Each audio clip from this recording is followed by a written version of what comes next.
May it please your lordship. Lordship, I make to mention for listing a writ petition for witness the lordship regarding appointment of Gamura's lordship.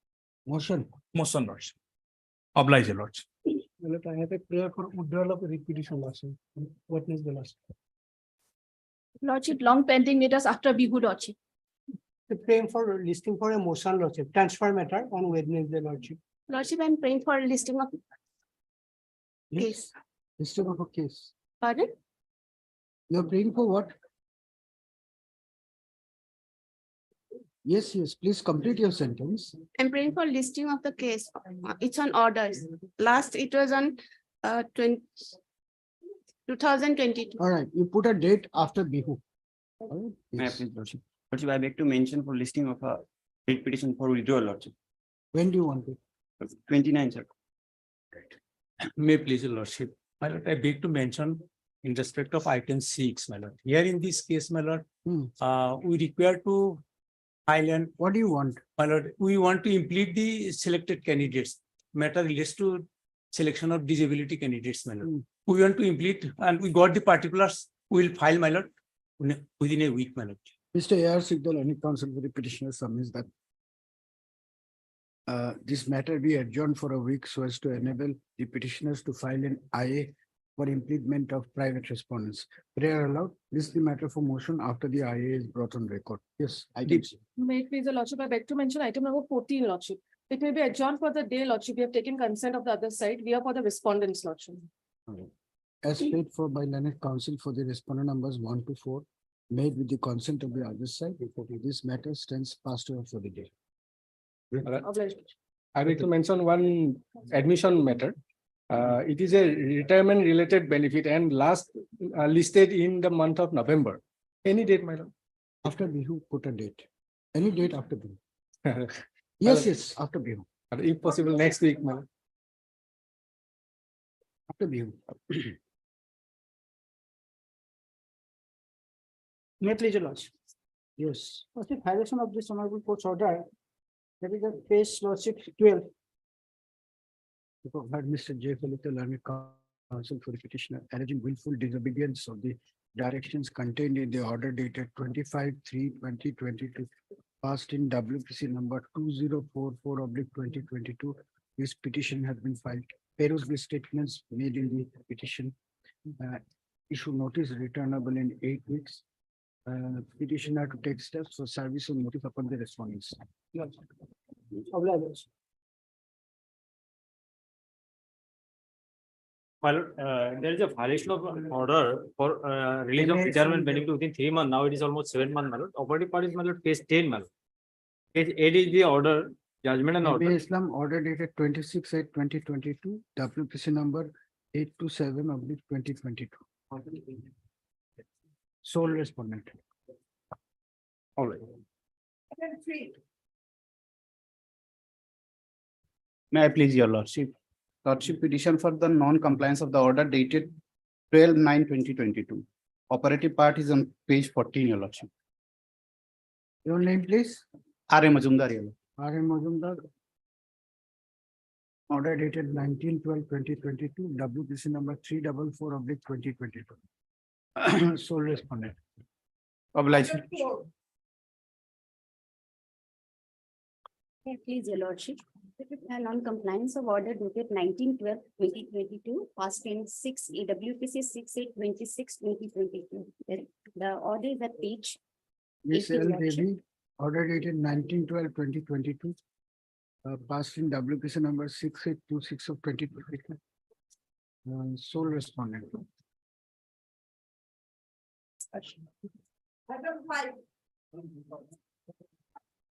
May I please, lordship?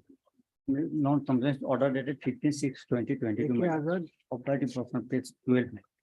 15/6/2022, WPC number 252/2016.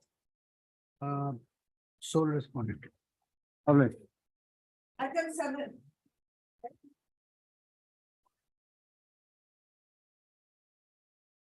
Lordship, in this matter, I have received instruction, your lordship, that the impugned notices will be withdrawn, your lordship. Only your lordship liberty may be granted to the department. Liberty has already been granted. Yes, your lordship. None appears for the petitioner. Mr. V. Rajpal, Learned Standing Counsel, Corporation Department, Assam submits that the impugn notification will be withdrawn forthwith if liberties. Which is none appears. Mr. B. Sinha, Learned Counsel for the so and so submits an instruction that the impugn notification will be withdrawn by the department if liberty is granted to that effect. So, prayer allowed. This writ petition stands disposed of on withdrawal with liberty is paid for. Order, your lordship.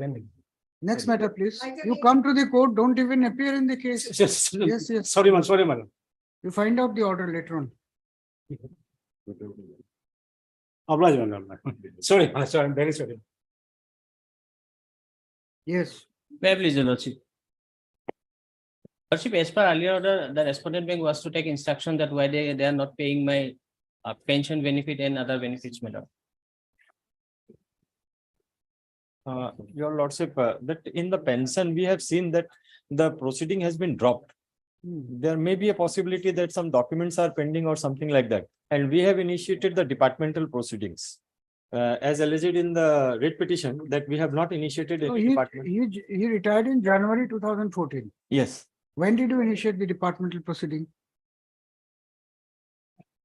your lordship, the punishment has been given on 24/1/2014. Punishment. Yes. What is the punishment? Let us see.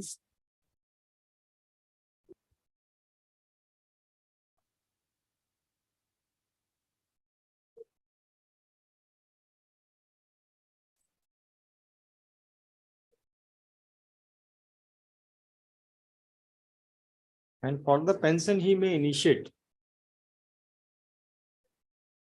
The GR case was initiated in the year of 2012.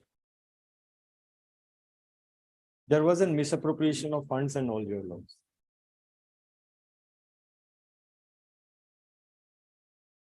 So inquiry was conducted. Yes. Have you mentioned it in the writ petition? Lordship.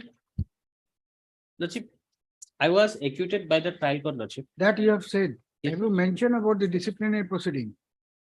Lordship, I have to go through, lordship. Actually, the conducting counsel is out. Right, heard Mr. So-and-so for the petition. Your name, please? K Thakur, lordship. A. Thakur, Learned Counsel for the petition. Also heard Mr. M. Sharma, Learned Standing Counsel for the respondents, who has obtained instruction as per the order dated 15/3/2023 passed by this court. Full stop. From a perusal of the documents produced by the petition, by the respondents, it appears that a departmental proceeding was drawn against the petitioner, whereafter he was dismissed from service. Full stop. However, the aforesaid fact was not brought to the notice of this court on the last date when the order dated 15/3/2023 was passed. Full stop. In view, the petitioner's counsel submits that he be granted 6 weeks time to seek further instruction from his client. Prayer allowed, issue notice of motion returnable in 6 weeks. Since Mr. Sharma has appeared and accepted notice for all the respondents, Yes. no formal notice is required to be sent in this case. Extra copies of the petition be furnished to the Learned Standing Counsel, Central Bank of India, so as to enable him to obtain instruction. The petitioner would also be at liberty to file additional pleadings if so advised. This the matter again by reflecting the name of Mr. M. Sharma, Learned Counsel for the respondents in the cause. Highly appreciated.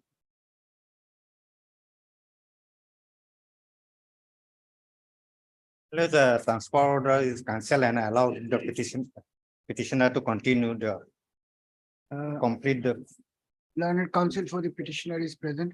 In terms of the order dated 15/3/2023, Mr. A.K. Datta, Learned CBC, has obtained instruction and has produced a copy of the signal dated 23/2023, issued by the Deputy Director, bracket medical, bracket close, DTE, full stop. A perusal of the signal goes to show that the transfer order of the writ petitioner has been cancelled and she has been permitted to stay in Guwahati, full stop. This court appreciates the gesture of the departmental authorities in deference to the court's observation.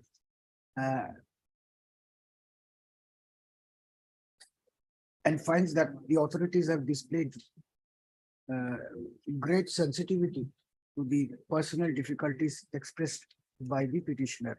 First up, taking note of this signal dated 23/2023, the writ petition stands disposed of as instructions. A copy of this order be furnished to Mr. Datta, Planet CBC. You give it to them, show them that court also appreciates their gesture. Yes, much appreciated.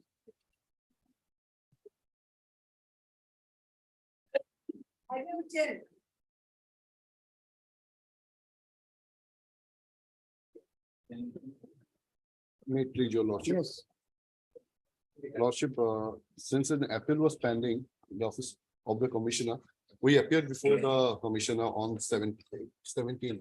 what has happened to the appeal? Yes, Lordship, the commissioner has sent the matters to the deputy commissioner to dispose of the appeal application. So may I suggest, Lordship, as because unnecessarily keeping all these matters pending, dispose of all these matters by directing the deputy commissioner to dispose of the appeal within a period of 3 months, Lordship. He doesn't agree. And the I reason, think my land friend will agree, Lordship. no, because deputy commissioner. Commissioner cannot do, Lordship. He appointment order was issued by the deputy commissioner and his own order, my lord, cannot be, my lord. Yes, your lordship. No, that problem is there, but that wrong has been committed most probably by the Lower Assam commissioner, Lordship. So, Lordship, a direction, Lordship, my No, you humble, advise him. We'll have to set aside everything then. Lordship, my humble prayer is that Lordship kindly be given to the direction of the, my lord, the divisional commissioner to dispose of all the appeals within a stipulated time, Lordship. It will be, my lord, better. Otherwise, my lord, it was pending. Your lordship, if we get the instructions, ultimately that may I inform the court, your lordship, it is directed by the commissioner, your lordship, to provide the records relating to the selection on 24/3. And thereafter, next date fixed is on 5/4, where I will have to appear again, your lordship. Can the matter be pending till 5/4? Then your lordship may decide, your lordship. No, we'll ask him to dispose of the appeal until such time, no order of appointment will be issued in favor of the. If private. already been, my lord, If not appointed, already, then if not already done. Hmm? That's the order will pass in all the cases. Your lordship, appointment has already been issued Then what can be done? against the respondent, your lordship. In our cases also no approval available. Huh? In other cases also appointments. If not already done, that will be the order. Heard Mr. Ayusan, learned counsel for the petitioner, also heard Mr. H.K. Sharma, learned additional senior government advocate Assam, as well as Mr. J. Henry, learned counsel appearing for the Revenue and Disaster Management Department, who have submitted on instructions that the process of disposal of the statutory appeal preferred by the petitioner is under progress, and the divisional commissioner and the jurisdictional divisional commissioner would pass appropriate order therein after hearing the petitioner and the affected party. Full stop. Since there is no dispute, since there is no wrangle at the bar, that a remedy in the form of an appeal under Rule 162(c) of the executive instruction framed under the Assam Land and Revenue Regulation 1881 would be maintainable in this case. And considering the fact that the petitioner is assailing the selection and or appointment of Gav Pradhan, appointment of the private respondent as the Gav Pradhan. Hence, it would be for the appellate authority, Gav Pradhan, on the grounds stated in the writ petition. Hence, it will be the primary duty of the appellate authority to look into the grievance of the petitioner and pass appropriate orders with proper reason therein. Therefore, without expressing any opinion on the merit of the case, this writ petition stands disposed of by providing that the appeal preferred by the petitioner be heard and disposed of as expeditiously as possible, but not later than 60 days from the date of filing of the same. may I pray, Lordship, let it be 90 days as the hearing is to be taken, Lordship. 60 days with from the date of this order. Full stop. Insofar as the prayer for interim relief is concerned, the materials available on record, it is not clear as to whether the order of appointment has already been issued in favor of the private respondent. Full stop. Therefore, it is provided that if no order of appointment has been issued to the private respondent till date, the same shall not be done without properly verifying the grievance expressed by the petitioner in the statutory appeal. Full stop. With the above observation, this petition stands disposed of. Which are the other items? Give the item numbers. 12 and 13. 12 and 13. 15 and 16. 15 and 16. Councillor Namdev. 12 and 13, 15 and 16. Yours? 20? 22. 22. And we don't have. So all these matters dispose of same order. Yes. Yeah, Mr. Saika, 19. 60 days, they'll 19. 19 is also there, Lordship. 19, who is the council? Gamburat. Okay, same order, huh? Yes. 11 I can use. 11. 11, 12, 13.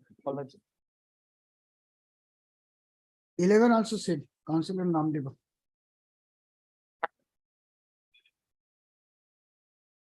And what 12 and 13 also? 12, 13, 15, 16, Lordship, 19 and 24.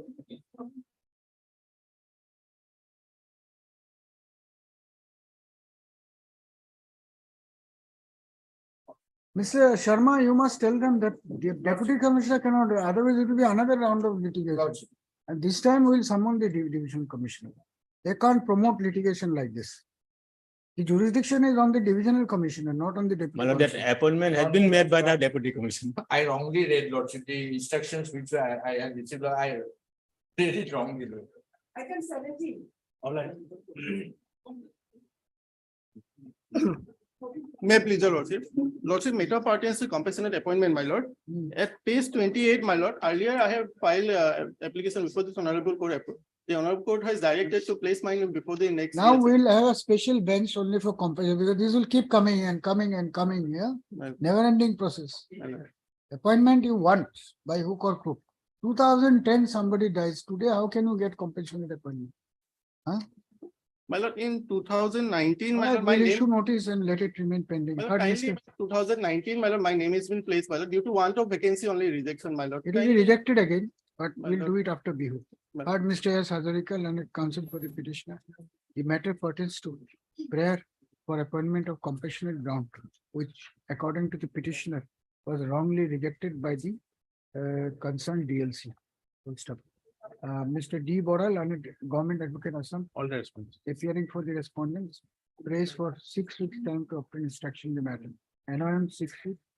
All the respondents, no formal notice, extra copies. Yes. Obliged, ma'am. Item 18. Hello, the matter pertaining to compassionate appointment, my lord. Hmm. My lord, the petitioner's name was recommended by the DLC, my lord. And thereafter, my lord, without placing before the SLC, between the department, my lord, at page 29, stated that, my lord, his. Balance 3 years. Let it be considered now. Yes, ma'am. My lordship may kindly have a look page 24 for a moment. The name of the petitioner is recommended for the water resource department. Because in the parent department, transport departments, there is no vacancy. So DLC recommended his name to the water resource department. Now it is the water resource department who has to place the matter before the SLC. But department is not a party, water resource in this My petition. lord, the party, my lord. Water resource not a party. Only transport department is made. Transport is the parent department. So. Water resource of the Mr. Sudhikar and counsel for the petitioner. Since the DLC has recommended the name of the petitioner for appointment in the water resources department, which is not a party My lord. in this proceeding, this matter stands adjourned for a week. The department, the chief engineer, water resources department, government of Assam is hereby implemented as respond number 6 in this petition, registered to make necessary endorsement in the cost title. This matter again after a week by reflecting the name of the standing council water Water. resources department in the cause list. One copy of the petition B, comma, in the meantime, comma, served upon the SC water resources department. Obliged. And DP of this. Item 20. Item 20.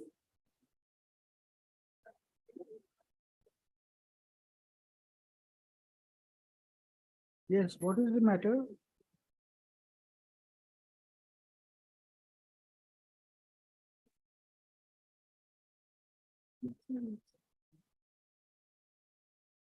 Okay, one pass over. One pass over.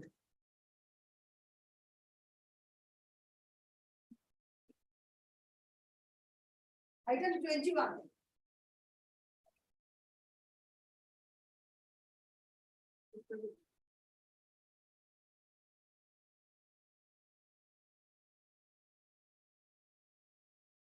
Additional display board.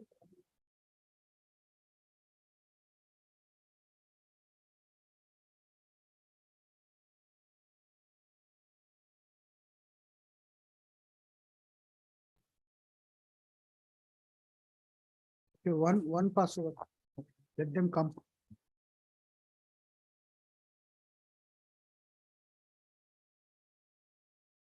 Supplementary list, item 54.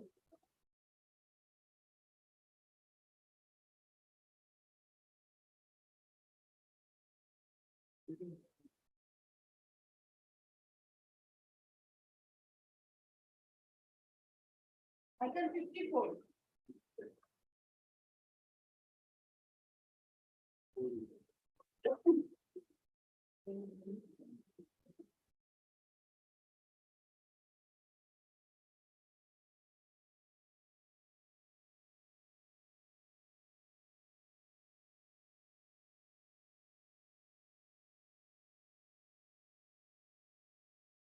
Okay, one pass over. 55.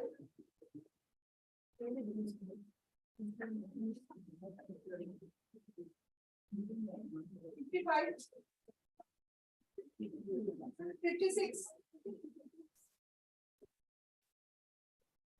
May I please, your lordship? Lordship, a petitioner seeking a direction for the his resignation letter was accepted or not, and for payment of gratuity and other allowances, lordship. When did you submit his resignation letter? Resignation letter submitted on 13/1/2020, page 28, lordship.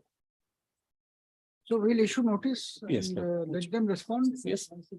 Petitioner was serving as what? As a junior engineer in a municipal board, lordship, Nazira, Okay. in 1987, lordship. Okay. I heard Mr. P. P. Bora. Bora, learned counsel for the writ petitioner. Peruse the amendments made in the petition. Full stop. It appears that while serving as the assistant, Junior engineer, lordship. serving as the junior engineer under the Nazira Municipal Board, the petitioner had submitted his resignation letter on 13/1/2022. However, according to the petitioner's counsel, no intimation has been received by his client till date as to the fate of the resignation letter. First of all, registration letter. Consequently, No change. petitioner has not Finance of 5% received his Gratuity and other allowances, sir. his gratuity and other allowances payable under the rules. Full stop. Mr. C.S. Hazarika, learned government advocate Assam, appearing for the respond numbers 1, 2, 4, 6, and 8, your lordship. 1, 2, 4, 6, and 8, place for some time to seek instruction in the matter. NOM 8 weeks since Mr. Hazarika has accepted notice for respondents so and so, and Mr. P. Nayak, learned SC Finance, 3 and 5 months. has accepted notice for respond numbers 3 and 4. Right. Service of notice on respond number 1 to 6. 3, 4, and 5, is it? 3 and 5. 3 and 5, your 3 lordship, and 5. for finance. Service of notice upon respond numbers 1 to 6 is deemed to be complete in this case. Why not additional deputy commissioner? No, 8 I am taking, your lordship. And what about 7? 7, I think chairman is a, Such a notice is good. 1 to 6 and 8 are complete in this case, is complete in this case. Extra copies of the writ petition be furnished to the learned departmental council, requisite in numbers. Stop. Petitioner to take steps for service of notice upon respond number 7 by registered post. I love that. Item 20.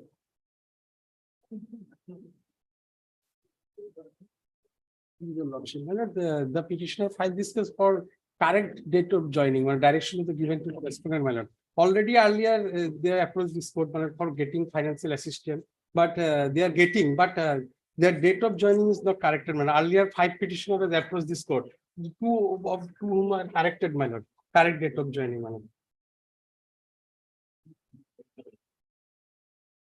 It has been alleged in this writ petition that due to erroneous recording of the date of joining of the petitioners in the service record, they have been denied from the payment of minimum regular scale of pay. Full stop. Heard Mr. Yes, S. sir. Das, learned counsel appearing for the writ petitioner. Stop. Mr. P. Nayak, learned standing counsel. You are appearing as for finance. I'm appearing for finance law. Finance Department Assam, as well as Mr. C. S. Hazarika, learned government advocate Assam, appearing for the other official respondents, have sought 6 weeks time to obtain instruction and respond to the allegations made in the writ petition. Prayer allowed, stop, issue notice of motion returnable in 6 weeks. Since Mr. Hazarika has accepted notice for respond numbers 1, 3, 4, and 5, and Mr. Nayak for respond number 2. Lordship, I'm appearing for 2 and 3, Lordship. The detail of 1. Mr. Nayak for 2 and 3. 1. Lordship, 1, 4, and 5, they have their standing counsel, Lordship, as Doctor is there. Right, and Mr. S. Doctor, learned standing counsel, Panchayat and Rural Development Department, has accepted notice for respond numbers 1, 4, and 5. No formal notice is required to be sent in this case. Extra copies of the writ petition is furnished to the learned departmental counsel, requisite in numbers, so as to enable them to obtain instruction. Let this writ petition be listed again by reflecting the name of learned. No, it won't allow it. That's already.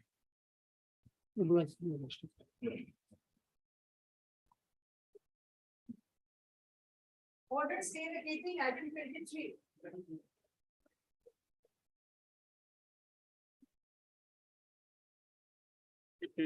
Timing for the timing, Lordship. Wait, please, your lordship. Lordship, I'll file affidavit reply, my lord. Kindly grant 4 weeks time, my lord. What is this IA about? Stay vacating. They file stay vacating, my lord. Getting 4 weeks is not possible. You can get 2 weeks. My lord. All right. You are appearing for whom? Petitioner, my lord. 2 weeks will grant them. 2 weeks, notice. Till interim may be continued, my lord. You are for the private respondent. Lordship. The applicant has filed this application for vacation / modification / alteration of the interim order dated 7/12/2022 passed by this court in WPC number 7591/2022. Mr. SRA Nasir. SI SRA Nasir. SRA Nasir, learned counsel for the applicant is present. Mr. Miss ST Buck, learned counsel appearing for the writ petitioner stroke opposite party, prays for 2 weeks time for filing objection opposing the prayer. Mr. H.K. Sharma, Mr. H. Sharma, learned additional senior government advocate Assam appearing for the official respondents is also present. On the request of Ms. S.T. Buck, learned counsel for the writ petitioner stroke OP, this matter is directed to be posted again on 12/4/2023. Lordship. As a fixed item, the opposite party may file their objection on or before 10th of April 2023 by serving advance copy upon the applicant's counsel. The interim order dated so stands extended till 12/4/2023. Lordship, obliged. For admission, item 24, 25. In this series, the AG was supposed to appear, my lord. Today is out of session, my lord. Can it be on Thursday, my lord? We are supposed to give our submission in the matter, my lord. Otherwise, Lordship has already heard the matter on last Tuesday. And it was fixed on Thursday last week, my lord. But the bench was not available, so it has been deferred till today. On a hearing the Thursday, my lord, we'll give our submission. The petitioner's counsel are present. On the request of Mr. B. Gogol, Learned Council Health representative Department. responding, and Standing Council Health Department Associate. These matters are directed to be posted again on Thursday, date to devote, 30th. My lord. So it's, 30th. I have 6 items. On this motion.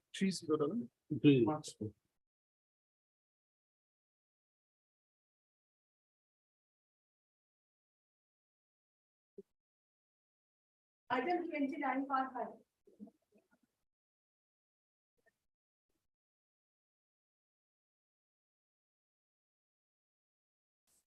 Madam, can the matter be passed over for the time being? Mr. B Every constitutes matter- and likes. The matter can't be passed over. Well, this is the matter where your lordship directed us to go for an out of court settlement. Hmm. This is a matter of the Industrial Cooperative Bank. The man retired on 31st of December 2021, but his retirement dues are not given. He was removed from service. So ultimately, the process could not materialize, and then your lordship. I will take it after some time. My lord may take up this matter as last item because All right, My It lord, will- please. take it up as last item, admission. But today I have some difficulty. I'll have to leave at 2, my lord. or it can be taken up now. I am ready. No, I'll finish up. This will take some time. Yes. There are other matters. If not inconvenient, my lord, can we take it out Thursday, my lord? Thursday I'll not be here, my lord. Then after Bihu. This man, my lord, retired, is not getting anything. But you can't force the judge to take up. a No, my matter. lord, I'm not forcing, my lord. I'll wait for some time. Wait it to and be taken let's up. see. My lord. If he makes an adjournment, we'll. Fine. Let us finish up with the other cases, others are waiting. Yes.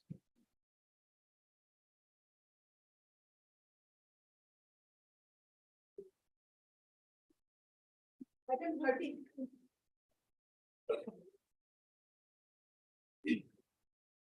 May it please your lordship, before my senior counsel, my lord, start, my lord.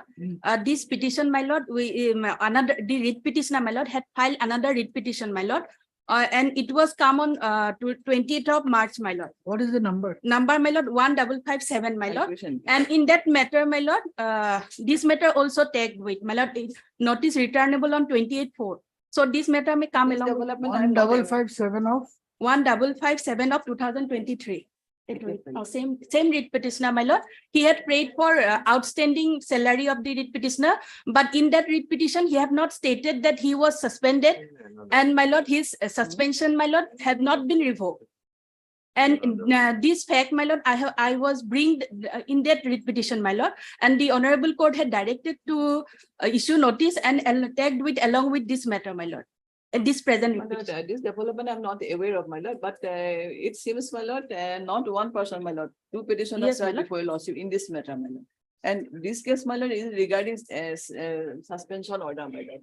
So there is an order to tag it with the other matter? The Yeah. order is there already? Yes, my lord. Yes. So.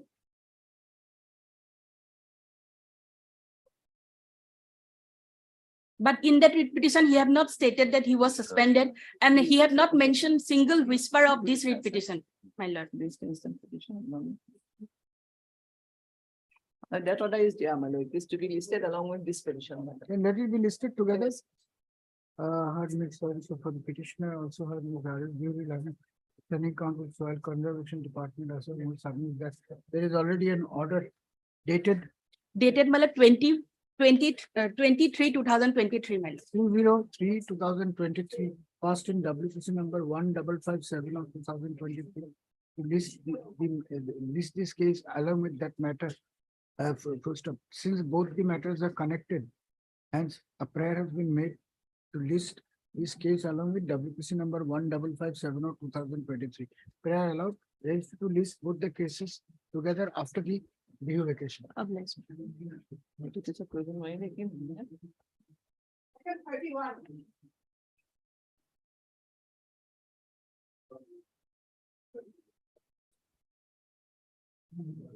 May it please your lordship. On earlier occasion, lordship, the government had given a list. According to that list, lordship, 7% are eligible, lordship, to get appointment, lordship. Who's for the respondent here? Where is the respondent's counsel?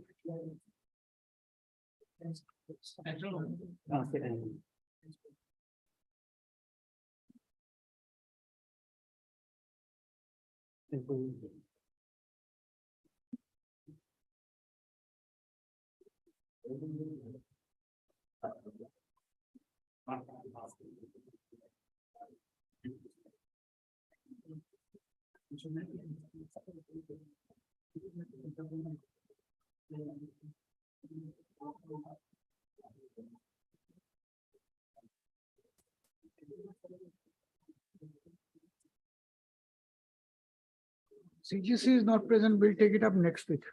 The petitioner's counsel is present. However, none has appeared for the respondents. Bracket Union of India. Since the respondents since the learned CGC is absent today, this matter will be listed again in the next week by reflecting the name of the learned DSGI in the cause list. Our pleasure.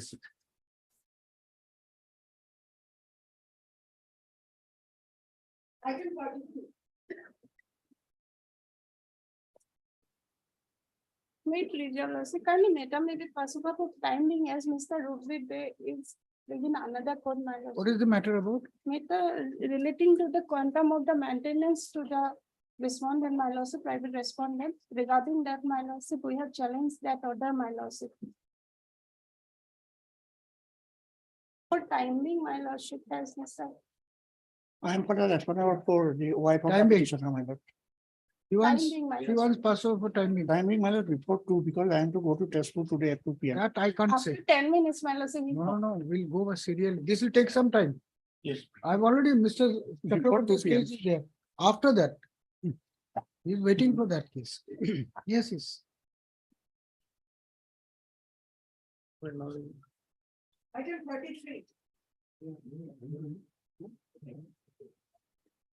Yeah, please, your lordship. My lord, this is regarding compassionate appointment, my lord. My case has been rejected by the SLC due to less than 3 years, my lord.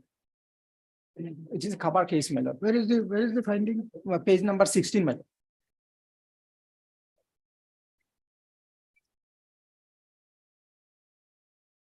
Serial number 1, my lord.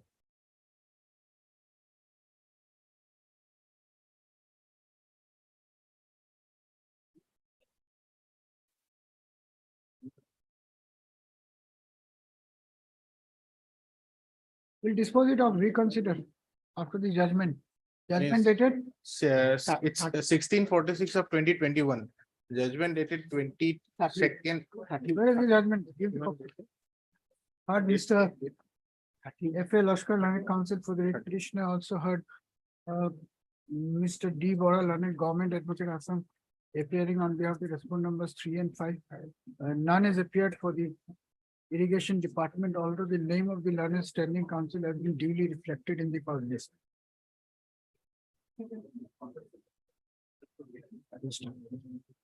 The writ petitioner hearing is aggrieved by rejection of his case for appointment on compassionate ground. Full stop. It appears that the petitioner is the son of a government servant who had died in harness. Full stop. By resolution dated 14/12/2016, the DLC Nagaon had recommended his case for appointment in the post of section assistant on compassionate ground.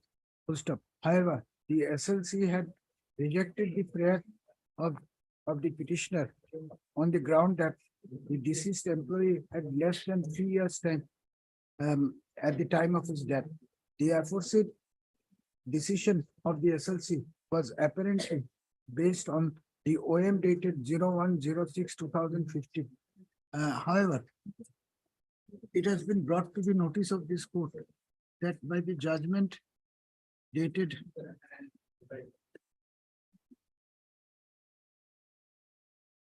31/2023, passed by this court in WPC number 1646/2021 and the batch of connected petitions. Clause one of the OM dated so 16/2015 has been struck down by holding the same to be unconstitutional, and all matters earlier rejected by relying upon the said poem have been remanded for reconsideration. First up, the petitioner's counsel submits that his client's case is covered under the said judgment of this court, and therefore the petitioner's application for compassionate appointment calls for reconsideration by the SLC. Mr. D. Bora, learned junior government advocate, has also fairly agreed to the said proposition. In view of the above, the resolution of the SLC dated. What is the date of resolution of the SLC? Resolution, my lord, 15/9/2021. 15/9/2021. Who are the writ petitioner is hereby set aside. The matter is now remanded back to the SLC to consider the case of the petitioner afresh on the merit of his application without relying upon the OM dated merit of his application. Writ petition stands disposed of. Writ petition stands closed. Yes. Obligation. Well, I don't know, 32, my lord, any other date, my lord. Other date. When do you want it? My lord, When fifth of April, my lord, if possible. After Bihu vacation, After before Bihu. that question doesn't arise. After Bihu, choose a date, give it to us. On the prayer of learned counsel for all the parties, this matter, admission hearing of this matter stands deferred. Registered to list this case again on Any date after being lord, 20. 20th of April 2000. 20th of April. Ma'am. This April. Item 34. Your Lordship, in this case, we seek some further time to file the affidavit, Your Lordship. Paragraphs comment have been received, we have sent it for vetting, Your Lordship, but some, For They are last, appearing for whom? for last 3-4 times, sir, they have taken. true, Your Lordship, I cannot dispute that, Your Yes, Lordship. one last chance. Lordship. Yes. Yeah, Heard Mr. B. Prokasthal and counsel for the petitioner, also heard Mr. C.S. Hazarika, and a junior government advocate Assam appearing for the official respondent who submits that affidavit on behalf of the department has been prepared and the same has been sent for vetting. Therefore, 4 weeks further time be granted for placing the same on record. Full stop. Mr. Prokasthal has pointed out that the department has be that as it may, on the request to Mr. Hazarika, 4 weeks further time as last opportunity is granted to the respondents to file affidavit. List the matter accordingly. Obligation. May I prefer date on 25th of April, my lord? No. After, list the matter after 4 weeks. Right. Item 35. 35, my lord, same, my lord, regarding compassionate less than 3 years, my Less than 3 years. lord. What is the, where is the resolution? Resolution page number 21, my. In the middle, my lord, Noagaon division, Noagaon.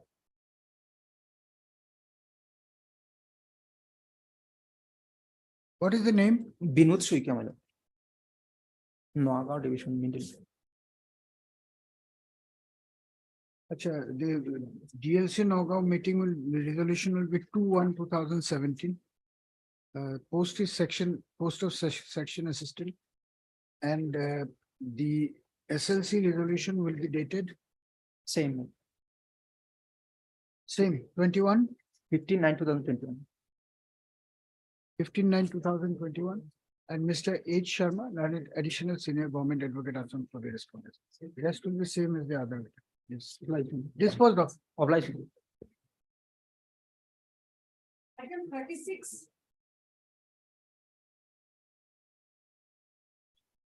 Hello, this is a matter about apportionment of compassionate pension between the mother-in-law and daughter-in-law. That son of the petitioner died in harness, and thereafter, soon after the death of the son, the daughter-in-law went to her own home with a minor child, and since then. This matter will require some hearing. These are all allegations, Lordship. There's nothing, there is disputed facts of this. That's correct. So it will Let's- require some time. We'll hear it, but there is a parted matter, we have kept it. After that, after that, the cases which can be in the meantime sorted out, we are doing it. Yes, The others can be free. Right. You wait if it requires. Let's- Fast forward. Item 37. May it please your lordship. Yes, please. My lord, while order dated 1/3/23, your lordship fixed the matter today for admission hearing, my lord.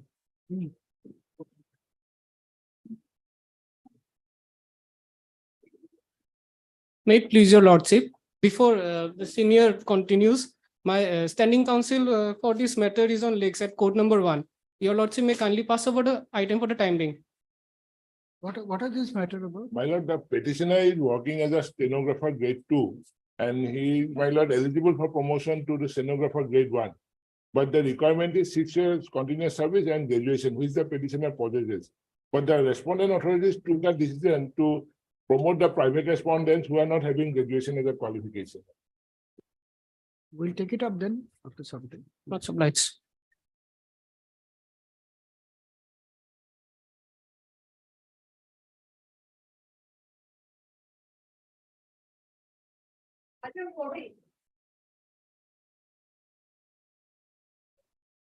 Lordship, let them have a timing lordship because my senior is lacking the. What is the admission hearing? 5 minute lordship after 5. His candidate sir was rejected, my lord. It requires some time, my lord. We'll do it after BU. After 5 minute lordship. No, 5 minutes will not take a. We'll go serially, the other cases first. These are only matters which do not take time. We're going through it. That's all. Should urgency is there lordship, my after 5 minute lordship. Next week. Petitioner's counsel seek a little accommodation on the ground that the arguing counsel is online. Mr. S. Bhattakur, learned counsel for the respondent department, is present. On the request of petitioner's counsel, this matter be listed again in the next one.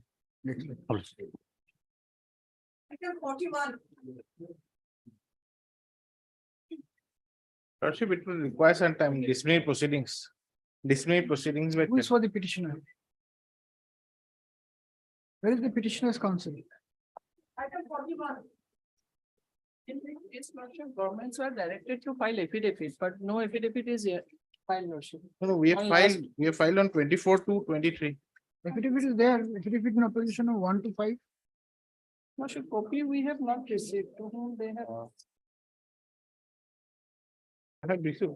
Maybe, lordship. Swapnil Deka has filed the affidavit.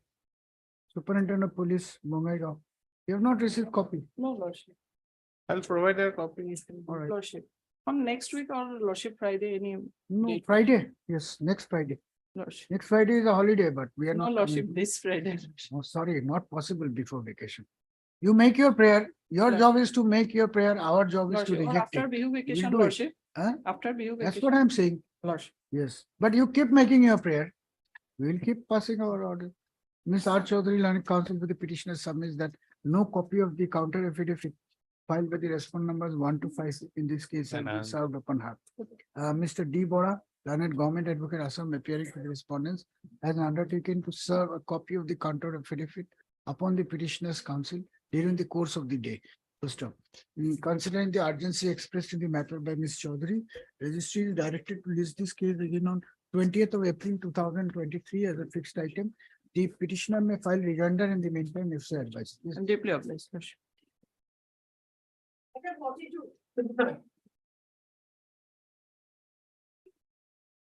May I please, my lord? My lord, the issue is like this, petitioner was, my lord, involved in a criminal case. How much time? I'll take 10 minutes. 10 minutes, then you have to wait. There are parted matters we have stalled. Okay. Otherwise, we would not have reached this case now. No. I want to just quickly finish our other cases which can be done, Lordship, ma'am. so that the other councils can be free. That's why. Yes, we'll call it up little later. No problem.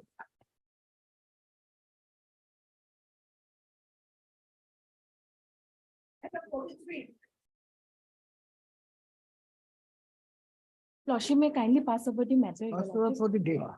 No, my senior is on his way, your lordship. On his way. Oh, yes, your lordship. He'll reach in 5 minutes. Yes. My lord, even otherwise, we have received instructions in this matter. I prefer some time to file the affidavit, my lord. How much time? 2 weeks.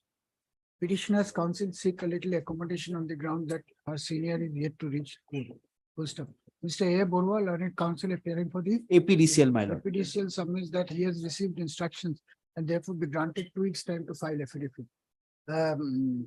Taking note of the prayer made by learned counsel for both the sides, this matter is directed to be listed immediately after reopening of the VU vacation, the departmental council to file affidavit within 2 weeks from today. I'm obliged. My lord, by order dated 2/2/2023, my lord, they were supposed to get instruction. Otherwise, my interim would be considered on this date, my lord. My lord, they have. Which item? My lord, 44. 44 has not yet been called.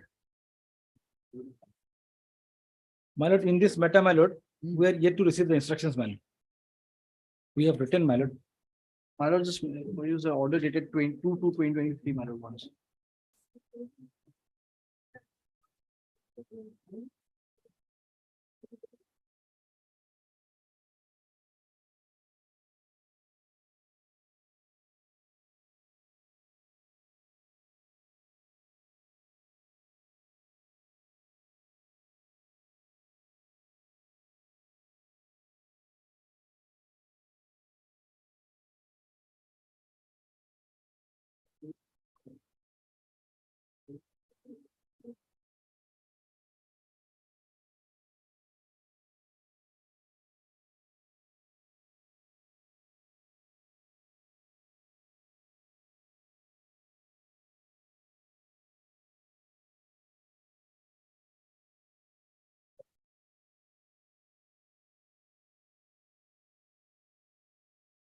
So what is the interim?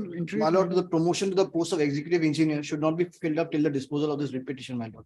Because otherwise, my lord, I would be prejudiced, I'll be prejudicial cost to me because there was already an order of this honorable court. My lord, that should not be filled up, my lord. This post of executive engineer, it is a state cadre or how many posts are there? My lord, it's a state cadre, but mine is only with regard to, my lord, Tioc and Morini Territorial Road Division. Only with that regard, my lord. Annexure 12, page 79, my lord.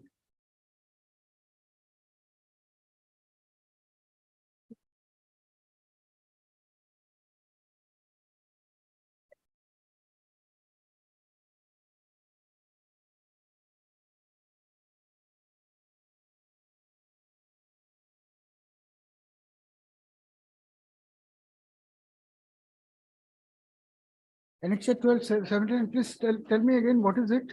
My lord, Annexure 12/79 is a notification, my lord, wherein, my lord, at the first page, on the second last, C. Biren Datta, Executive Engineer, PAW Tioc and Morini, TRD, who will retire from service on 31st, 2023, on superannuation is hereby allowed to hand over his charge to Sri Gulab Bora, Assistant Executive Engineer of the division till the substitute is posted in the due course until further orders.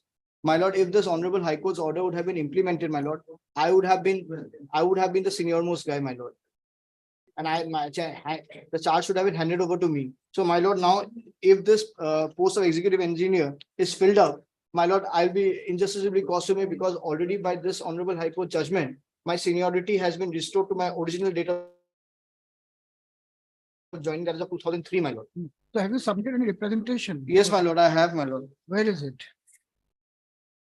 We'll dispose it of today. My lord,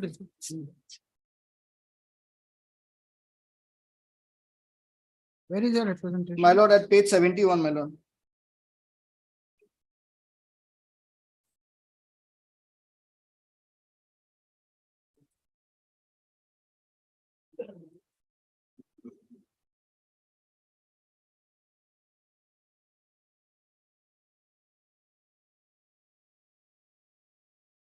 And at annexure 10, page 57 also, my lord. A legal notice also was sent to them, my lord. Just a minute, just a Yes, minute. ma'am.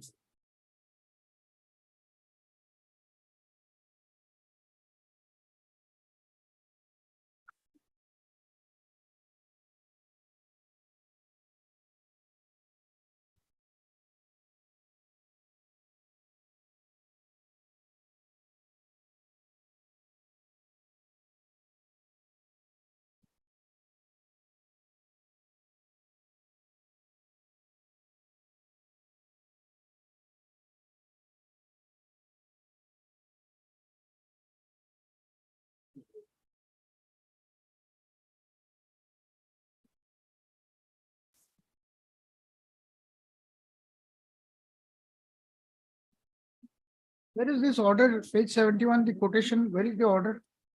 My lord, The no, division bench order. single bench order, my lord. Where is it? Page? My lord, at page 36, the order starts, my lord. Hmm. And the effective part is at page 44, paragraph 26. Mr. Dhar, there is problem here.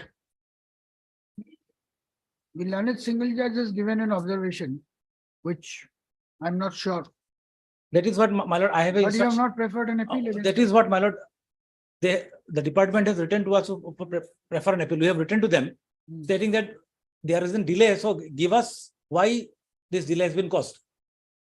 So Mr. that, Sharma, there is problem.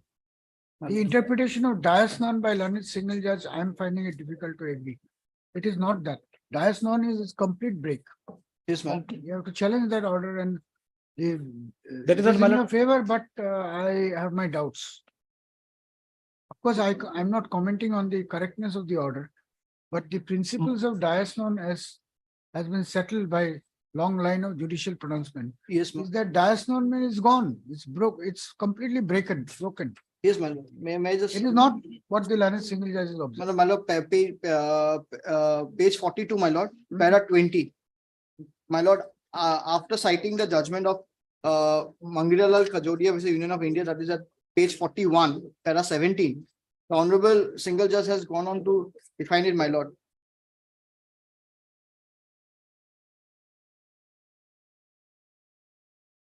my prayer is, my lord will adjourn the matter for 2 weeks, my lord. In the meantime, we'll file our affidavits, man.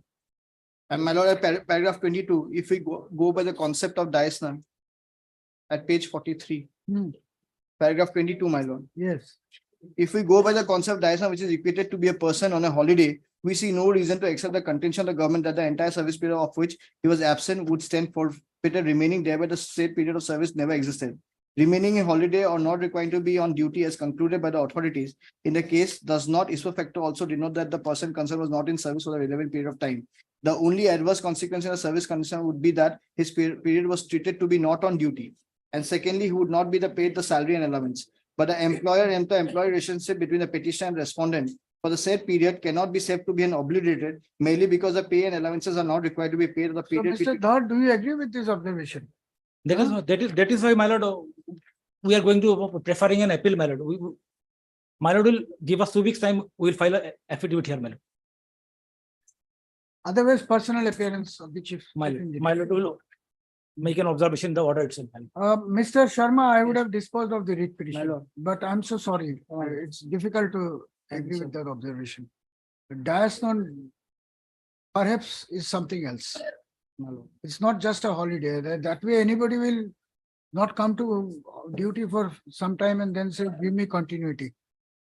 Dias non comes in when there is no other way to regularize the absence of a person from duty. Nothing under the service rule which permits joining the two dots. That is when it is to be treated as a break in service. Everything wipes out. Yes, my lord. But- And that is what they have done in your case, Yes, my lord. which according to me, they are correct. My lord, may I just submit here, my lord? Hmm. If you apply by applying FR 18, the not dias non can be bring into concept, and there has to be an absence of total 5 years.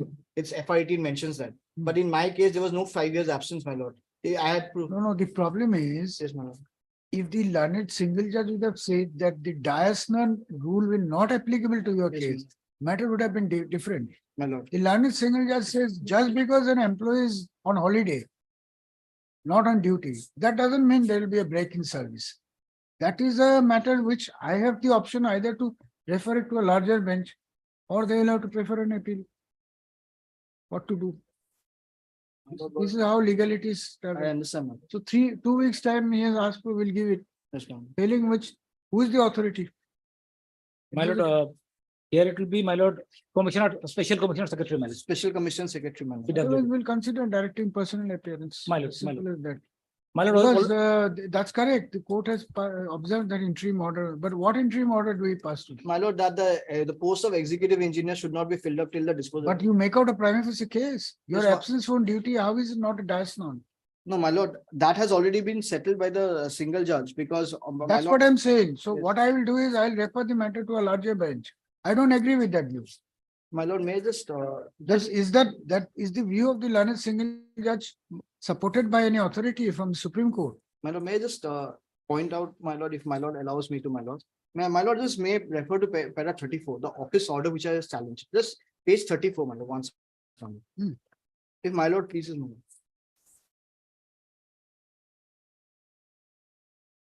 My lord, the third paragraph, my lord, may I read, my lord.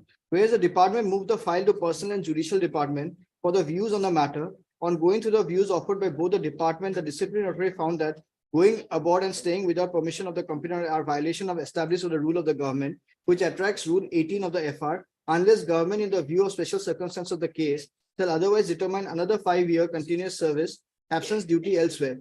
Whether or without leave, the government shall be removed from service after following the procedure laid down in the Assam Service and Disciplinary Rules.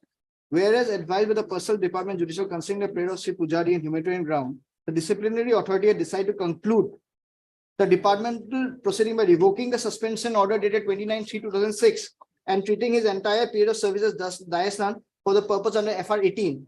And the entire past service will be stand forfeited as advised by the judicial department. My lord, my notice, the notice that was the show cause notice that was issued to me, I was the rule 7 does not prescribe for Dayasnan service. After that, they after holding a DP, they said they withdraw the suspension order. Mr. Sharma, Yes, my lord. I appreciate your anxiety and your, My lord, but please listen to this. yes, ma'am.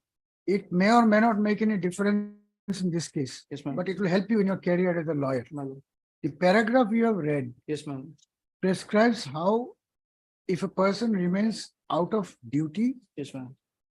can be removed from service. My lord. Correct? Yes, ma'am. But in this case, your client has not been removed from service.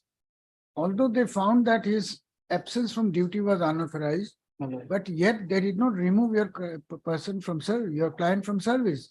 They have allowed him to continue. Then the next question will be, how do you treat that period when he was not in service? Listen. Yes, ma'am. I said just now, Yes, that's a ma'am. problem I've been No, no, noticing. madam, I'm listening. From day one, you don't have the temperament to listen. No, madam, I'm listening. And your arguments can be dealt with by me in 5 minutes. I can give an answer. But I'm not doing it because I don't want your client to suffer. My lord. You do not have the temperament to listen to what is coming from My you. lord. So instead of removing you from service, they have allowed you to stay in service, but they have taken away your past service benefit by treating that period to be Dayasnan. That is the meaning of Dayasnan. Whether Dayasnan will be applicable in your case or not, that is another matter. The learned single judge has given a different meaning to Dayasnan according to me, which I am asking you, if you have something authority to clarify that, I am willing to consider it. Otherwise, prima facie, I find it difficult to agree with the views of the learned single judge. So here it is the issue of the legal interpretation of the expression Dayasnan. That interpretation, either you have to show me that this is what it is, or my view is this matter requires to be referred to a larger bench.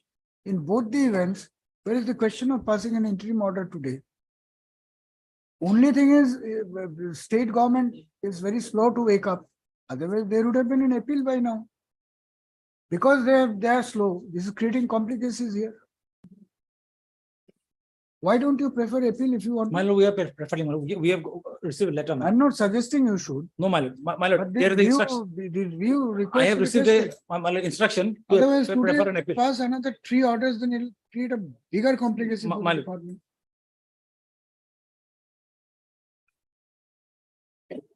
My lord, I have not brought the judgment here though, and it has not been reflected. Then bring it on the next day. Yes, my lord. Heard Mr. S.P. Sharma, and counsel for the petition, also heard Mr. Arnold, learned standing counsel Pirability Assam, who submits that 2 weeks further time as last chance be granted to the respondents to obtain to file affidavit.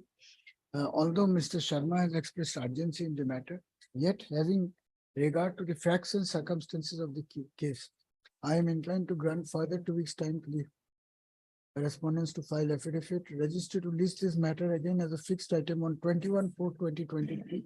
My lord, it's on 21, my lord. 21.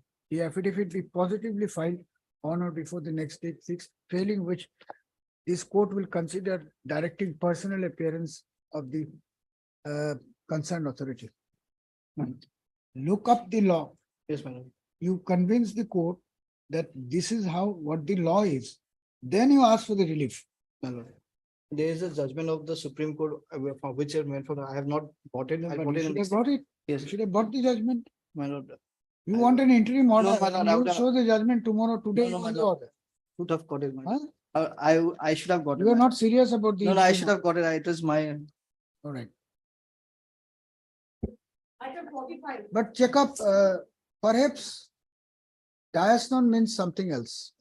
My lord. There are a number of decisions on that. My lord. Diasnon is a complete break in service. My lord. Completely detaches the employee's previous service record with the future service record. My lord. It's a break. That break has no connection, except that he will be treated to be in continuous service on in the position where he was on that day. Check up the law. That's My the lord. law. Yes. Yes, Mr. Goswami. My lord, there was a direction to file an affidavit, my lord. My lord, we are filing it today, my lord. We have served the copy to the London Senior Counsel, my lord. Just now I have received the affidavit. My lord, we are filing it today, my lord. I have also granted the same lordship. Lordship, one on clarification regarding lordship, they have passed through speaking order. It's third round of litigation, lordship.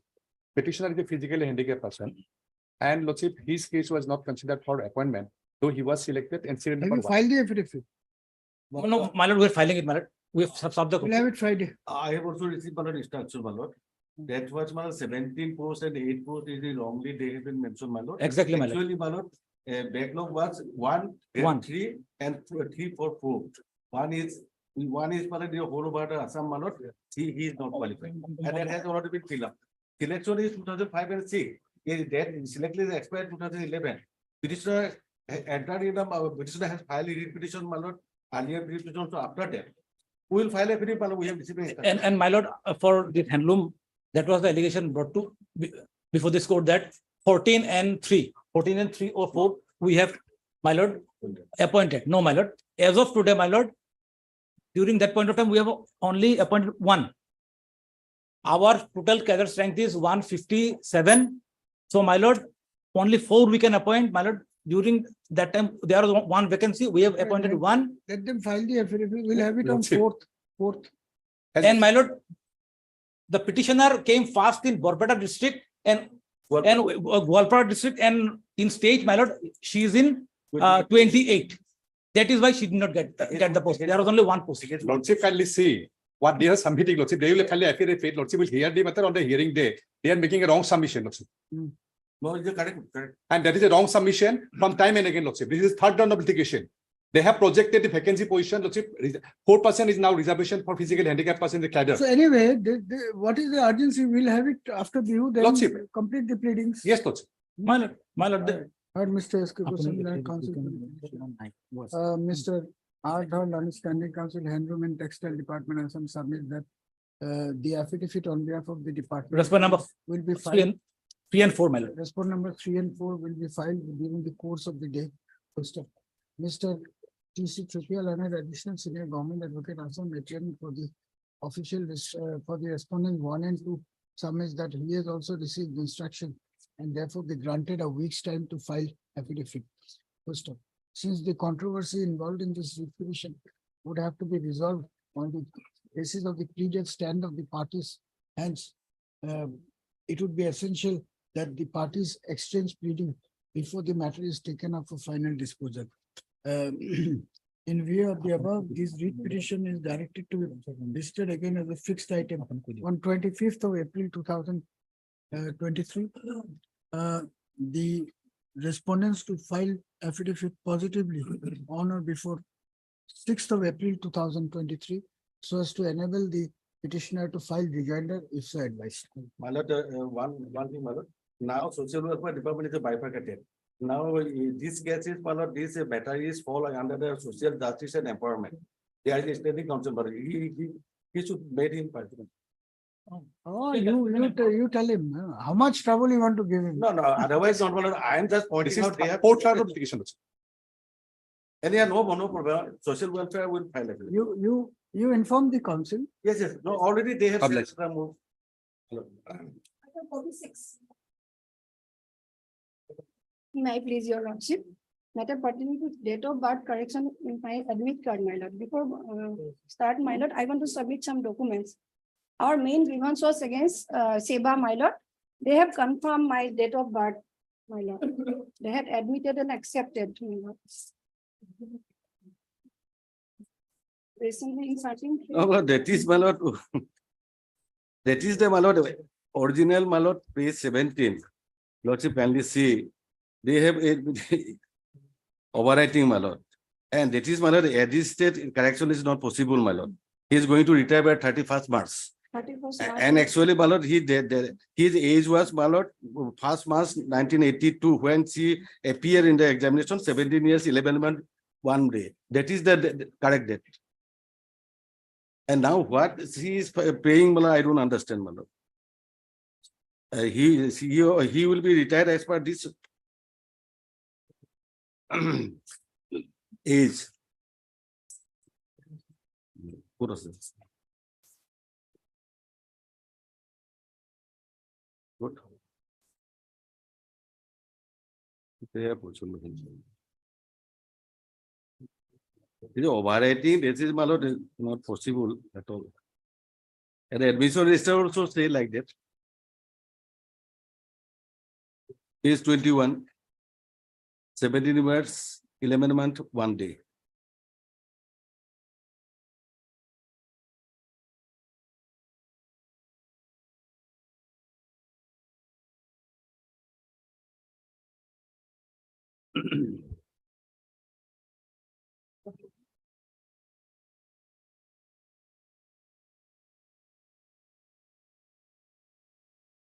I like to know. So what is it? Page 16, annexure 1 is the My lord. admit card. Listen, My lord, listen, just a minute. The Just first admit card, This is first admit card. compartmental. 16 is my first admit card, my lord, in 1982. But they have issued 2 admit card, my lord. Where is the original of this? Page 17? Let them produce original tomorrow. Where is the original? We have. My lord, Bring the original of both the admit cards. Yes. my lord, person is going to be retired in 31st/3/2023, my lord. Nothing can be done. After 20 years, you come suddenly you want, My lord, we'll when dismiss I- your petition in any case, without or with the, this cannot be done. Now on the verge of retirement, admit card, Back cannot and be corrected service book, that's not permissible. That's the law. Are you aware of the judgments? No. my lord, Then why are you arguing?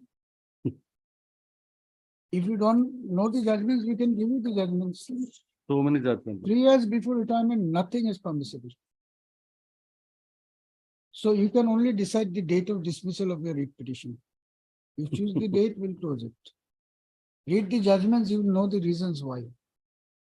Your client has appeared in the high school living certificate exam in the year 1982.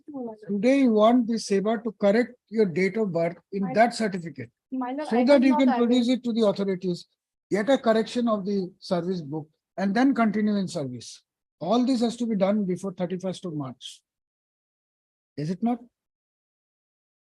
Because I came to know recently when I. That's prepared correct, for but my then retirement, my all lord. these years you did not see your admit card. You did not see the admit card all these years.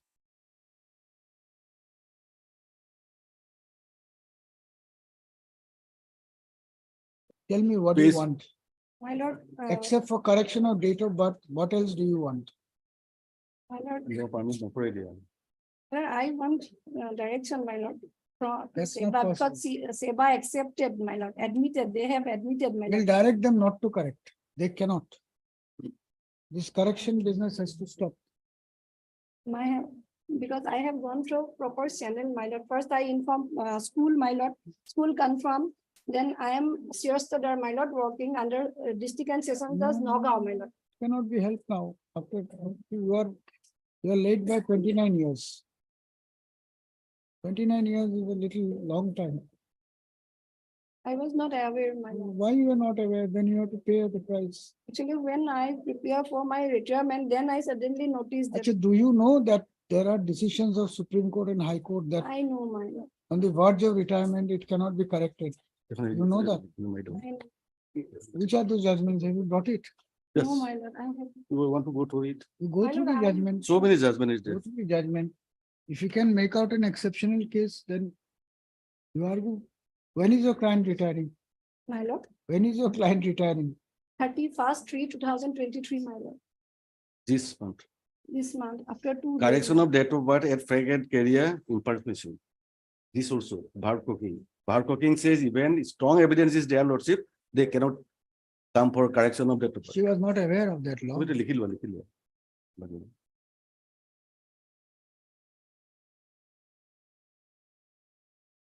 Sorry, you try another case. No chance here. Hmm?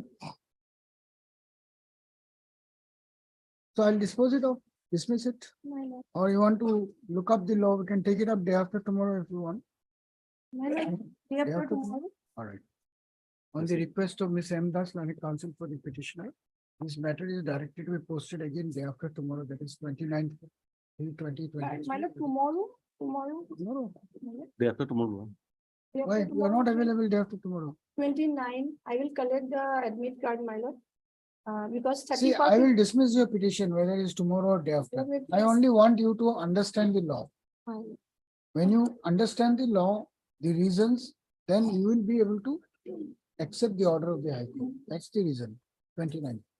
You have taken the Obliged. citation. my There lord, are a number of judgments of the Guwahati High Court also. Read those judgments, understand the law, then you will know what is happening. Otherwise, you won't know what the judge is saying, what the other side is saying. After that, if you can do something, we'll grant you relief. If you can make out a case. Yes. deeply obliged. It is-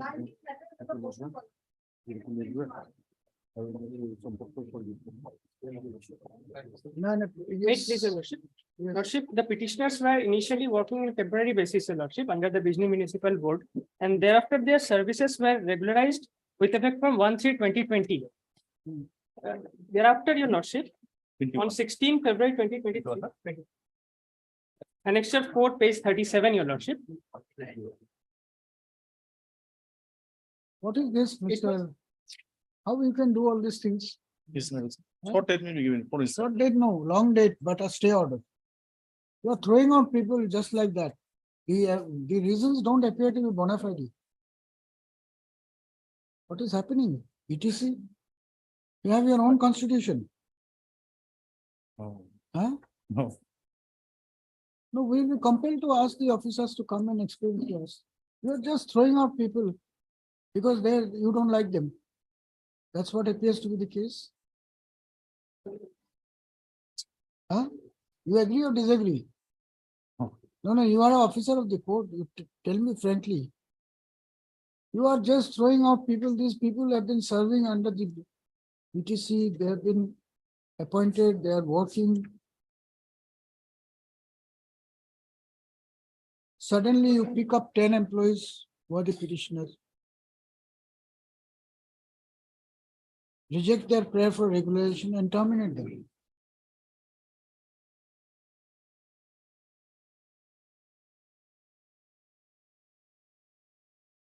Friday for motion.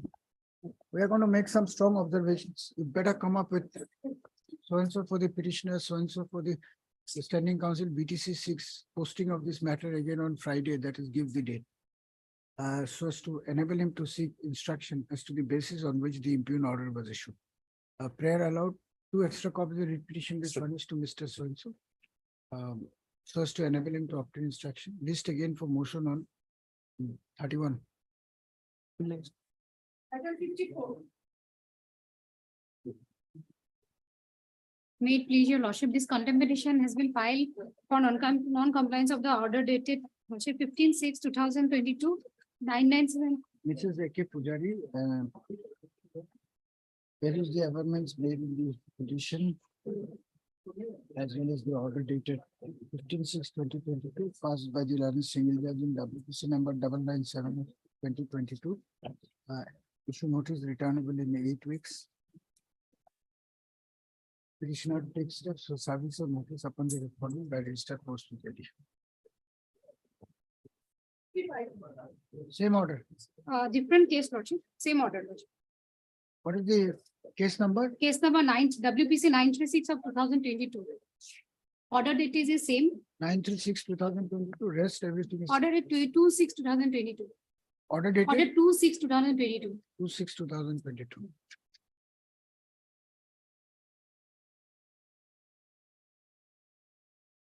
Obliged.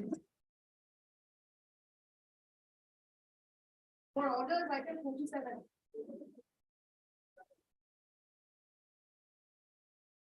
Lordship.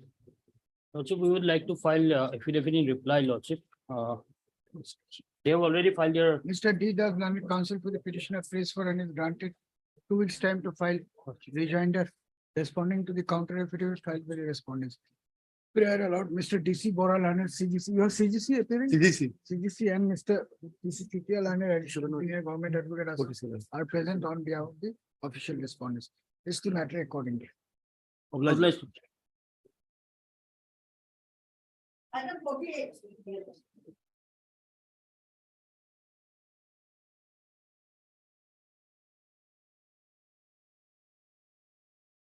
The applicants, the private respondents who have filed the IA, my lord, they have retired. Remember the initial order which we wanted a modification, it kept our promotions subject to outcome of the petition. Now having retired, my lord, our retirement benefits are being held up, my lord. The petitioner's grievance is that the reservation was not followed. He's a general category candidate. We are general category candidate. We are his seniors. Whether reservation was properly followed or not, we go ahead of him in the promotions. But because of that interim order, my lord, even after my retirement, I'm not being able to get the retirement benefits. It needs an early hearing and an early disposal. Lordship fixes a date, my lord. You want adjournment? Lordship. She was seeking an adjournment, my lord. You suggest, Mr. Majumdar, when you want to? On 4th? My lord? 4th? 4th? The applicant's counsel prays for adjournment in this case. Mr. R. Majumdar learned counsel for the opposite party read petitioner. My lord, they are the read petitioners. I am the applicant, ma'am. The applicant's counsel expresses urgency in the matter with a prayer to dispose of the IA today itself. However, learned counsel for the read petitioner OP has sought adjournment on the ground that the arguing counsel is not available. Ms. R. Bora, Lordship, for the Yes. Agriculture Department. Standing Counsel Agriculture Department is present on behalf of the official respondent. You are appearing? Mr. R. Dhar, learned counsel represents the Department of WPT and BC. After considering the submissions made at the bar, registry is directed to list this IA again on 4/4/2023 as a fixed item. I'm obliged. Item 49. Lordship, by order dated 13/3, the government advocate was directed to bring instructions as regards the clarification that was sought for by the High Court.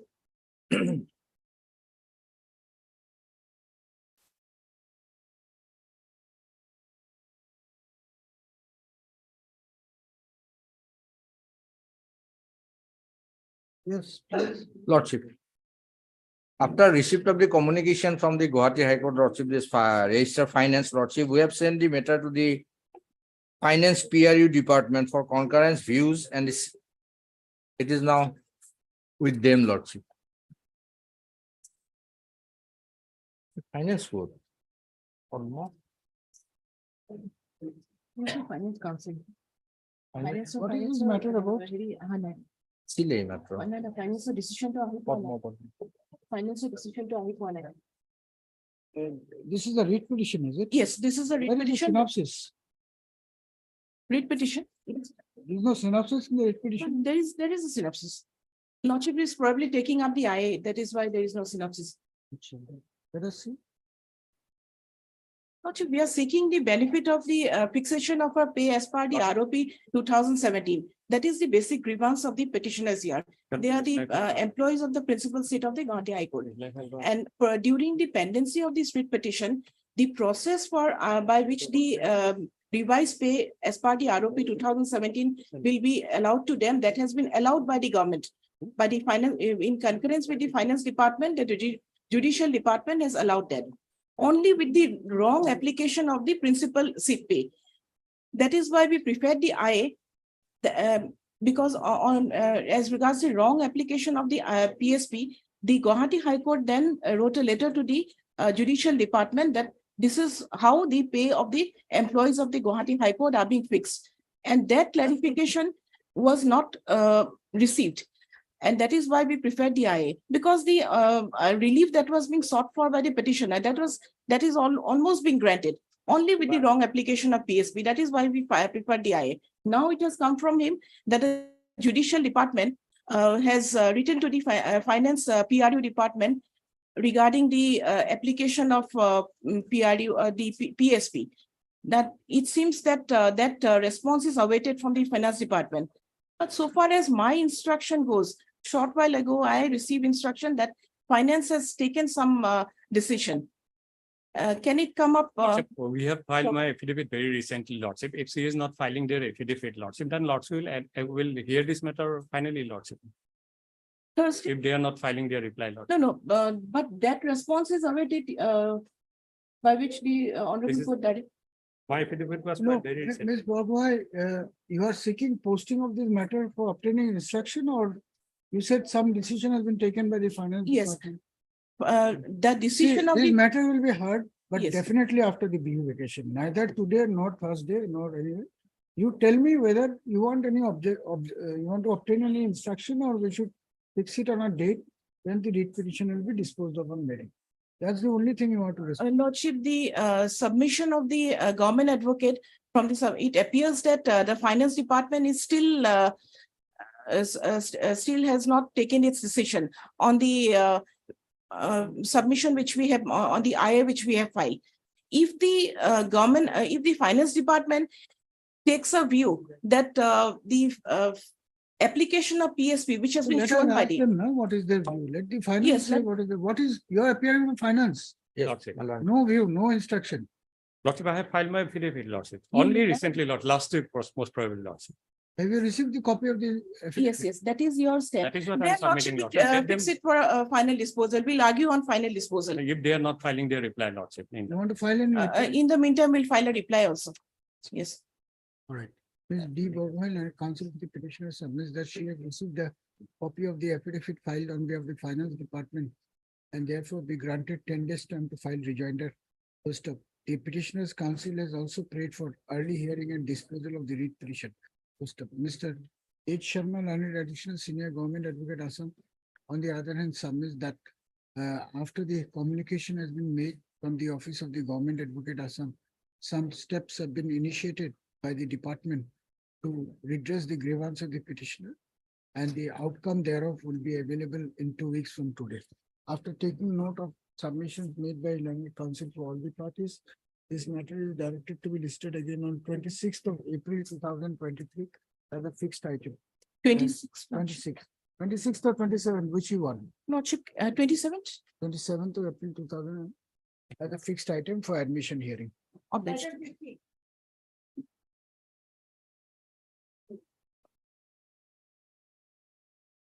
File IA for early hearing into the matter. Early hearing. WBC number 6596/2014. No, it is the petitioner has decided not to proceed with the case. He has taken that file from me long ago. So maybe dismissed for non-prosecution. The WPC. You are for the writ petition? Yes, WPC. Mr. K.R. Patguri, learned counsel for the applicant is present. Mr. K. Sharma, learned counsel appearing for the writ petitioner is also present. This IA has been filed with a prayer for early hearing of WPC number 6596 of 2014. However, today when the matter is called up, Mr. K. Sharma, learned counsel for the petitioner, submits that he has received instruction from his client not to press this writ petition. Therefore, the matter be dismissed for non-prosecution. If that be so, the writ petition is hereby dismissed for non-prosecution. Consequently, the IA number so and so. I filed Okalotnama, my lord. I already filed Okalotnama, my lord. Yes. What can be done? I recorded your position. Stands disposed. Yes, after 5 minutes. Senior information officer, they have calculated marks on the basis of computer applications, which is not permissible under the rules, my lord. That is on, Appointments have not been made. they have already been made. They will- Then So after 10 years, you expect the court to set aside the appointment. Well, 2013 matter, we had filed it on 2013.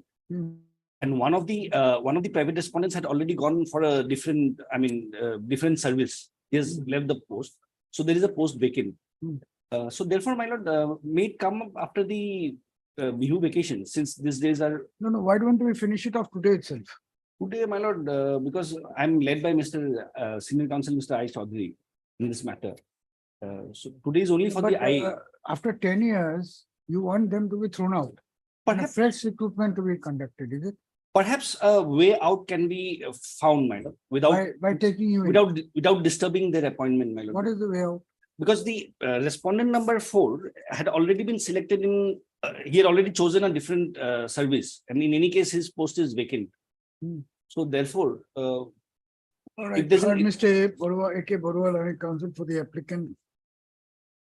This IA has been filed with a prayer to grant early hearing of the connected proceeding being WPC number 5647 of 2013. I peruse these statements made in the IA. Ms. P. Sharma, Lordship. Sharma, Learned Counsel. for the Respondent number 3. correspondent APS. Number 3, as well as Ms. A. Talukdar. A. Talukdar, Or one. correspondent numbers 1 and 2. Government advocate, correspondent numbers 1 and 2 do not have any objection if the prayer is allowed. None has appeared for the private respondent.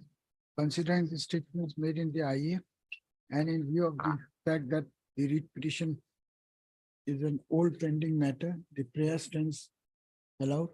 Registry to list the connected writ petition for final hearing. On when do you want it? after the Bihu vacation, so any hearing day, my lord, 20th April. Not in April, May. Not- On 16th of May 2023 as a fixed item. I understand this. May I please, Lordship? Lordship, order dated 19/7/2016, Lordship. APSC was directed to produce the relevant records, Lordship. However, we have been newly engaged for APSC, Lordship. In the writ petition, you write, in view of the order dated so and so passed in IS so and so, this matter is directed to be posted for admission hearing on 16/5/2023 as a fixed item. The learned standing council APSC to produce records on the next date fixed. Yes. All right. Lordship, in that order, Lordship, it is not clear what records to be produced, Lordship. Relevant records. You ask your senior, he will tell you. Lordship. All right, deeply obliged. Relevant records, huh? Here, the record says, my lord, the services have been, steps have been taken, my lord, the service is not yet complete, my lord. After Bihu, Heard after Bihu. Mr. P.K. Muni, learned counsel for the petitioner. Also heard Mr. T.C. Chutia, learned additional senior government advocate Assam appearing for the official respondents. Perused office note dated 15/3/2023. Await service report on unserved respondents. Is the matter for India? I may pray, my lord, we have challenged the selection list, my lord. May I pray the records of the selection process. may- Let the service be complete. Deeply obliged.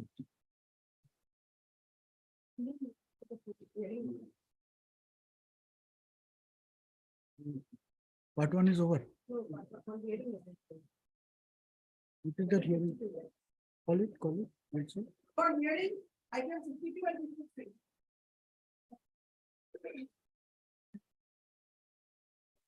Madam, kindly, timely pass over, my lord. What are these cases? What are these matters? This my but Vijay Bush will appear, my lord. He asked me to Who? Vijay Bush, my lord. He asked me for Is timely. there any pass. urgency? It may be different item. 52 is different, 53 is different. What are the matters? Respondents are ready. 53. 53 and for fifth one, number 2 and 3, I cannot pass it over for timely.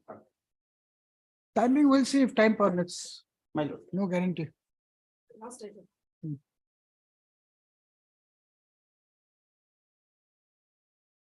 Timing matter item 29.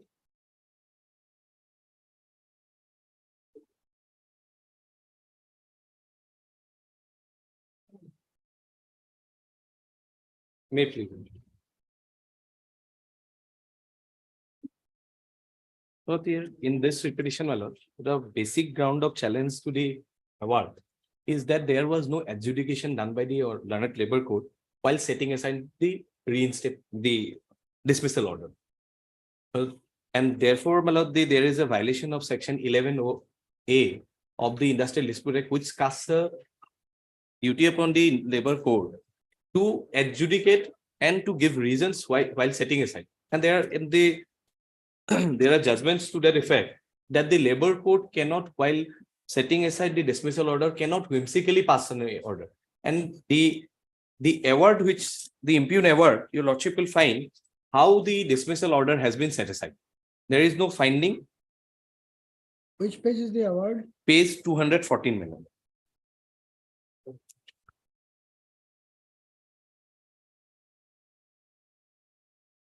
What is the date of the award? Date of the award is 19/12/2019.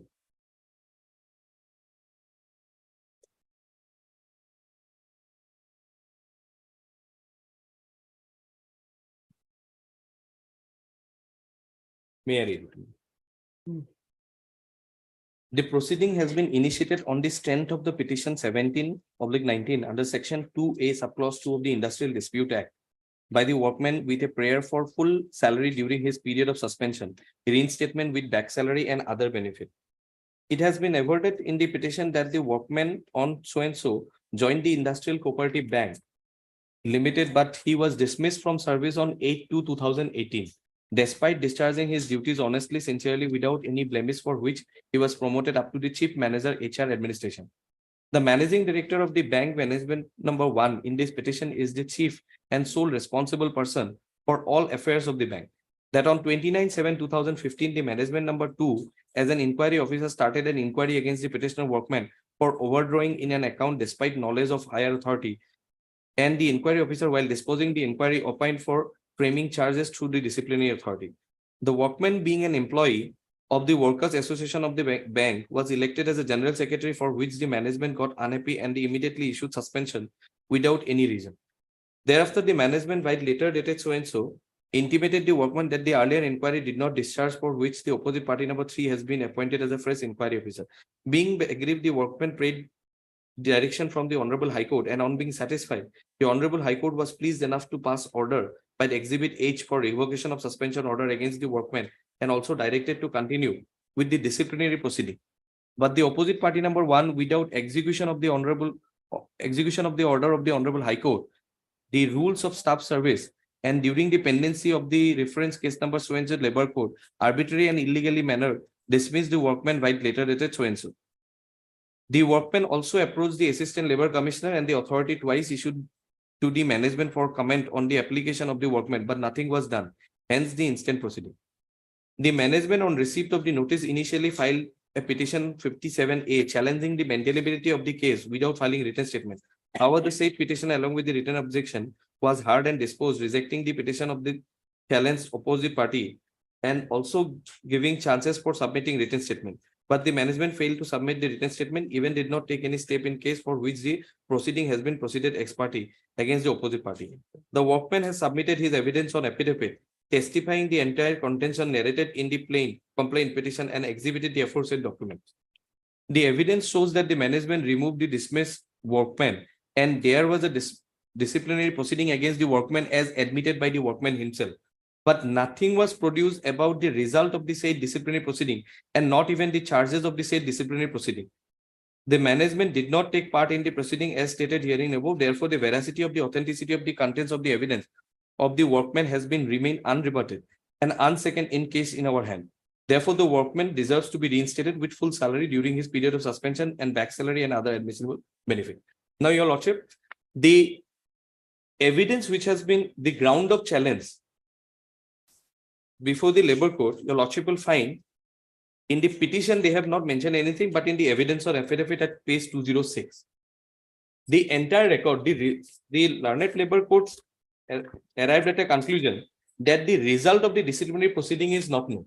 The termination dismissal of the respondent number 5 is the result of the disciplinary proceeding, and the ground of challenge, well, there was no ground challenging that he has not been given the opportunity of being heard. The entire process was followed.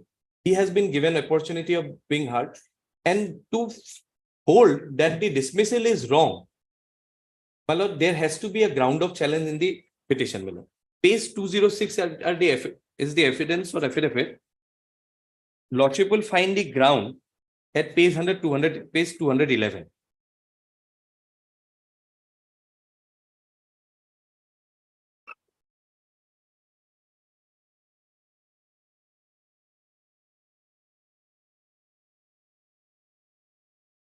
May I read it, madam?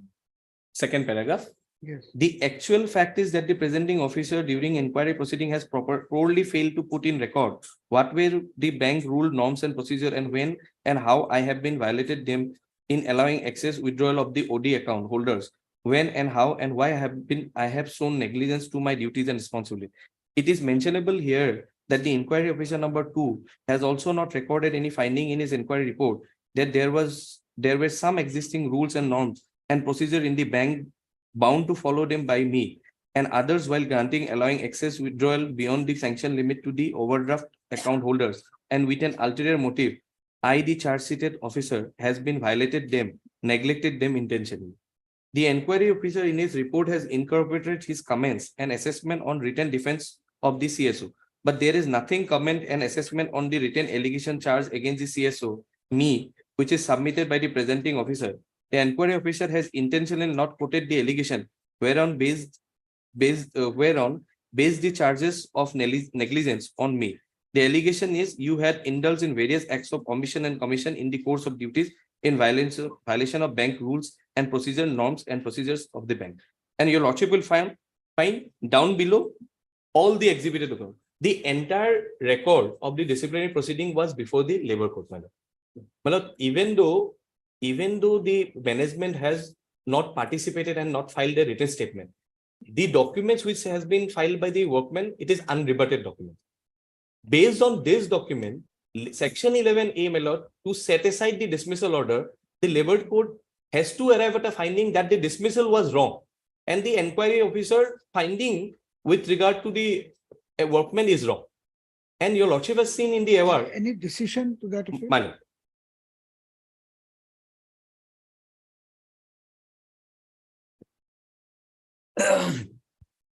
First, I will read section 11A, my lord.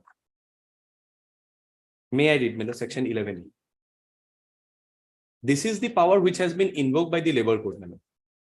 The power of labor court tribunals, national tribunals. May I, my lord? Yes, please.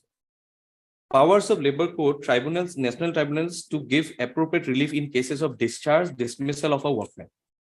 Where an industrial dispute relating to the discharge or dismissal of a workman has been referred to a labor court, tribunal, national tribunal for adjudication, and in the course of adjudication proceeding, the labor court tribunal, as the case may be, is satisfied that the order of discharge or dismissal was not justified. It may by its award set aside the order of discharge or dismissal and direct reinstatement of the workman on such terms and conditions, if any, as it thinks fit, or give such other relief to the workman, including the award of any lesser punishment in lieu of dismissal or dismissal as the circumstances of the case may require. Provided that in any proceeding in this section, the labor court tribunal, as the case may be, shall rely on the materials on record and shall not take any fresh evidence in relation to the matter. So, my lord, the provision itself makes it very clear, my lord, there has to be a satisfaction, and that satisfaction, my lord, amounts to an adjudication in a judicial proceeding, my lord. Lordship will find, I am relying on a judgment of the Honorable Supreme Court, where the Just a applicable, minute, Mr. Kosh. AI 209, Supreme Court Supplementary 994.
Yes. Well. Not here in this case, Mr. my lord. Chakraborty, there seems to be some problem with the manner in which the order has been drafted. My lord, if we conclude, No. my lord, you what take I'd a like, simple- what I'd like to submit. Here it is a case, the matter went ex parte. Initially, they were represented by a lawyer who filed an application raising an issue of maintainability.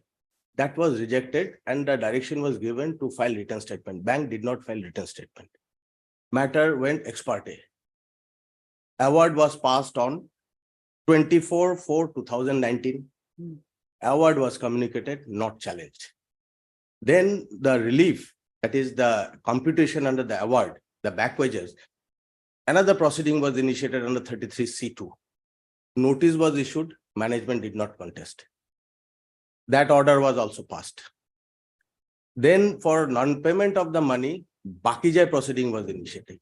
It is only when they got the notice from the Bakijai, they have come before this honorable court, contending that they were not aware of anything till they received notice. Lordship may come to that pleading that why they have come to before this court, paragraph 27, page 15.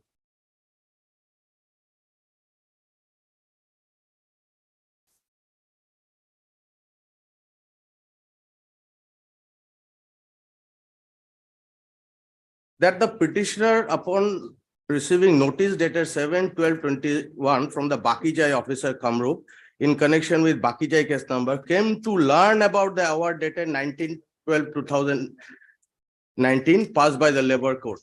So here it is a case they have projected that till they received the notice, they were not aware of anything. My lord, we have filed the workman has filed a affidavit in this. We have pointed out, no, it is a blatant false statement. Because, my lord, when the lawyer was not appearing in the labor court, the workman writes a letter to the managing director that your lawyer is not appearing and the bank has gone unrepresented on certain dates. Kindly ensure someone appears. The letter was received, bank did not appear.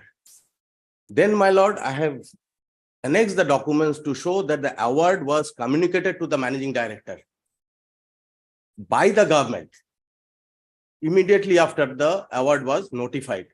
Not only that, it was communicated by the government from the secretary, by the office of the ALC and by the workmen. They did not come before the labor court. They did not challenge that award. The notice was issued under 33C2 for when the proceeding was initiated.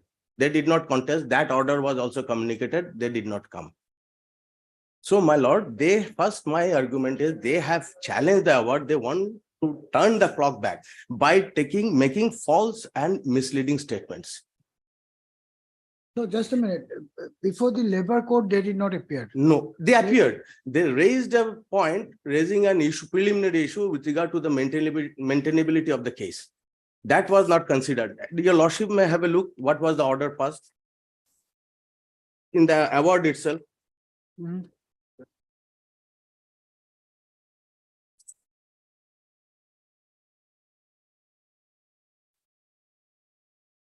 Page 216. The management on receipt of the notice initially filed petition number 57A challenging the maintainability of the case without filing written statements. However, the said petition along with the written objection was heard and disposed of, directing the petition to be challenged. Petition of the challenged opposite party and also giving chances for submitting written statement, but the management did not submit. So, court directed them to file a written statement, raise all the issues, but they have not filed the written statements. Now, my friend has argued that everything was there. Lordship will appreciate one thing, in a matter of disciplinary proceeding, the record of inquiry is very much essential. They have not produced anything. The record of inquiry was never before the court. It is only the charge sheet, punishment, everything. Inquiry report does not show whether the inquiry was fairly conducted or not. I'll come to that part, on the merit part. But I've understood. Then let him finish and then you will. Yes, my lord. And my lord, on that issue, that it is basically they're invoking the writ jurisdiction of your lordship. and it is an equitable relief. And if anyone comes to the court with misleading facts and false statements, the writ petition cannot be entertained. My preliminary objection to the writ petition is this. I'll cite decisions to that effect. But it is undisputed that the management did not appear.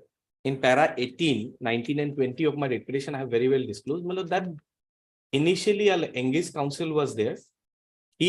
That counsel appeared, and subsequently that counsel stopped appearing, and there was no intimation given.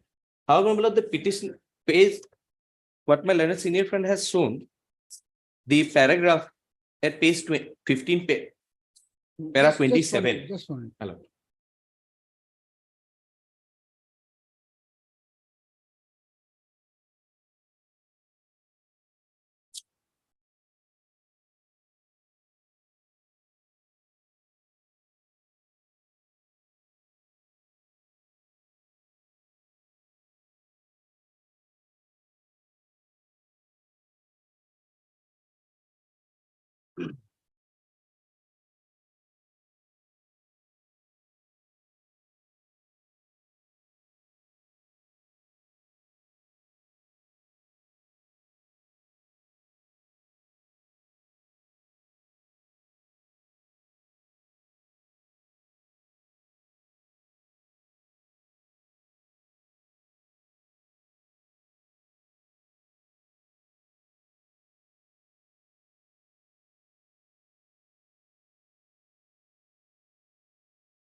So this judgment dated 4/3/2021 passed by the Labor Court. Is that also under challenge? In the Yes, that is also under challenge. So this judgment as well as the earlier award, Yes. both are under challenge. Along with the notice let me issuing answer that. Bakijai certificate. The 33C, the judgment is the computation of the back wages what he is entitled for. It is a consequence of the award level. And where is the Bakijai certificate, notice issued by the Bakijai officer? Bakijai notice with not annex. But we made a statement, my lord, that the notice of the Bakijai proceeding was received by us 7/12. on 7/12.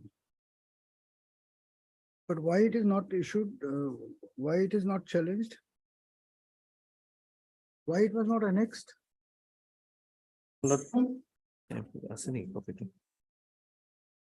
Copy left to be annexed, I have a copy. Yes.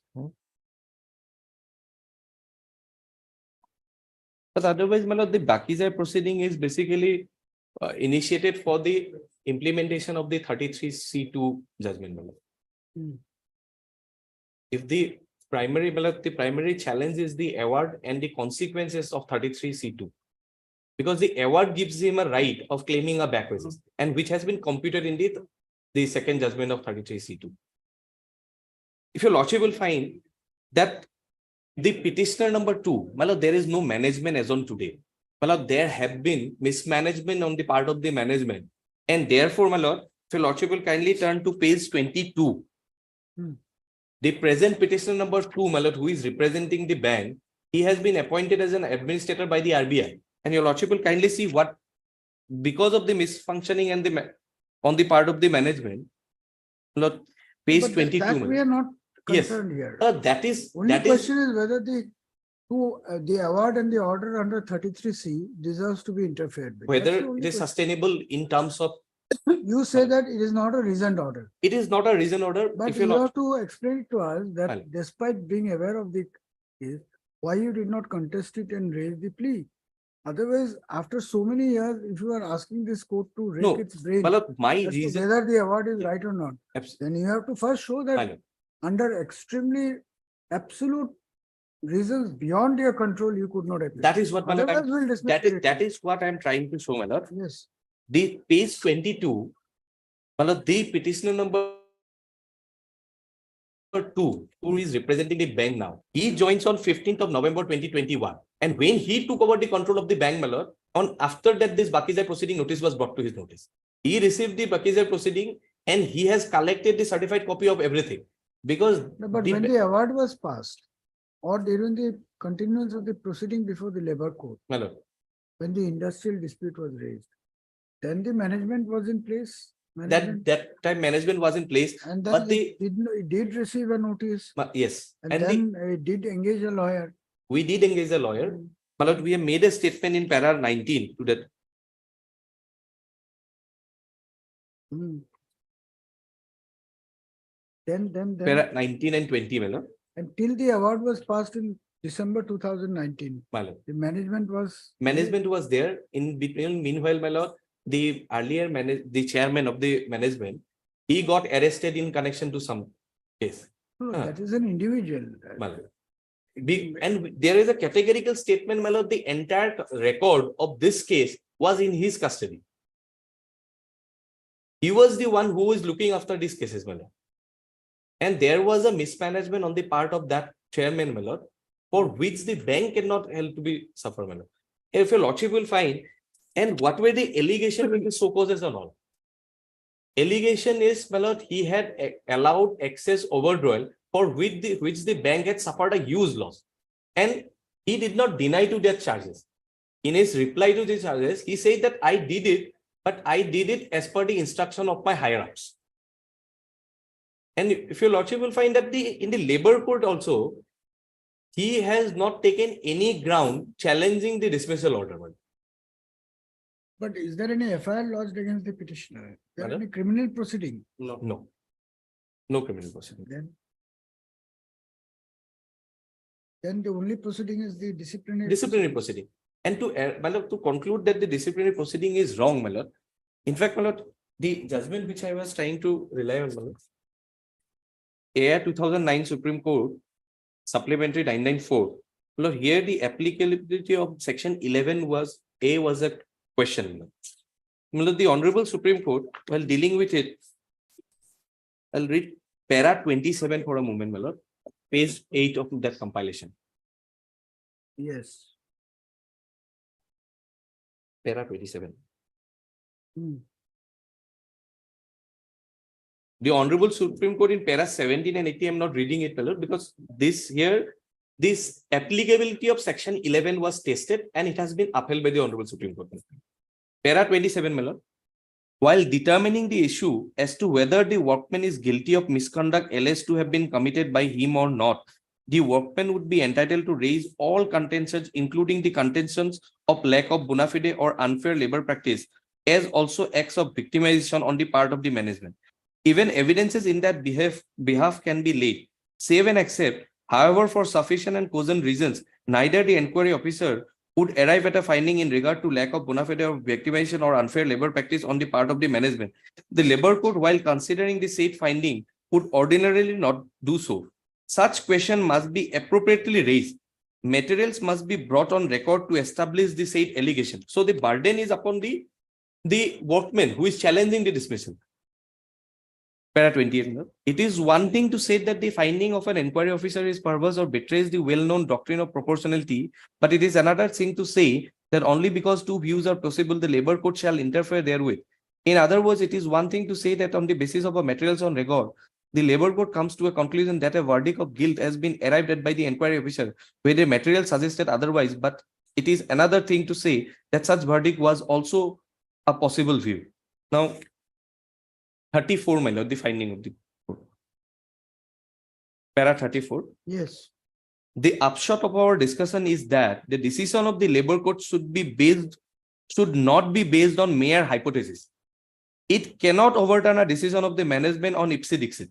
Its jurisdiction under section 11A of the Act, although is a wide one, must be judiciously exercised.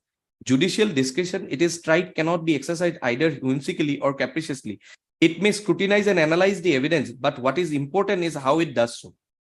Your Lordship has found in the award, the court, the learned labor court has set aside the dismissal on a hypothesis, saying that the result of the disciplinary proceeding is not. Where is the report of the inquiry officer? My lord.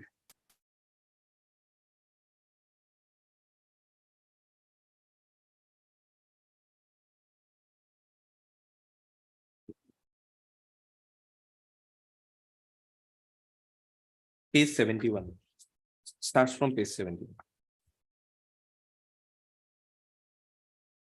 And these were the part of the record before the labor court, my lord. Yes, my lord. I think There is a forwarding letter which was exhibited.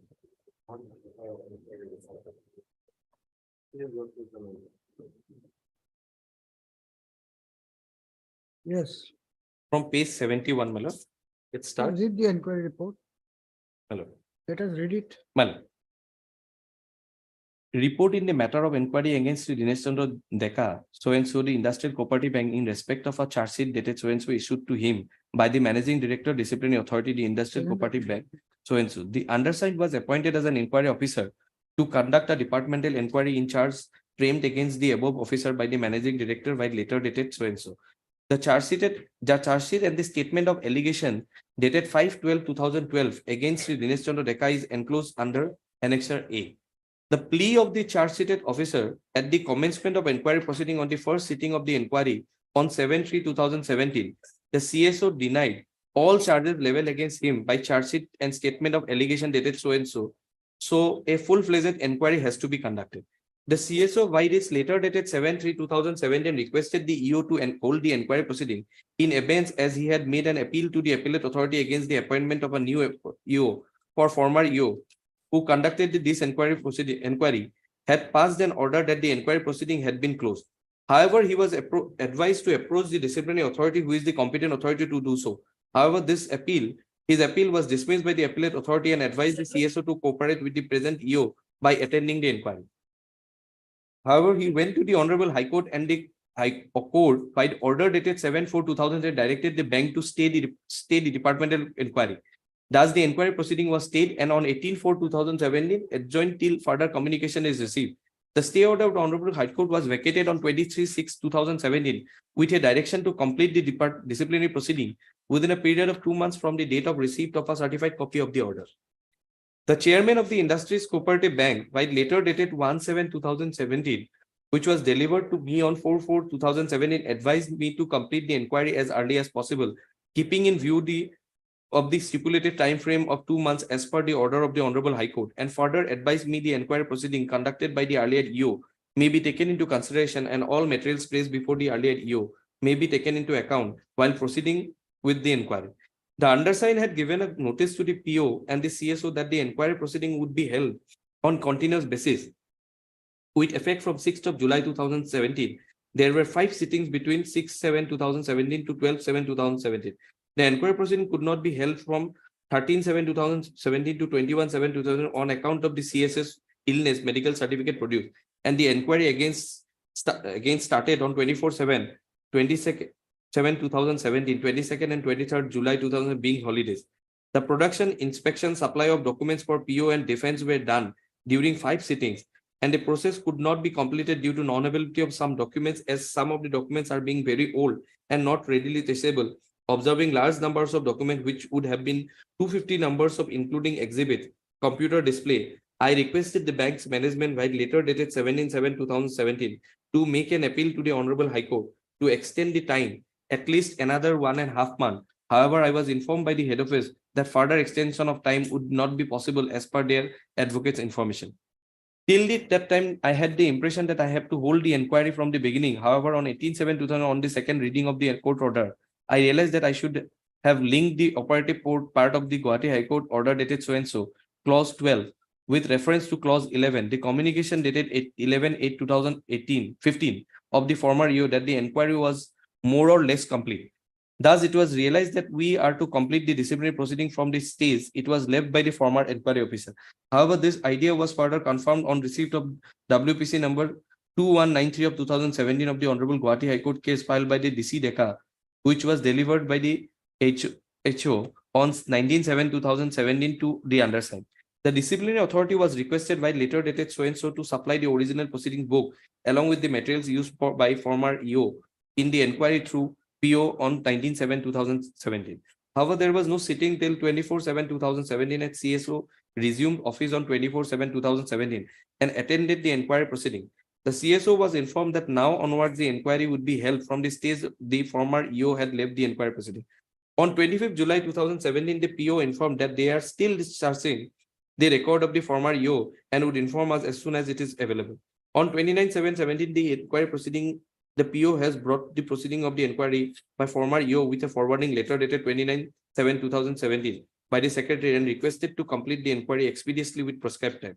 The proceedings of the inquiry sent by the former EO, A. Bhattacharya, through email dated so and so is produced before the inquiry. Copy of the same was provided to the EO to go through it at about 12:15 p.m. to meet again at 3 p.m.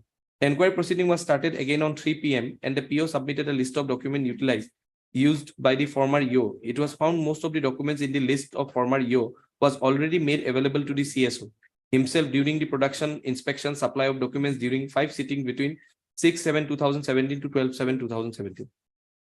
Thus, the 5 sittings held earlier found useful for the subsequent inquiry held from the stage left behind by the former EO. The PO and the CSO was allowed 3 hours to go through the inquiry proceeding of the former EO. It was found that what was presented, deposed, examined earlier, we will not go for the re-examination. However, we may proceed further as per the direction given by the former EO in the last para of his inquiry proceeding. It seems the former EO asked the PO and the CSO if there be further materials with them, they produce if available to the support and contradict the allegation within 3 days. It seems that there was no sitting after 25/7/2015. So the PO and the CSO was allowed to produce materials in support of their case. Thus, the inquiry proceeding started with effect from 29/7/2017, from the stage of the former EO had left.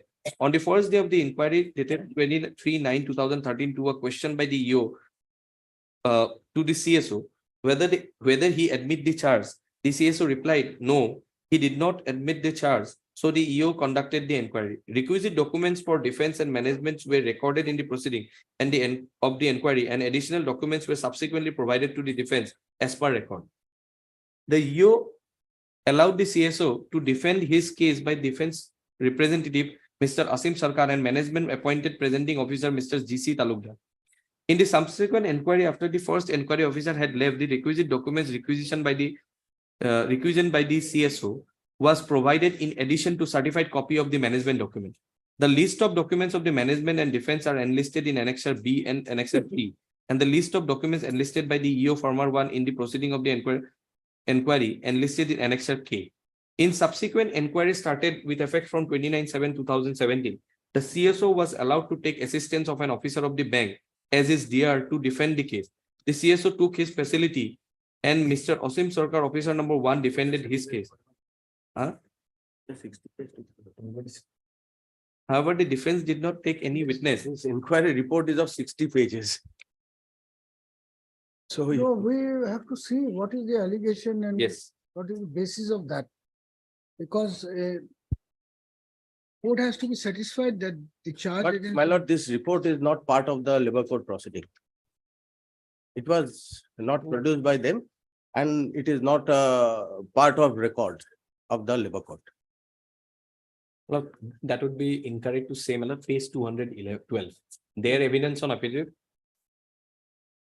The exhibited documents, Mala. The exhibited document starts from page 211, Mala.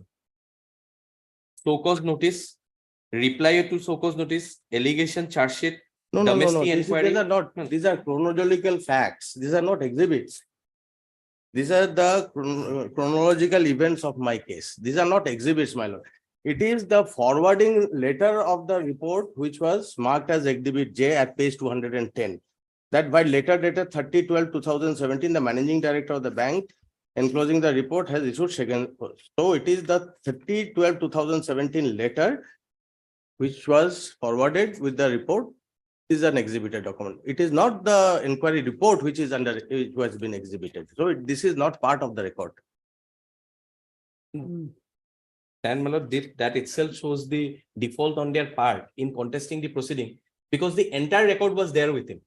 And Lordship has seen that the judgment of the Honorable Supreme Court, it says that they have to bring the contention before the labor court if the dismissal order is challenged.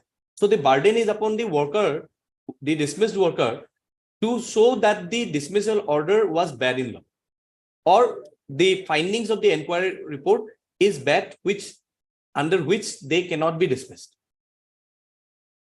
Anyways, well, I'll continue reading the inquiry findings, inquiry report. Yes.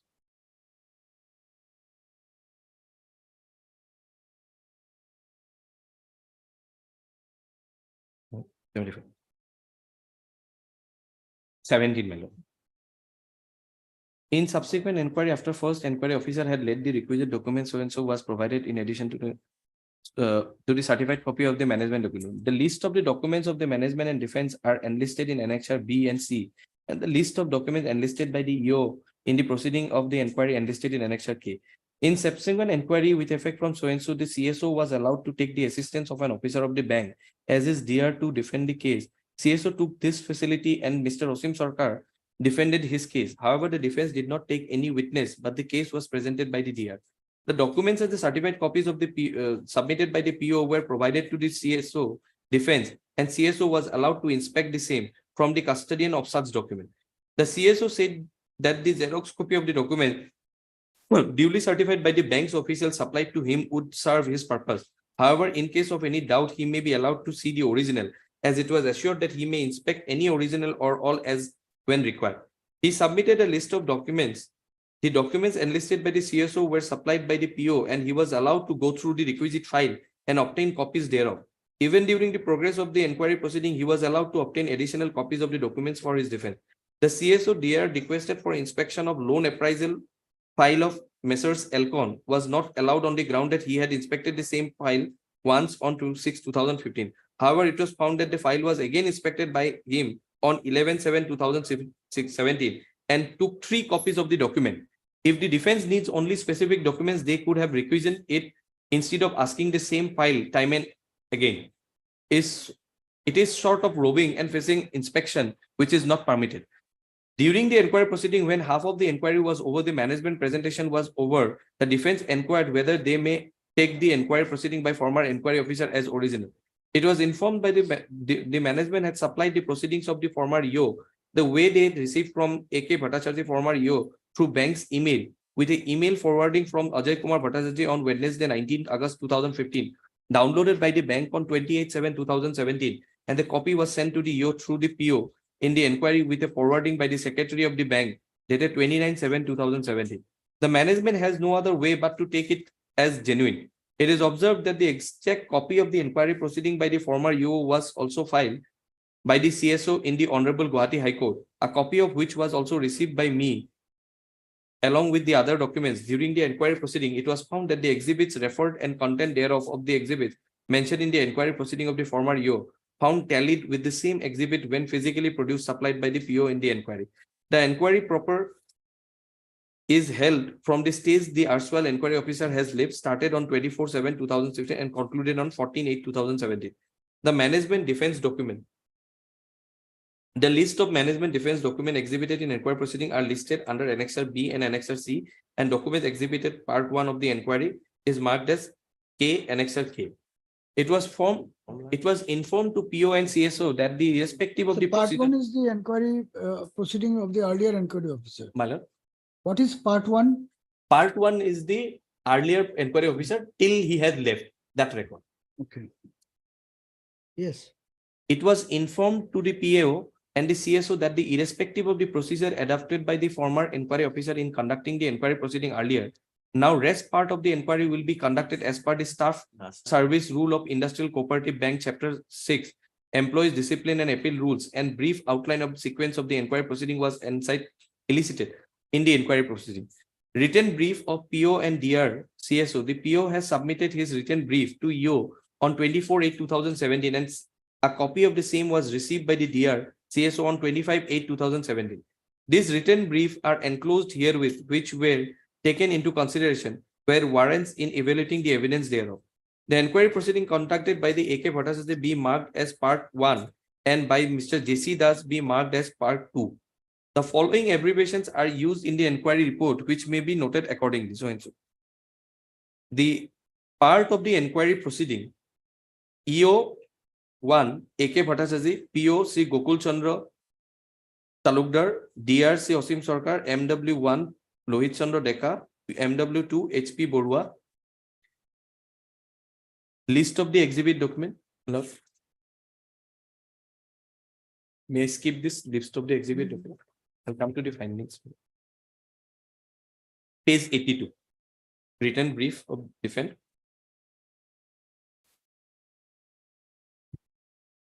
Come to the findings. Well, findings of the inquiry, page 97.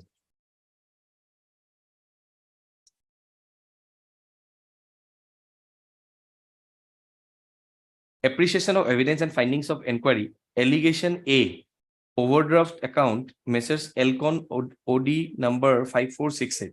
The fact in issue. The above party was sanctioned OD limit as follows. Limit rupees 55 lakhs, rupees 30 lakhs on 13/5/2009 by HO, 60 lakhs on 25/9/2010 by HO board. Total limit 150 lakh with effect from 25/9/2010. The CSO allowed the excess drawing into this overdraft account on various dates beyond his lending power. An account was classified as NPA on 15/9/2011 with debit balance of 1,54 lakhs 52,037.40 after adjustment of the liquid security. Limit enhanced to 90 lakhs on 13/3/2009. Exhibit S 81. Appreciation and assessment of evidence. The following checks were presented and examined in the inquiry proceeding, part 1 in presence of PO, DR and CSO in respect of overdraft account of Elcon 5468 on 4/4/2009. Annexure 1 are the check numbers. The part of allegation, next please. The part of allegation not presented and examined in the inquiry. The part of allegation reference Annexure 1 overdraft account, Messrs. Elcons, showing 8 numbers of specific transaction with date, debit balance and limit on date was not brought to the record of the inquiry. However, some other transactions on 11 dates of overdraft account of Messrs. Elcon was brought to the record of the inquiry dated 9/11/2013 before the PO DR as follows. This is in conformity with the allegation that there are many examples of allowing excess drawings. It is evident from the statement of overdraft account of Messrs. Elcon, exhibit S 8 number 83 and MEX 815. The debit balance on the last date of every month of November 2008 to September 2010 were 300 lakhs against a limit of 90 lakhs. With the exception date on 31/7/2010 and 29/9/2010 when debit balance in the said overdraft account was 297 lakhs and 204 lakhs respectively. However, the limit was rupees 150 lakhs on 29/9/2010. Even by enhancement of the limit to 150 lakhs on 25/9/2010, the account could not be brought within the limit. The CSO was aware of the fact and tried to defend that he had allowed overdrawing in the overdraft account at the verbal instruction of the higher authority. MEX 07 NB, the MEX 07 letter to the of CSO dated 14/11/2012 to MD was examined and cross-examined in the inquiry proceedings part 2. Reference inquiry proceeding part 1 page number 11 and 12. Rules regarding passing of instruction check. It is established from deposition of MW1 LC Das and MW2 HP Borua. If the check is otherwise in order, irrespective of amount of check, it may be passed by an officer in single signature. If the customer is availing the credit facility, all payment of instruction are to be countersigned by another officer or instruments are to be paid in joint signature. But in case where the account is already overdrawn or will be overdrawn, the excess overdrawing power or sanction limit permission approval from the branch manager is prerequisite. That is, the check presented excess overdrawing power of sanction limit. The first branch manager allowed it. passing officer passed the check and it is being countersigned by the another officer. Thus, it is being established when an account is already overdrawn or will be overdrawn. Permission of branch manager is a prerequisite as per the deposition of MW1 and MW2. Malab, pausing here for a moment, malab, the period for which these charges has been drawn, malab, he was the branch manager of this bank. The above method followed by the CSO is wrong because CSO has no sanctioning power to allow excess drawal in such overdraft account. He should have obtained prior permission from the head office. This requirement of obtaining prior permission from head office was flouted by the CSO on the plea. He was the branch manager. He was the branch manager. Then how did he raise the industrial dispute? Absolutely, Melo. That was the ground which we had taken before the labor code, that he doesn't come under the definition of workman. No, he doesn't come under the definition of workman. The first order itself is reflection of. First, the case was admitted on that ground itself. That is why the stay order was also passed. Right. He should have, para 17, he should have obtained prior permission from the head office. This requirement obtaining prior permission from the head office was flouted by the CSO on the plea that he followed his predecessor, who reported to have allowed excess over sanctioning limit first, and they reported the matter to the HO in a routine manner at the month's end. Thus, it is diluted that the urgency of an immediate attention of higher authority, who may or may not allow such excess drawals on the merit of the case within his power. Reference Annexure 1, Overdraft Account Elcon. It was reported in the Inquiry Proceeding Part 1, page 12, that the CSO signed in all the checks under Exhibit 1 to Exhibit 1(9). Thus, the CSO allowed the excess drawal in the overdraft account Messrs. Elcon as per Annexure 1. Thus, in a single day on 4/4/2009, the CSO allowed excess drawal of rupees 56,08,000, and the debit balance in the said overdraft account is 1,99,18,431.69 against the limit of rupees 90 lakhs. Thus, the excess withdrawal comes to 1.99 crore, rupees 90 lakhs limit equal to 1.09 crore, which is even far beyond the lending power of the chairman of the bank, MD, and CSO has no power to grant excess drawing over the limit sanctioned by the HO. MD sanctioning power is of 3 lakhs only. Reference number 2 to Annexure 2. It is evident from this Annexure 2 that the debit balance in the overdraft account Messrs. Elcon, with expectation of 31/3/2009, where far exceeded the sanction limit. The higher debit balance was 3.49 crore on 31/12/2009 against a sanction limit of 90 lakhs. Thus, it exceeded the sanction limit of 3.49 crore minus 90 lakh by 2.59 crore. In the Inquiry Proceeding Part 1, page 5, the CSO admitted that all the overdrawing was allowed by him on the behest of the then managing director. But it was testified by MD1, Mr. MC Kolita, EP Part 2, page 41, that the branch manager cannot allow excess drawal on verbal instruction of higher authority. In the above, excess drawing was 2.59 crore against a sanction limit of rupees 90 lakh. The sanctioning power of the MD was 3 lakhs only, MEX 06.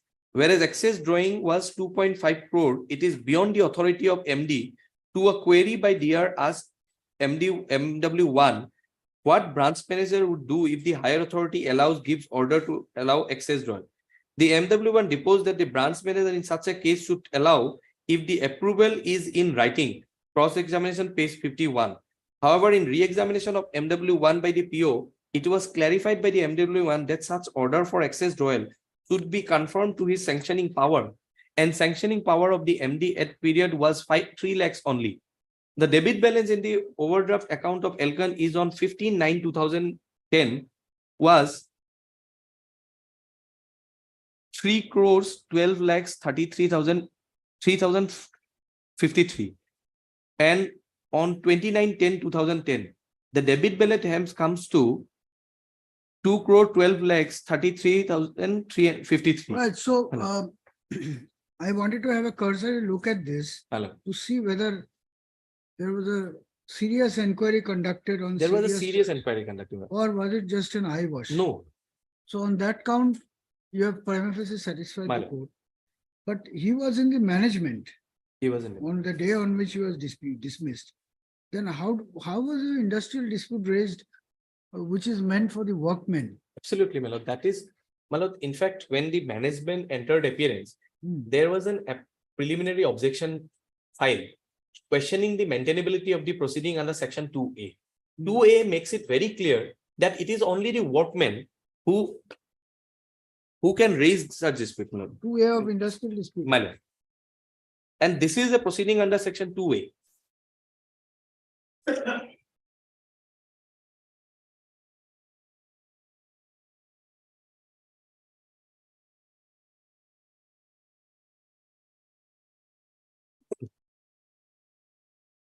Dismissal, etc. of an individual workman to be deemed to be an industrial dispute, where any employer discharges, dismisses, retrenches, or otherwise terminates the service of an individual workman, any dispute or difference between that workman, his employer connected with, or arising out of such discharge, dismissal, or retrenchment, or termination, shall be deemed to be an industrial dispute, notwithstanding that no other workman or any other union of workmen is a party to that dispute.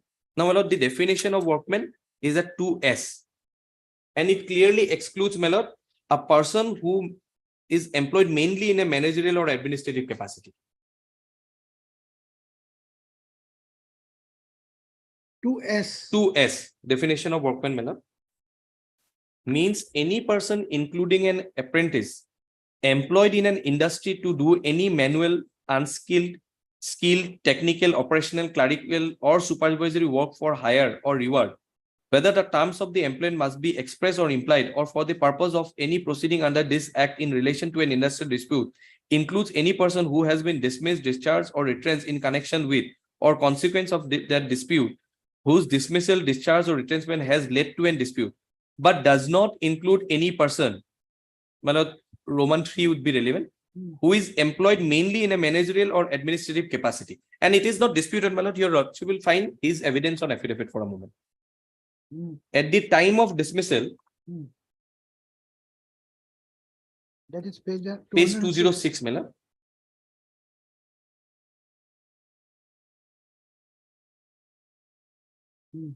First paragraph. That I joined in my service on 1/8/1987 as the office in the Industrial Cooperative Bank, and bank management has promoted me in the number of times to the higher up, such as junior officer 1, assistant branch manager, manager development, and chief manager HR and administration. When he was dismissed, he was the chief manager of HR and administration. And for the period for which he has been, well, the disciplinary proceeding was drawn up, in that period, he was admittedly the branch manager.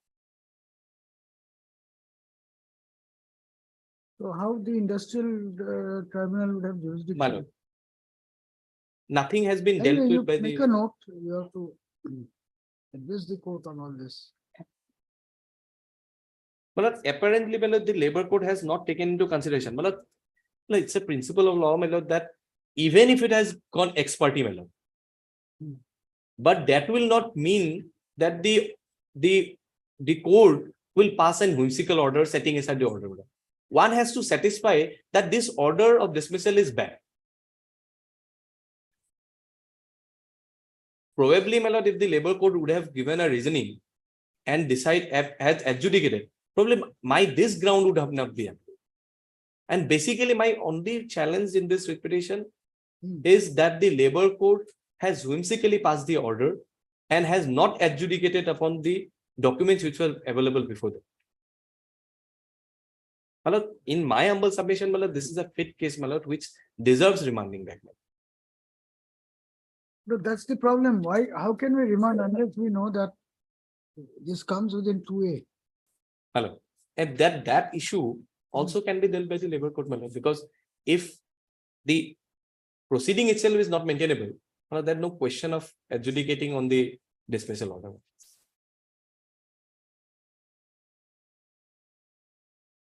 All right, we'll continue Well, after lunch. well. You have taken a note of. Yes. So for the issue of workmen, my lord, there is an order. They raised that issue. Labor court said that this is a mixed question of law and fact. You place your pleadings. And they were given the liberty to file the written statement. Whether a person is a work, Since they have not filed, therefore that issue cannot be gone into now. not only that, they have not challenged that order also. That order also, my lord. Only on that point, if we find that a workman cannot include a manager, whether pleadings have been filed, not filed, the award cannot be. And my lord, the same man, the issue with regard to his suspension was before the labor court when he was removed from service. No, Mr. Chakraborty, you are missing the main point. My lord, If the industrial dispute cannot be raised by a management, I am allowing the repetition. Unless you can show that it can be entertained. Whether they raised the plea, they did not raise the plea is irrelevant. no. Because it will be My- covered my- in the 1977 judgment. My submission is whether a person is a workman or not will not go by his designation. It is the nature of duties that will decide whether a person is a workman or not. And whether the nature of duties is a question which can be gone into only when relevant materials are placed before the court. All right, you argue, but he has identified himself as the chief manager. He was, if your lordship goes through the removal order, he says, the removal order says that he was in the officer grade. I'm just pointing out to your lordship, if the order of removal, Mr. Chakraborty, what I'm asking is, are you sure you'll be able to address the court on all these issues today itself? Because if I take up in the second half, I'll close it. No adjournment. no, my lord, I'm not, So therefore, this will have a crucial bearing.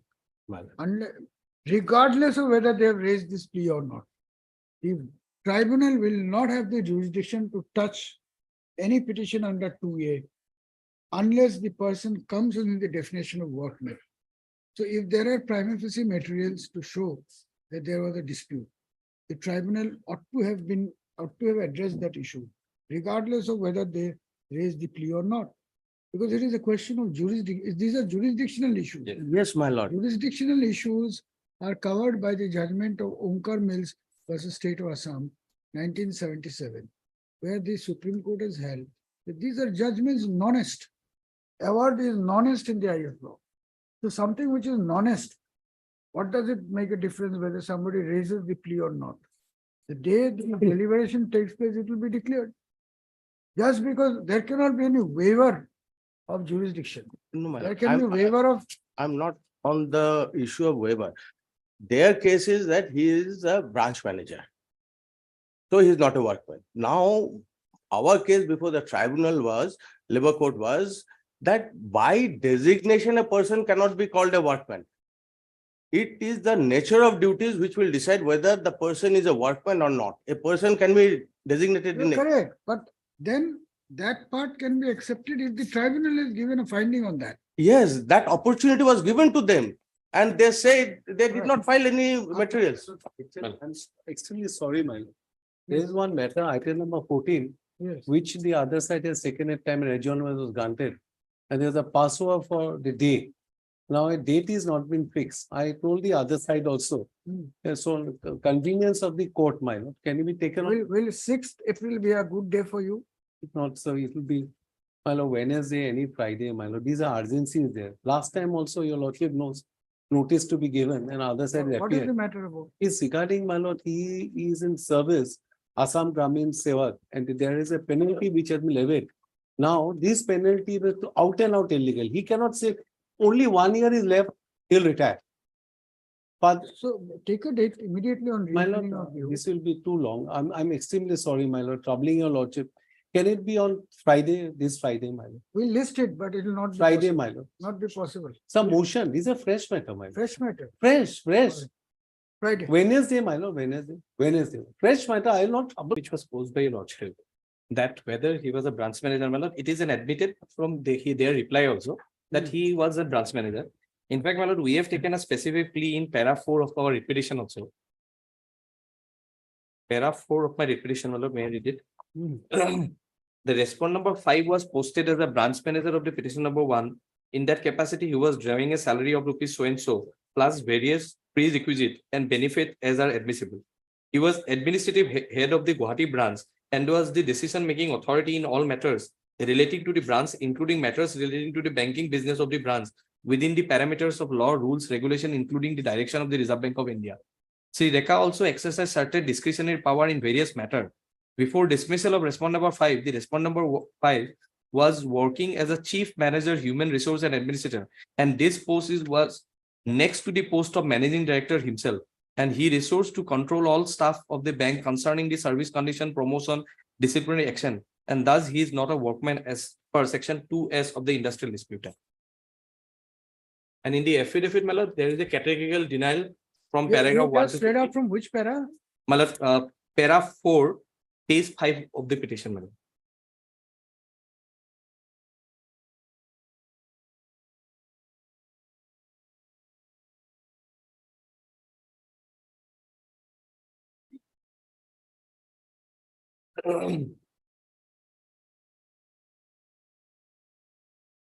Yes. And with in response to this, my lord, statements made in paragraph 4, my lord, in the affidavit, there is a plain denial to para 1 to 15 and no categorical statement counter that he was not acting as a discharging the managerial, because 2S, my lord, the definition of workman, which exclude, my lord, the word uses managerial and administrative capacity. So admittedly, my lord, he was a branch manager, and when he was dismissed, he was a chief manager, which is the next post to the chairman, to the managing director. So he was discharging the supervisory control and the managerial.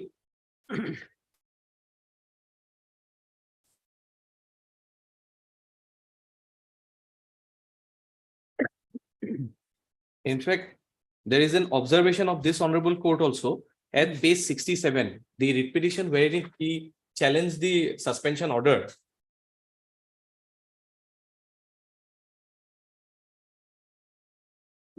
Page 67, my lord. Yes. First paragraph, my lord, second last line. The petitioner admittedly is a senior officer of the bank, and therefore the managing director acted within this power. He challenged the order issued by the managing director. Page 67.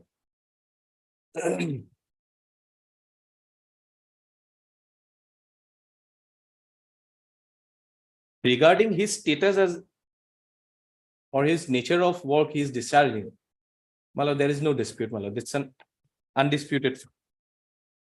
No, even if assuming that My lord. we hold that he is not a workman within the meaning of section 2S. My lord.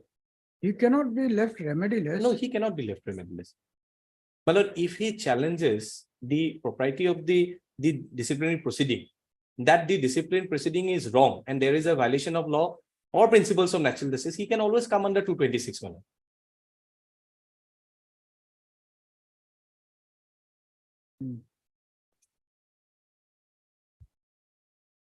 So, my lord, my basic contention, my lord, in this writ petition, firstly, my lord, that the learned labor court, my lord, exercise jurisdiction which is not vested upon it, because this adjudicating on an application under 2A, which is not maintainable. First, secondly, my lord, the labor court, while invoking the power of under 11A, is required to adjudicate and arrive at a satisfaction, cannot pass any whimsical order. And apparently, my lord, the labor court did not adjudicate, did not conclude, arrived at any conclusion that the dismissal order was bad for so and so reasons. On the contrary, the labor court set aside the dismissal order whimsically on a finding that the outcome of the departmental proceeding is not known. That itself, my lord, the non-application of mine is so apparent, my lord, that the labor court adjudicating the dismissal order says, my lord, that there was no the departmental proceedings outcome is not known. And one judgment I relied on, my lord, I have given the compilation. In the other judgment on that section 11 again, my lord, just indicate the paragraph, my lord, very short paragraph, my lord, case 13. Petition.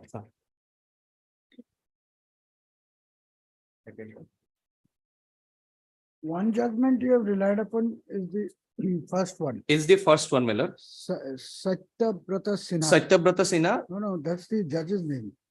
Oh, sorry. my lord. Usha Breko Mazdoor Sangh versus Management of Breko Limited. In that judgment, I relied on para 27 and para 27, 28 and para 34. Para 34, the observation, the decision of the court that the labor court decision should not be based on mere hypothesis and it cannot overturn a decision of management on ipse dixit.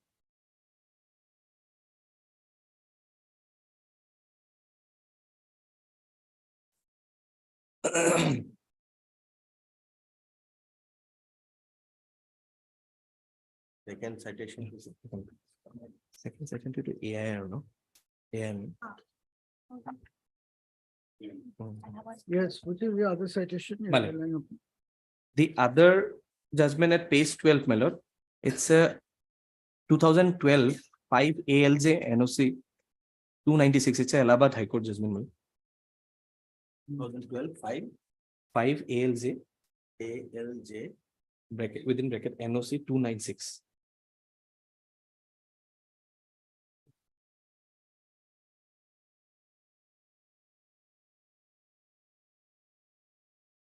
Para 6, my lord. Yes. Labor Court, while considering this matter under section 11A of the Industrial Dispute Act, had ample power to examine and appreciate the findings of the inquiry officer, including the right to reappraisal of the evidence which on record. Section 11A Act abridges the right of the employers when it comes to awarding a punishment based on conclusion of a domestic inquiry. The Labor Court can alter the punishment imposed by the employer under section 11 of the Act, even if the misconduct is proved. Labor Court is entitled to hold the opinion that the order of discharge or dismissal for the said misconduct is not justified. It can then award to workmen a lesser punishment. Labor Court has given a power for the first time to interfere with the punishment imposed by an employer, but wide as this power may be, it heads into by the proviso to section 11A of the Act, which requires the Labor Court to take into consideration on material on record. Although section 11A confers power on an industrial tribunal or labor court to substitute a lesser punishment in lieu of the order of discharge and dismissal passed by the management, this power has to be exercised judicially, and the industrial tribunal or the labor court is expected to interfere only if it is satisfied that the punishment imposed is highly disproportionate to the degree of guilt of the workman concerned. And this power is akin to one used in the cases where principle of proportionality is invoked. In the present court, the court has not examined the issue in context of principle of proportionality. So, my lord, the finding is, my lord, that there has to be a judicial adjudication, my lord. And the another judgment at page 15, my lord, AI 2006 Supreme Court 2208. 2006. AI 2006 Supreme Court 2208.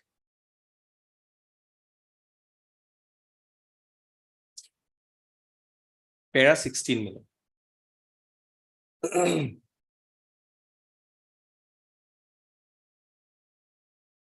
The Labor Court had earlier held that the inquiry was properly held, that there was no violation of the principles of natural justice, and that the findings were not perverse. The vitiating facts found by the Labor Court against the inquiry are erroneous and are liable to be set aside.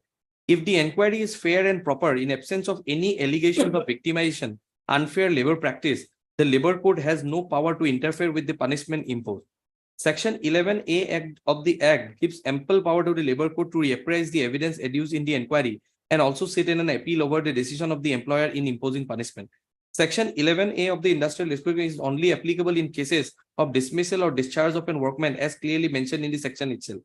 Before the introduction of Section 11A in Indian Iron Steel Company Limited versus Workmen, this court held that the tribunal does not act as a court of appeal and substitute its own judgment for the management, and the tribunal will interfere only when there is a want of good faith, victimization, unfair labor practice, etc. on the part of the management. There is no allegation of unfair labor practices, victimization, etc. in this case. The powers of a labor court in absence of Section 11A is illustrated by this court in Workmen Firestone Tire and Rubber Company Limited versus the management, when the inquiry was conducted fairly and properly, in absence of any allegation of victimization or malafide or unfair labor practice, the labor code has no power to interfere with the punishment imposed by the management. Since 11A is not applicable, the labor code has no power to reappraise the evidence to find out whether the findings of the inquiry officers are correct or not, whether the punishment imposed is adequate or not. Of course, the labor code can interfere the finding if the findings are perverse, but there is a clear finding that the findings are not perverse and principles of natural justice were complied with while conducting the inquiry. And Malad, in this present case also, Malad, there is no challenge to the disciplinary proceeding with regard to Malad victimization and unfair labor practice, Malad.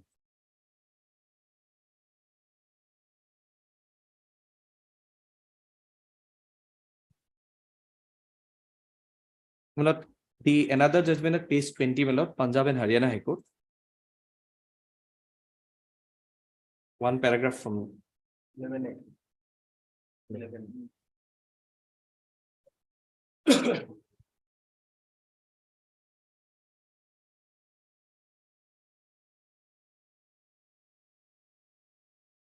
Para 16, Malad, page 25.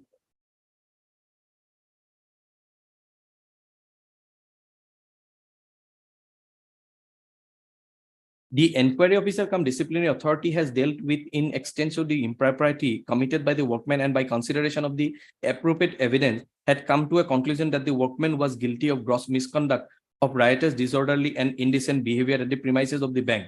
And he was also guilty of minor misconduct of committing nuisance at the premises of the bank and failing to show proper consideration, courtesy and attention towards the officers or other employees of the bank. After finding him guilty of misconduct on the question of punishment, he has examined such type of incident, brought bad name to the institution, and being the senior employee of the branch, the workman joined with the member of the public and shouted slogans against the bank and employees, thereby attracting the attention of the general public, were acts of prejudicial to the interest of the bank. Bringing the issue to the streets and behaving in a violent and indecent manner was not a solution to any problem, and behavior of the workman ill-behaved his status and subverted orderly conduct that was expected of a workman. The punishment awarded was a dismissal from service for proven gross misconduct and stoppage of 3 increments with cumulative effect for willful insubordination, disobedience, and unlawful, lawful and reasonable orders of the superior. The labor code clouded, as it was by a fundamental assumption that the disciplinary authority did not have the power to impose punishment to an officer below the rank of the appointing authority, went on to make sweeping observation that the evidence of the witness were contradictory and report of the inquiry officer was not accepted. No point of contradiction was ever elicited in the award. None of the reasoning of the inquiry officer has been put to any test of judicial appraisal and reasoning. The labor code did not appear to have considered any materials for coming up to a conclusion that the inquiry officer's findings were either perverse or incorrect. The labor code ought not to have interfered under such circumstances when the findings of the inquiry officer cum disciplinary authority were appropriate and hence considered all relevant facts. So in this case also, Melo, there is no finding. Melo.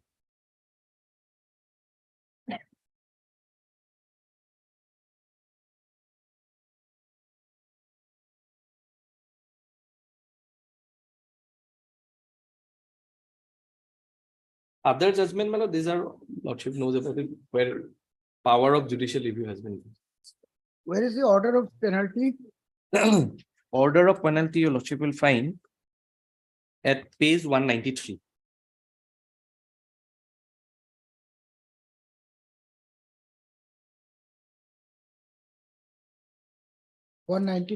Page 193, annexure 9.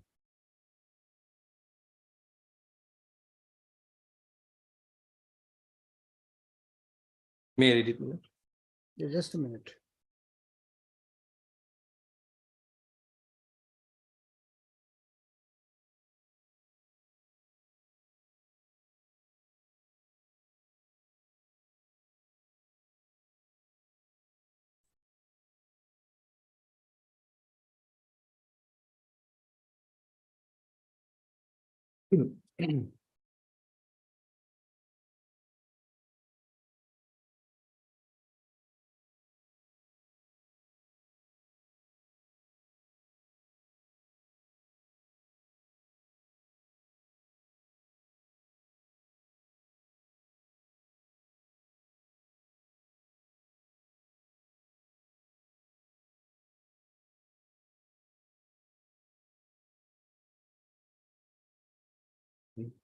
prohibition to.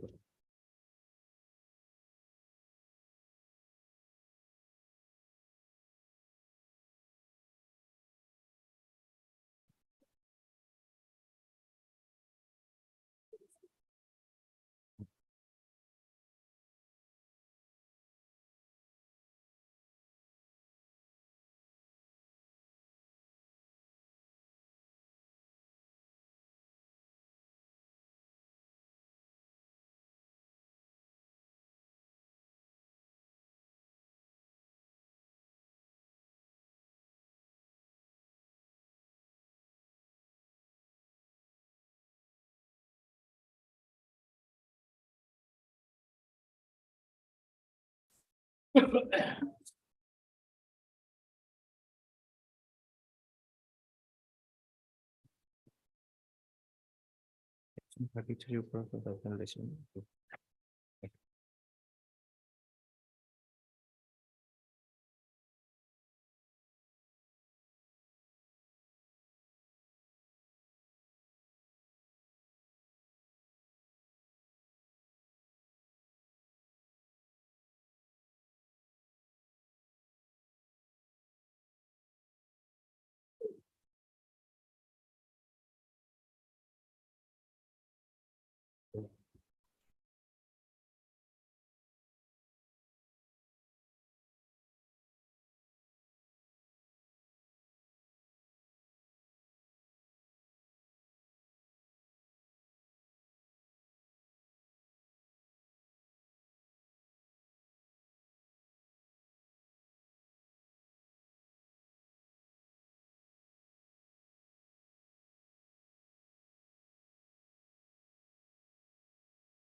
Yes.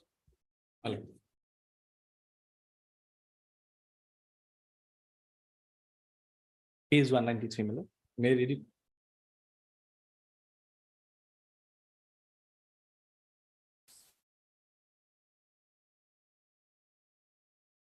Yes. The removal order.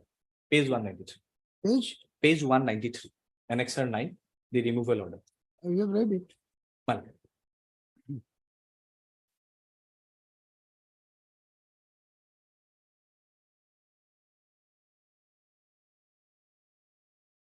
What is the petitioner doing now?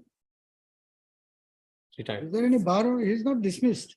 He is removed, my lord. He has in the meantime attained the age of superannuation. He retired on 31st/12/21. And in between, did he join any other service? No, my lord. He was not gainfully employed. That is why there is an affidavit in this department. Yes. But one plea which they have taken in their affidavit, that there was a reference case, though that was not a ground before the labor court, and that was also not the reason whereby the removal order was set aside by the government. That the reference case, the dispute, your lordship will kindly take up the affidavit filed by the respondent number 5. One issue in that reference case related to the suspension of the respondent number 5, which was decided in negative by the labor court. Mr. Kaushik, there is no need to argue everything. Yes, yes. You made your broad points. Let us. See I what just is- pointed out because that is there on the ground. So, Mr. Chakravarti, three basic points on which the writ petition will be. One is First workman. is that he was a senior grade officer and was serving as the chief manager HR, which according to them is a post just below the managing director, which is the apex post. Therefore, he was definitely in a managerial cadre or an administrative rank officer. He doesn't come within the definition of workman under 2S. If that be so, the industrial dispute at his instance was not maintainable. This is the first argument. Second argument is that the order was passed perfunctorily. There is no real adjudication. The basis was that bank did not come, so I am allowing the petition, something like that. That, according to him, and as appears prima facie from the judgment, defies the mandate of the Labor Court Industrial Tribunal under 11A. 11A, the court has to decide, and not only decide, it has to come to a conclusion, the reasons why the inquiry officer's inquiry report is bad. And what could be the reasons? These have been generally indicated. So there is no such finding. Third is, even the findings recorded by the court are perverse in the sense that the Labor Court says, is it Labor Court or Industrial? Labor Court. Labor Court. Labor Court says, what happened to the inquiry proceeding, nobody knows. So that means the Labor Court was not aware that the inquiry proceeding was culminated and then he was dismissed, removed from service. But at the same time, he has set aside the order of removal and reinstated. So it shows that there is non-application of mind. That's his argument. So, my lord, first regarding the workman part, they had filed one application before the Labor Court saying that he doesn't belong to the workman category because he was designated as manager. Labor Court decided that application by passing an order saying that the designation of a person will not decide whether he is a workman or not. It will be decided only when you bring on material evidence to show that he was discharging these functions. Accordingly, liberty was given to them, and that order was passed on 23/4/19. Liberty was given to them. You file your written statement and take all the plea. They repeatedly took adjournment to file the written statement, did not file. Even that order was not challenged. Now, my friend has pointed out one paragraph of the affidavit saying that I was appointed as clerk and then I was designated as branch manager. Lordship may come to 206, page number 206. That is the evidence in affidavit of the respondent number 5 workman. 206. Next paragraph, my lord. That I was entrusted with clerical works of the bank. No financial, administrative and supervisory power is allowed to me by the bank management and categorized me as a staff under the provisions of the staff service rule of the bank. As per the staff service rule, I am liable in all respect of my work before the secretary, director, managing director and the chairman. I was entirely under direction, control and supervision of my higher officers and the management of the bank. Now, my lord, he was, but my lord, this is an industrial cooperative bank. It is not like other nationalized bank. Here, my lord, the managing director calls everything. There are persons designated as officers, manager, everything. Even loan applications are sanctioned by the managing director. Even this person, even if he is designated as a branch manager, he doesn't have the power to even sanction leave to an employee. Everything. So he is designated. But he did not have that managerial function. He did not have that supervisory function. So, in absence of managerial function or supervisory function, in absence of any power which can bind the bank, there has to be some power entrusted upon him which will, and that decision will bind the bank. It was not there. He was designated as a branch manager. And these facts were not denied. No cross-examination on these issues. They have pointed out before a lordship about paragraph 4 in the writ petition that all these things, these were not mentioned anywhere in the Labor Court. These things that I was designated as a branch manager, no doubt about it, but I did not have any financial, administrative or supervisory power. I was working under the supervision of the managing director and I was designated as a staff because the staff service regulation. But even if there is a manager, assuming that there is a manager, your client is not a manager, there is another manager. You will also have to work under the supervision. Yes, that is the process under which industrial cooperative bank functions. These are not placed before the. You are saying yes, then you are considering to the case. No, he is working under the, even the branch manager doesn't have the power. Mr. Chakraborty, I will request you to please listen to the question of the court carefully. My lord, If your answer is taken just now, then there is nothing to be decided. my lord. I am saying, you are saying that he was working under the supervision of the managing director. So regardless of whether he was designated as a manager, he did not have powers which are independent from the management. Correct? Tell me in any bank, any manager who has powers which are not under the control of anyone. No, here specific is that he did not have the financial, administrative and supervisory power. That is, he will have the financial power, means he will have the power to sanction loan. He will have the power to supervise his subordinate staff. On what basis are you saying this? You have to substantiate this argument. My lord, exactly, my lord. These are the statements made before the labor court. Mr. Chakraborty, I am saying, do you have anything to back up your arguments, or it is just oral submission? These facts are in the affidavit. They have not come up with positive. What was his last pay? How much was he drawing salary? The last pay, It is not there in the writ petition. it would be there, my lord, the computation of the labor code under 33. Page 218 is the judgment of the labor code. Yes.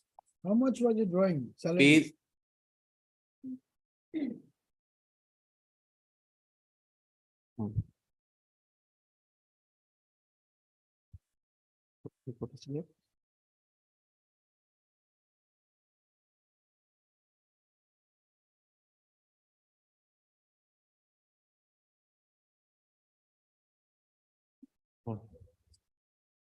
Oh, yes.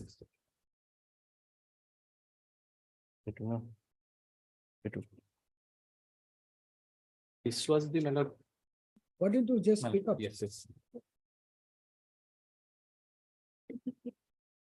Yes, his gross salary was 73,295 last. It can't be the salary of a workman. My lord, cooperative bank, my lord, even clerks are getting more than 60,000 salary. So, my lord, ultimately, the issue is whether the law as on date is a person cannot be taken away from the definition of workman merely on the basis of his designation. If that is the position, the factors which will decide whether the person is a workman or not is the nature of duties. That this aspect has been So settled. I am asking you, is there any authority? Yes, my lord, but since this is not the pleaded case of the petitioner, No, I will go into that. That is the first aspect. it is, I have the authorities, but today I'm not ready with that authority because they have not challenged the award from the point of jurisdiction in the writ petition. Just a passing remark that he is not a workman, but if you. No, but this court will go into that aspect. Yes, definitely. When he has asked and your lordship has expressed that intention, I will definitely bring those judgments, which says that it is the nature of duties which will decide whether a person is workman or not, and not the designation. That is why if your lordship goes to the order of the labor court passed on 23/4/19, when their application was taken up for hearing, labor court held that this is whether a person is a workman or not, whether this man is a workman or not is a mixed question of law and fact. So it can be gone into only when you adduce evidence, and you are given the liberty to raise this issue along with the merit of the dispute by filing a written statement. No, that's correct. But that is a matter you can say it happened in the labor court. But today, this. Now, my lord, these facts as projected in paragraph 4 of the writ petition were never pleaded nor urged in the labor court. So whether in view of this statement in the evidence in affidavit, whether my lord can take note of these submissions which were not placed and urged before the labor court. No, Mr. Chakraborty, you see, I must put you in the right perspective or put you to notice the factors which are weighing in the mind of the court, so that you get a fair chance to address those. Of course, the court will make up a mind after both sides' arguments are over. But look at this case as it stands before us today.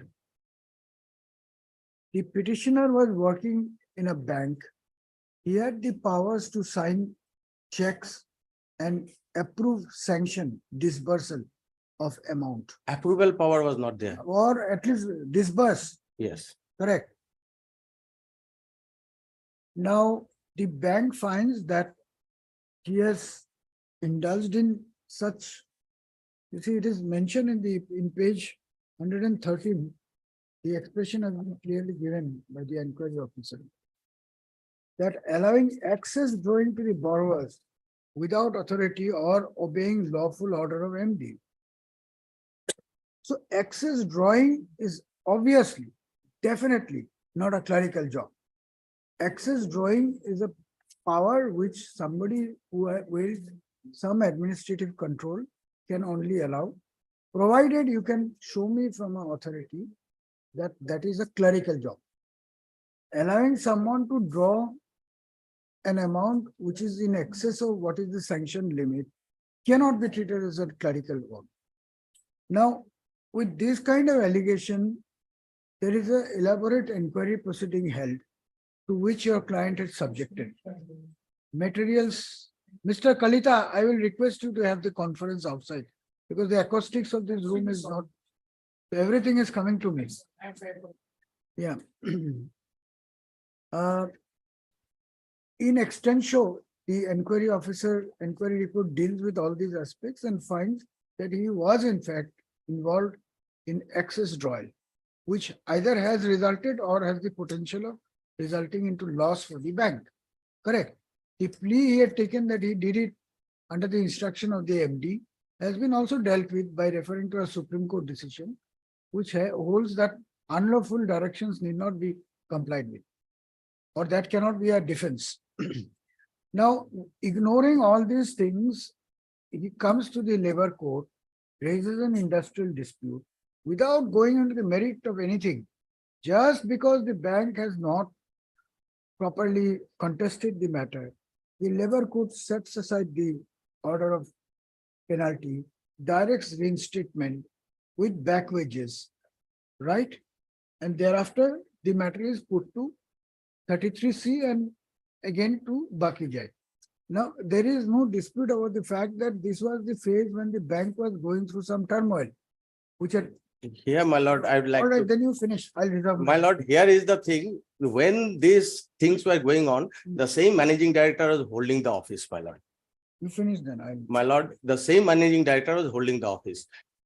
Now, they have projected, I will come to that. But one thing is, my lord, the workman has taken a plea that he was removed from service during the pendency of a reference case. And the law which has been laid down by the. You have just missed out, Mr. Chakravarti. You didn't allow the court to formulate the question where I wanted an answer. You have missed out. Now you conclude your argument, I'll reserve that. My lord, I'm sorry, my lord. Very, very subtle point. But I wanted to deliver a judgment dealing with that point. But you don't want to. My lord, I missed it. Now I'm not coming up with it. I'm sorry, To my lord. conclude your arguments, I'll reserve that. Because then there's no point of interacting if you don't want to hear the query of the court. Your No lordship, point in- they have. The earlier pattern was good. The judge used to sit like that, both sides argues their matter. After 2 months, judgment delivered. No interaction, nobody knows who has made what submission. That is a better way. Because in interaction, if you are not willing to even appreciate the query of the court, what is the point in interpreting? There's no point.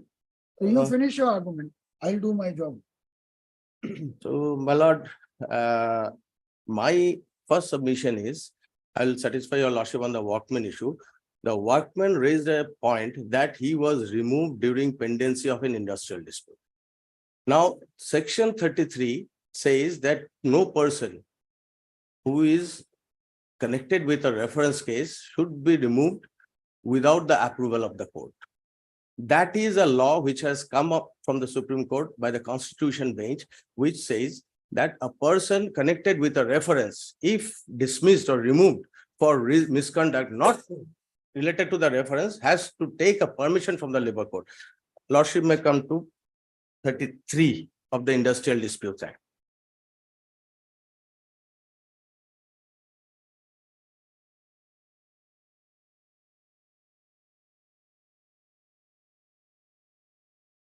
Condition of service, etc., to remain unchanged under certain circumstances during pendency of proceeding. Yes. During the pendency of any conciliation proceeding before the Labor Court, a conciliation proceeding before a conciliation officer or a board, or of any proceeding before an arbitrator, a labor court or tribunal or national tribunal in respect of an industrial dispute, no employer shall, in regard to any matter connected with the dispute, alter to the prejudice of the workmen concerned in such dispute the conditions of service applicable to them immediately before the commencement of such proceedings, or for any misconduct connected with the dispute, discharge or punish, whether by dismissal or otherwise, any workman concerned in such dispute, save with the express permission in writing of the authority before which the proceeding is pending.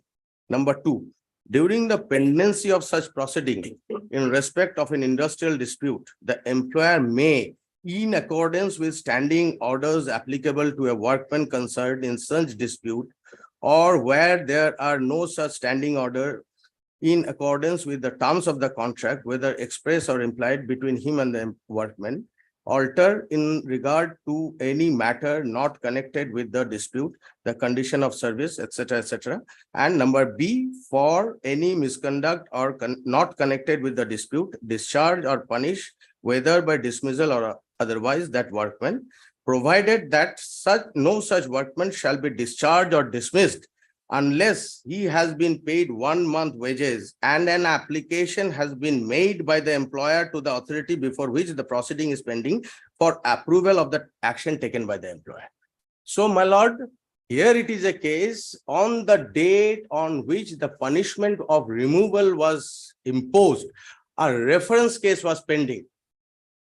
And in that reference case, the respondent number 5 had an issue, the issue of his suspension. This connected charge sheet and the suspension was an issue in that reference, along with other issues. And this man, the respondent number 5, is the secretary of the Employees Association, my lord. That is why Lordship may just come to the award, which we have annexed. Lordship may come to page 242 of my affidavit in opposition. Before that, Lordship will kindly note one aspect, that this man was dismissed from service on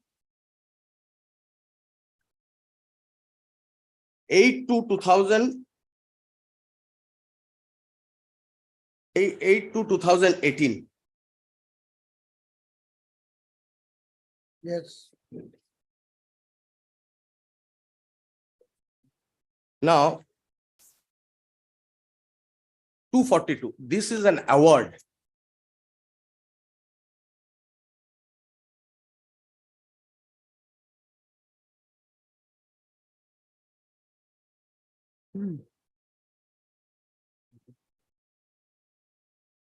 My lord, will see the award was passed on 7/5/2018. First page, 242. Labor Court, management, the dispute between the management of Industrial Cooperative Bank Limited versus the President Secretary Industrial Cooperative Bank Employees Association. And this award was passed on 7/5/2018. So on 18/2/2018, when he was removed from service, this reference was pending. My lord may come to paragraph 1 at page 242. The lordship got it? This reference case has been Reference about this. reference case number 12 of 2017. This is a reference made by the government wide notification dated 12 June 17. I'm reading, my lord. This reference case has been instituted on receipt of a notification issued by the Joint Secretary to the Government of Assam Labour and Welfare Department dispute Assam wide memo number such and such dated 13 June 2017.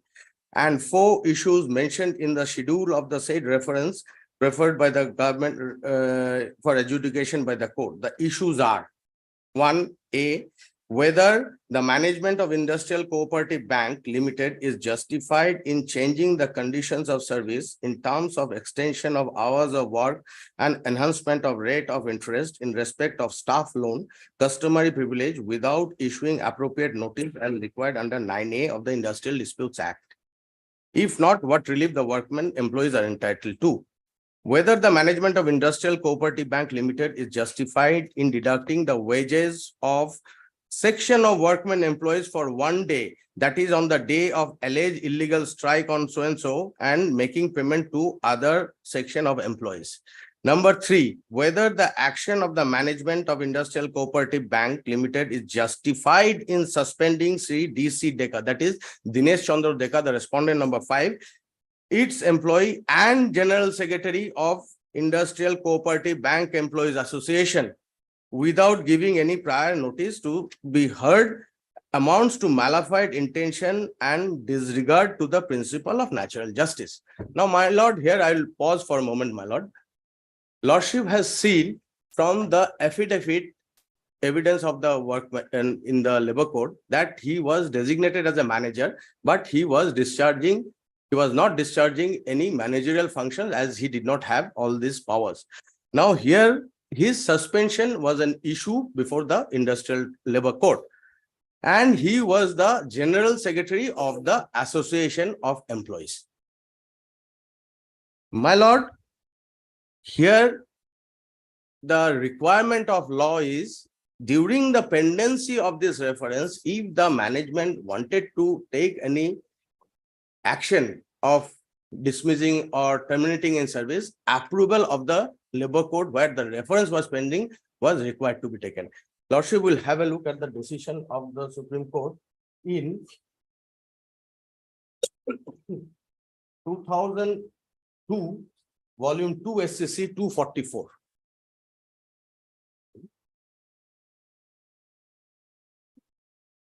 It is a constitutional bench judgment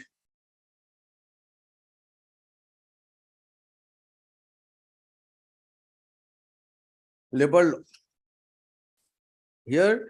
The issue which was referred, my lord, lordship may come to page 247. What was the issue which came up for consideration before the 5 judges bench? From the order of reference made in Jaipur Jila Sahakari Bhumi Vikas Bank Limited versus Ram Gopal Sharma, the question that arises for consideration is, if the approval is not granted under section 33(2)(b) of the Industrial Disputes Act 1947, whether the order of dismissal becomes ineffective from the day it was passed or from the day of non-approval of the order of dismissal, and whether failure to make the application under 33(2)(b) would not render the order of dismissal inoperative. So, my lord, the issue was, if a reference is pending and a person is connected with the reference and the management wants to remove or dismiss for issues not connected with the reference, then an application under 33(2)(b) is required to be filed. And if that application is answered in favor of the employer, then the approval is granted. So the order of punishment is not final till approval is granted by the authority or the court where the dispute is pending. My lord, if no application is filed, or if the application is filed and it is rejected, then the order of removal becomes inoperative. That is the law. Now, lordship may directly come to paragraph 13.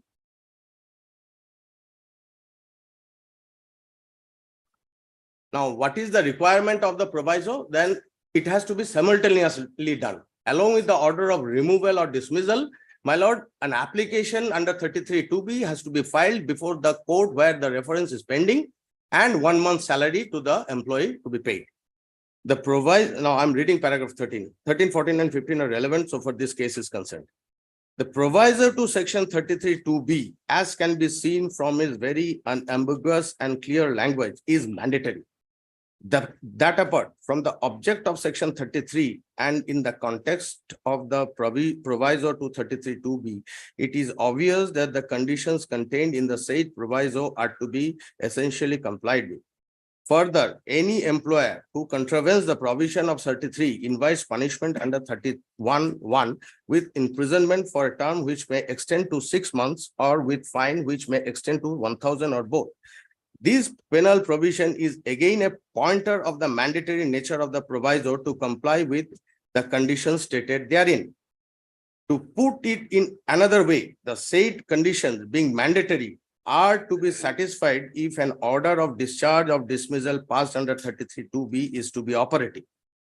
If an employer desires to take benefit of the said provision for passing an order of discharge or dismissal of an employee, he has also to take the burden of discharging the statutory obligation placed on him in the said proviso.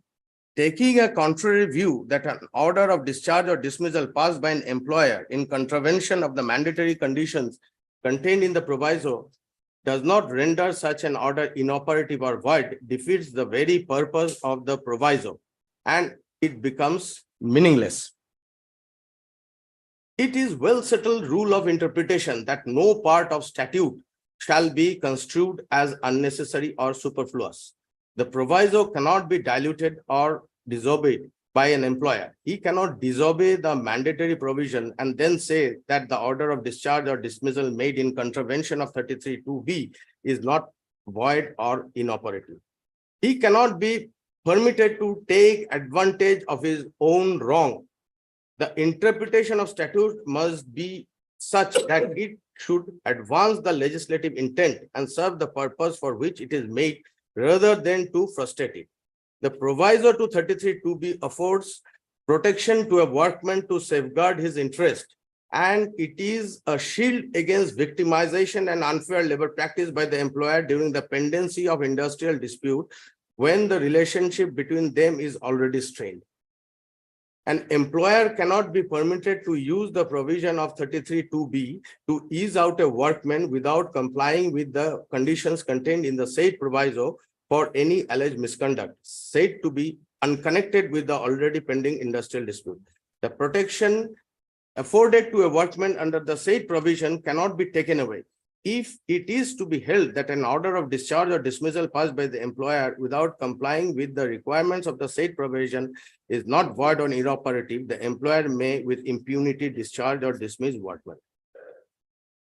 So, my lord, the law is, if a reference is pending and the workman is connected with the reference, to dismiss or remove that particular workman during pendency of the reference on any allegation, if it is connected to the reference, then it has to be a permission which has to be taken from the court.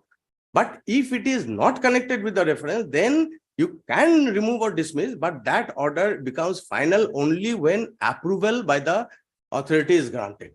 And what the requirement is, you have to file an application. Authority means? If it is the reference is pending before a conciliation officer, then the appropriate authority will be the conciliation officer.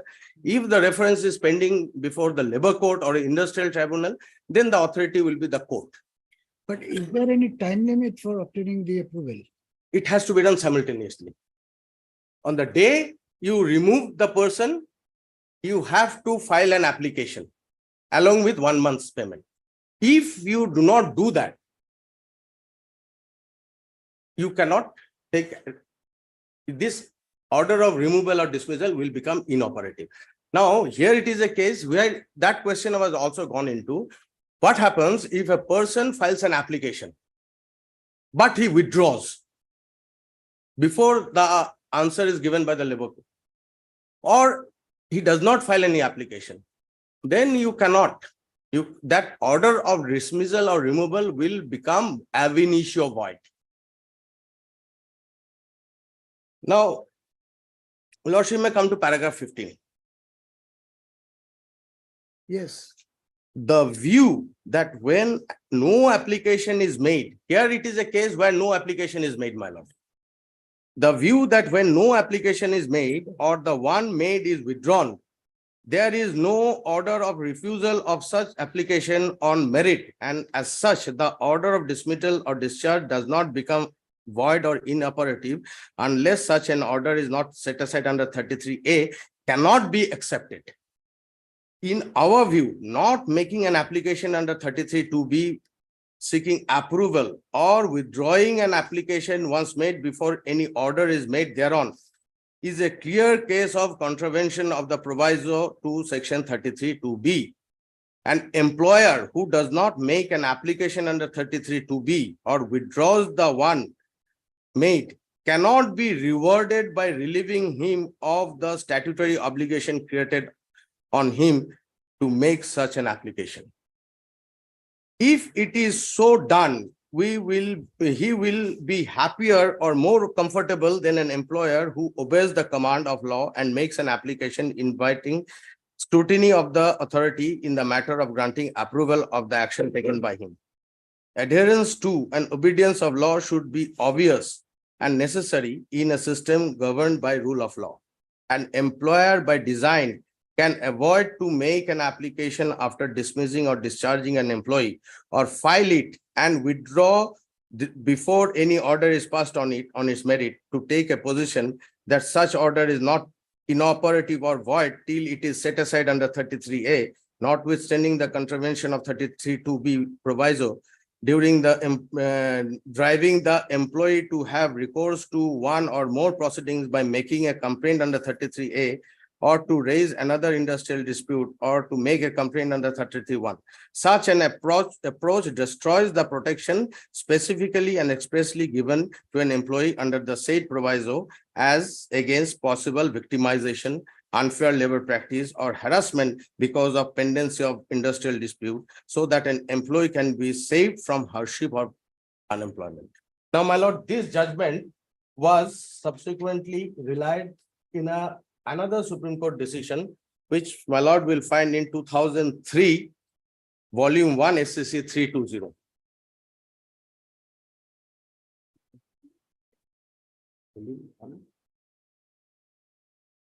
Number 320.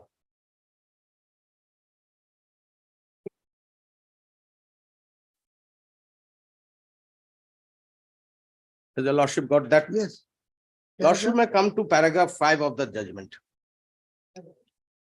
A constitution bench of this court in Jaipur, Jila Sahakari Bhumi Vikas Bank Limited, that is the earlier judgment, my lord, of 2002, has ruled that the conditions contained in the proviso to section 33(2)(b are mandatory in nature, and their non-compliance would render the order of discharge or dismissal void or inoperative.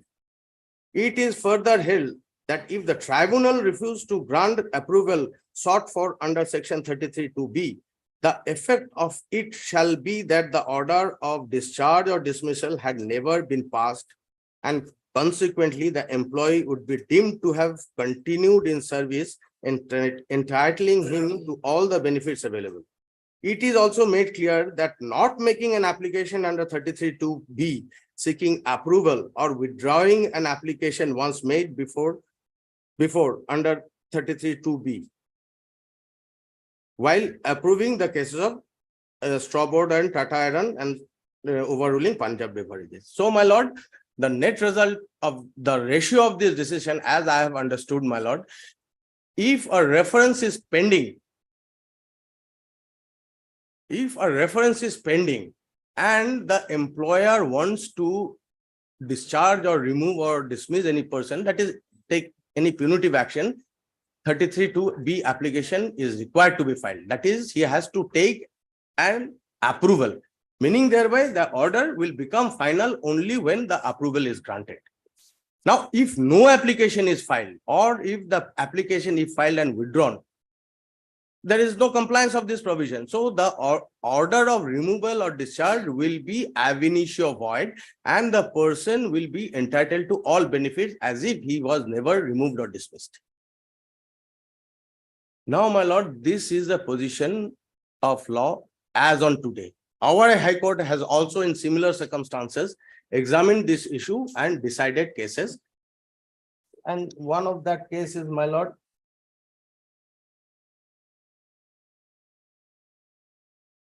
2021 GLT 704. It is a single bench judgment. 104. 704.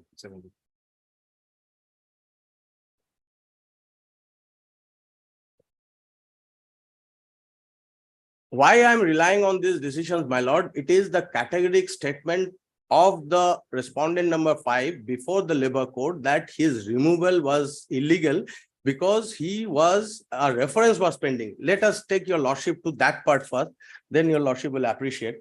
Lordship will have a look at the written statement of the workman filed before the labor court. Page 200.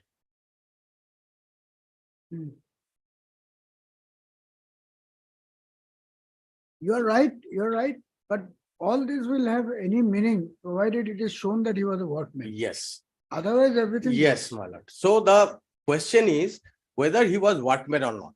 Now, I have taken your lordship to that part of the evidence in affidavit of the respondent number 5, in which he is saying that he was designated, but he was never given the power, financial, administrative, or supervisory power. Where did you say, where is it that? Can I? Yes, my lord will have a look at page number 206. That is the evidence in affidavit of the workman. 206 paragraph 2. Now this part, they have not cross-examined me. So there is no denial of this part. And they have not brought on record the relevant facts to show that I was not a workman, in spite of the opportunity No, given but by then if you did not have any financial power, my lord. then how could there be an allegation against you that you have? Exactly, my lord. That was the bone of contention, because if your lordship will see, I'll take your lordship to that part. Inquiry was started by one Mr. Bhattacharjee. Mr. Chakraborty is very difficult. He says he was the branch manager. That is not. That is what, my lord, a designation. Whether he is having the duties of a branch manager is a question of fact. You are saying even the managing director can come and say that he is a clerk. No. Then? He cannot. Why? Why he cannot? Because his that's also no, then that decision will be dependent on the fact as to what are the powers exercised by him. The law as laid down by the apex court in umpteen times, that it is not the designation which will decide. That's correct. But you can't just say that I was managing director, but I did not have any power, and that's the end of the matter. That will not work. My lord, another way of looking at it. The fact that he was a workman is evident from the award which I have taken to your lordship, the earlier reference. He was the secretary of the association, and his suspension was an issue before the labor court. Management contested that reference, though the issue was answered negative, but it was never the case of the management before the labor court that time that he is not a workman. So this reference issue cannot be gone into. That is why when we don't know when he was promoted. No, my lord, this is the same suspension. Lordship will appreciate the charge sheet was given to him on 5/12/2012, and he was not suspended. He was suspended on 24/8/2016 when one first inquiry was going on. On 11/8/2015, the earlier inquiry officer writes a letter to the managing director that I have concluded the inquiry. I am waiting for the presenting officer to give his written brief. Nothing happens. And 2016, my lord, the managing director issues a notice to the secretary, that is the respondent number 5 workman, regarding the issue of curtailment of customary allowance. On 12/8/2016, the notice was given for a discussion. He goes there, he doesn't agree. And on 24/8, he was placed on the suspension. that I can show it from the award itself, where your lordship will see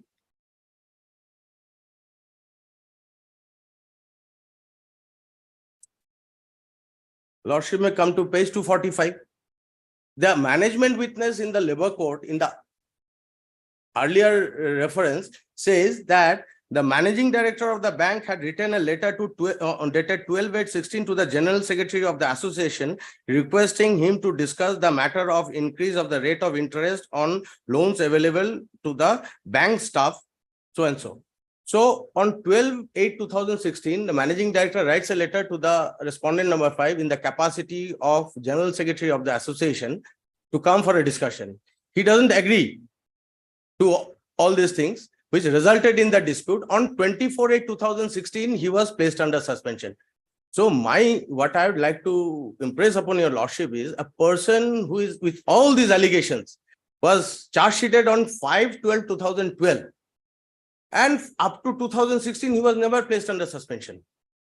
It is only when the additional issues came, he did not agree to those things, then he is placed under suspension. So, my lord, the issue of his suspension was there in the reference. Section 33(2)(b) or section 33 is a shield for the workmen who should not be victimized. This is something which is apparent from the record, that a man who was not suspended in spite of such huge and serious allegations in 2012, he continued, and then, my lord, he is placed under suspension on 24/8/2016 with regard to those allegations. So, is it not a case of victimization? So, is it not a case where his removal from service ought to have been taken to the labor court for its approval? As the law requires that a person who is connected with the reference, if he is removed or dismissed, he should be, an application should be filed for approval. And if no application is filed, then nothing. So, the issue whether he is a workman or not, if your lordship goes through this award also, management contested that reference. Here the respondent number 5, the issue of suspension of the respondent number 5 was contested by the reference management. No objection as to whether he is workman or not was raised. It was raised only when he was removed from service. Under the law, they were supposed to take approval. They have not taken. That opportunity was given to them and they have not availed that. Now, after everything happened, they have come before your lordship by making false statement. I am once again submitting before your lordship that they have made false statement in the writ petition. First, my lord, their contention, I have shown it to your lordship, the petitioner's case is that it is only when they got the notice from the Bakijai officer, they could come to know about the award and the 33(2) order. Now, another thing is that they are saying that the lawyer who was representing the management did not appear, so they were not aware of the proceedings. Lordship, for a moment, come to my affidavit and page 255. There's a problem with the pagination, it seems. 255. My annexure B 255 is the affidavit in opposition by the respondent workman. All right. It is for your kind information. Down, this is a letter written by Dinesh Chandra Deka, the employee concerned, to the managing director. It is for a kind information that your advocate who used to appear in the court for and on behalf of you in the case has absented himself from attending the case in the court in last 2 dates. After a adjournment petition dated 7/6/19 filed praying for time in submission of written statement of the management. The next date of the case is fixed on so and so after so and so and so and so. So, my lord, their case that they were not aware that their advocate was not appearing and the matter went ex parte. The workman had taken the initiative to inform the managing director that your advocate is not appearing. Court has given you time. Your advocate has prayed for time to file written statement on 2 occasions. Then he started disappearing. So kindly make arrangement. Now, this fact was not known to the managing director that the matter is going, and what stand they have taken in the writ petition, that they were not aware, the advocate did not inform him. Is it not a misrepresentation of fact, my lord? Then, my lord, another thing, they have taken a statement, they have made a statement in the writ petition that the managing director got arrested, for which the writ award could not be challenged. Here, my lord, four relevant things are very important. Lordship may kindly note the date of the award. The award date of the award is 19/12/2019. The award was communicated. Then the order under 33C2 was filed on order under 33C2 was passed on 4/3/21. Now, in paragraph 20,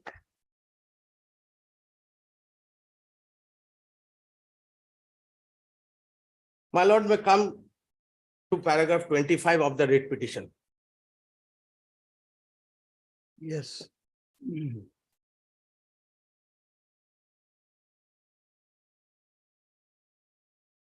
That it is pertinent to mention herein that meanwhile the erstwhile managing director of the petitioner bank in connection with to some alleged offense was arrested, and the record of this instant case was retained by the said managing director, and therefore the notice was shown to be issued to the petitioner bank, but as the record You're of the reading case, from which page?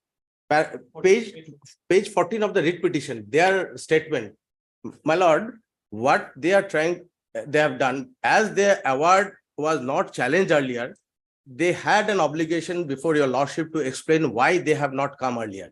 So in that process, my lord, they have taken a plea that firstly, it was not known to me till we got the Bakijai notice. Secondly, that the advocate who was representing us before the labor court did not inform me. And thirdly, the managing director was arrested. That is why we could not challenge the award earlier. Now, my lord, in 25, they have stated that the managing director was arrested. But they have not stated when the managing director was arrested and how the managing director's arrest prevented them from challenging the award in earlier point of time. Now, in my affidavit, we have brought on record. Lordship has seen paragraph 25. This is an explanation for not coming to the court earlier. They said the managing director was arrested. Award was passed on 19/12/19 and the subsequent order was passed under the 33C2 proceeding on 4/3/21. But they have not stated here when the managing director was arrested. Lordship may come to paragraph 15, page 236 of our affidavit in reply.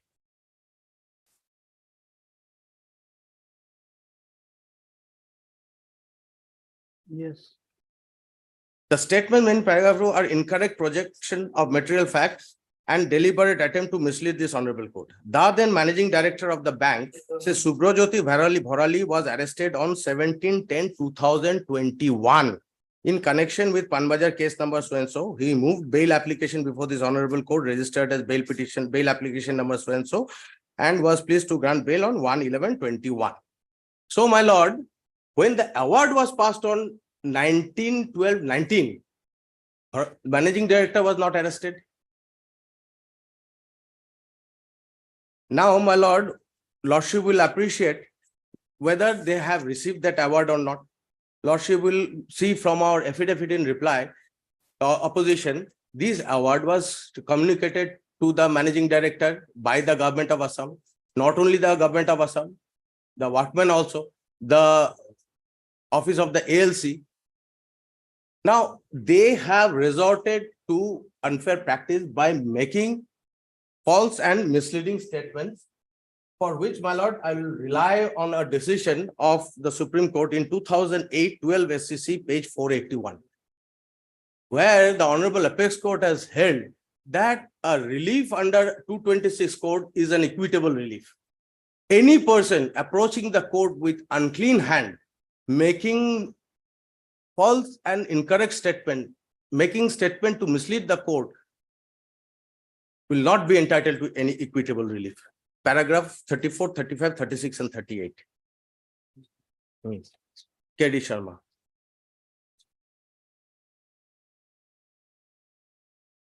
My lord, the paragraphs they are they are citing other earlier decision. I'll take your lordship to directly to page paragraph 38. The above principles have been accepted in our legal system also. As per settled law, the party who invokes the extraordinary jurisdiction of this court under Article 32 or of a high court under 226 of the Constitution is supposed to be truthful, frank and open. He must disclose all material facts without any reservation, even if they are against him. He cannot be allowed to play hide and seek or to pick and choose the facts he likes to disclose and to suppress, keep back, or not to disclose, conceal other facts. The very basis of the writ jurisdiction rests in disclosure of true and complete correct facts. If material facts are suppressed or distorted, the very functioning of writ court and exercise would become impossible. The petitioner must disclose all facts having a bearing on the relief sought. This is because the court knows law but not the facts. So ultimately here it was held that if there is misleading facts, the writ petition has to be dismissed on that count only, without going further into the merit. Where there is blatant suppression of material facts, where there is misleading facts,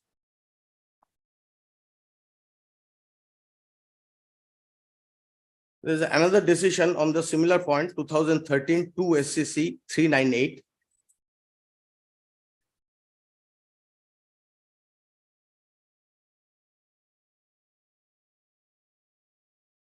Supreme Court went to the extent saying that non-disclosure of material facts or trying to mislead the court is an abuse of the process of law.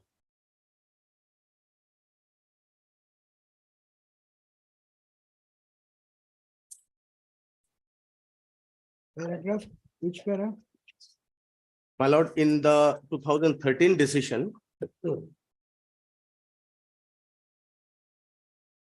page 421, paragraph 31. Abuse of the process of court. That is, it starts with a heading. Now we will deal with the question whether both or any of the petitions in writ petition so-and-so are guilty of suppression of material facts, not approaching the court with clean hand and thereby abusing the process of court. Before we dwell upon the facts and circumstances of the case in hand, let us refer to some case laws. So ultimately the case laws were referred.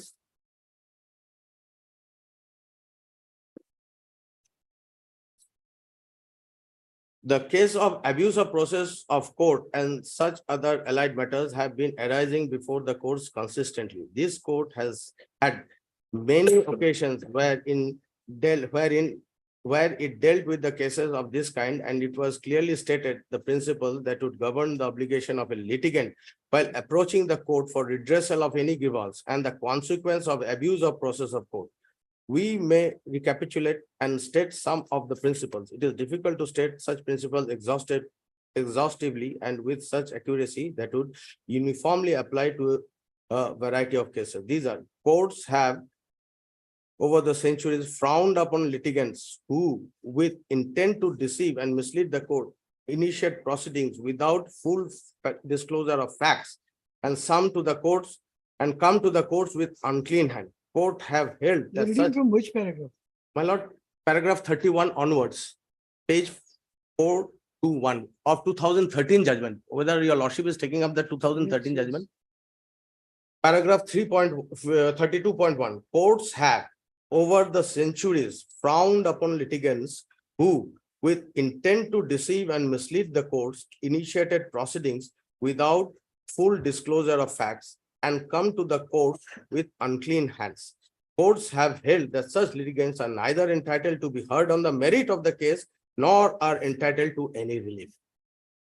Now, my lord, why I'm drawing your lordship to this decision? Because your lordship has seen the award was passed on 19/12/19. The subsequent follow-up action was taken on 14, that 33C2 order was passed on 4/3/21. So they have not challenged that award or the order. They have come before the court only when the notice, they receive notice from the Bakijai. So first thing that requires for them to satisfy your lordship as to why they could not come to the court earlier. Because they, by this writ petition, they want the clock to be turned back to a state, different to a backstage. Now, in that process, what they have stated that firstly, they were not aware of the award till and the 33-2 order till they got notice from the Bakijai. They have stated in paragraph 20 that the lawyer who was appearing on behalf of the bank did not inform them about the stage of the proceeding and suddenly stopped appearing, for which they did not know that the matter has proceeded ex parte against them. And thirdly, they have stated that the managing director got arrested, for which they could not challenge that award as the records were all with the managing director. Now, I have shown your lordship that the fact that they were not aware of the stage of the proceeding is a blatant lie, because the workman has communicated to the managing director that was received by his office that the lawyer was not representing the bank or attending the case. So it was within the knowledge of the bank that the lawyer was not attending. And that knowledge was prior to the passing of that award. They did not choose to challenge the award. Award was communicated to them by the state of Assam after it was notified. It was communicated by me in 2020 when the managing director was in office. My lord, the Labor Commissioner, Office of the Labor Commissioner communicated the award when the managing director was in office. No action taken. For non-compliance of the award, proceeding under 33C2 was initiated. Notice was sent. They did not respond to that notice. They did not contest that proceeding. That order was also communicated. Now they are saying that the managing director got arrested, for which they could not come up and the records were with him. Now the question is, they have not stated when the managing director got arrested. The managing director got arrested sometime in October 2021. By that time, not only the award, the subsequent order was also passed. So this is nothing but an attempt to mislead this honorable court, for which, my lord, my first argument is where the Supreme Court says that if a person comes before a writ court with unclean hand, so it has to be dealt with seriously and no relief should be granted, and on this count, the petition should be dismissed. Because, my lord, they have not come with clean hands. They are trying to mislead your lordships. This is nothing but abuse of the process of law. Secondly, my lord, why they have not come before your lordship earlier? They have come before your lordship after this person has retired, gone on retirement. He retired on 31/12/21. This writ petition was filed in 2022 after his retirement. Another aspect, my lord, if Why, according to you, it was done deliberately? Yes. Why so? Why, my lord? Lordship is aware of the provisions of section 17B. Rightly or wrongly, an award of reinstatement is passed. So if it has to be stayed, then the person needs to be paid with his wages under 17B. So if that award of 1919 was challenged earlier, he was in service from 1919 onwards, the bank ought to have paid him the wages under 17B had there been any stay order.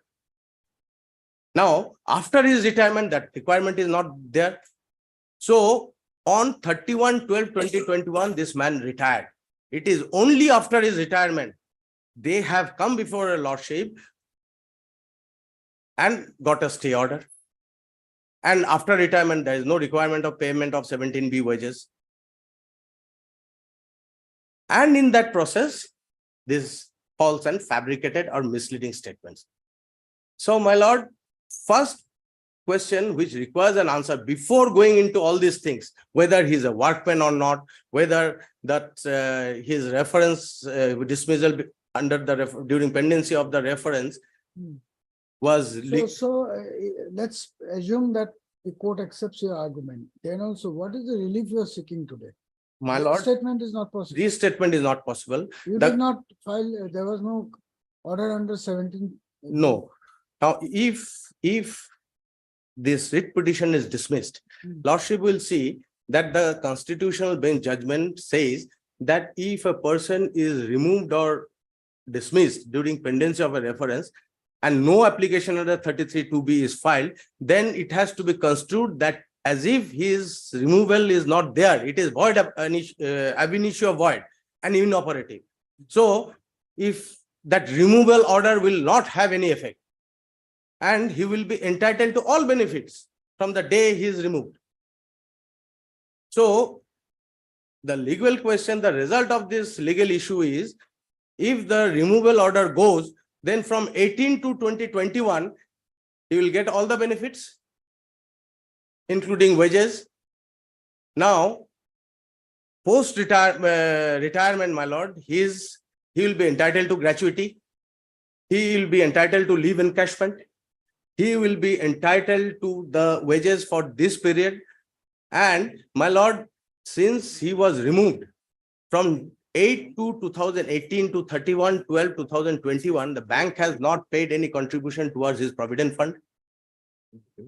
During the period of his suspension, bank was paying him his subsistence allowance, but no payment for his contribution towards the provident fund. So my first argument is, if your lordship examines this aspect first, then for not coming to the court with clean hands, they are not entitled to any relief. Second argument is that he was removed from service when a reference was pending, and he was not only connected with the reference, he was the secretary of the union, which raised that dispute. And his suspension was an issue. And lordship will appreciate that he was suspended not at the time of issuance of the charge sheet. He was suspended on 24/8/16, and on 12/8/16, the managing director writes a letter to him in the capacity of union secretary to come and have discussion on the issue of change in customary allowances or benefits, which he did not agree. On 12/8 notice, then on 24/8/16. So a person who is having so many such serious allegations, and the charge sheet having drawn on 5/12/2012 continues in office and no suspension, and it is only in 2016 he is placed on the suspension. So, my lord, it is a clear case from the materials on records shows that there is an attempt to victimize him. So 33(2), provisions of 33 is a protection to the workmen against victimization and unfair labor practice. That is why during pendency of a reference, lordship will see from this judgment of 2002, Supreme Court has held why this 33(2) is mandatory, and the legislative intent of that provision. It is to protect persons connected with the reference from the hands of the employer, from unfair labor practice and victimization. So, my lord, this is a case where his removal was against the provisions of law. It is purely a legal question. That matter was brought to the notice of the tribal labor court that he was illegally removed during the pendency of this reference case. In his evidence also, he has stated that during the pendency of reference case 12/17, he was removed and his removal was illegal. So it is a question of law, whether a person removed from service during the pendency of reference can be gone into by your lordship, even if there is no answer from the labor court. Under 226, it is a pure question of law. If the facts are before your lordship as to whether on the date of removal any reference was pending, then on this basis, lordship can decide. Now comes the question of workman. Here, his statement that he was not having this powers were never cross-examined. Management has not brought on record materials to show that he was doing this, and for which he will not be a workman, in spite of the opportunity given. Now, facts which were not disclosed before the labor court, in spite of opportunity, can it be taken note of by? So where is his evidence that he didn't have, and it was not? 206.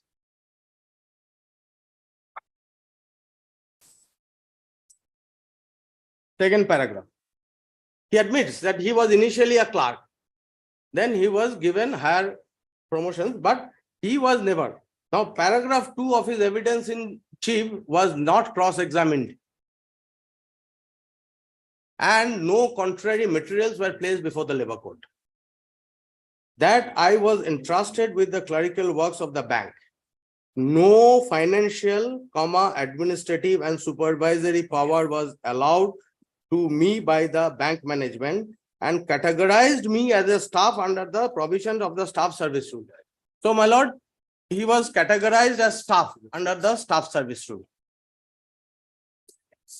I am liable in all respect of my work before the secretary, director, managing director, and the chairman of the bank. I was entirely under direction, control, and supervision of the higher officer. So the fact that he was not discharging any managerial or supervisory power has gone unrebutted. Even the definition of workman says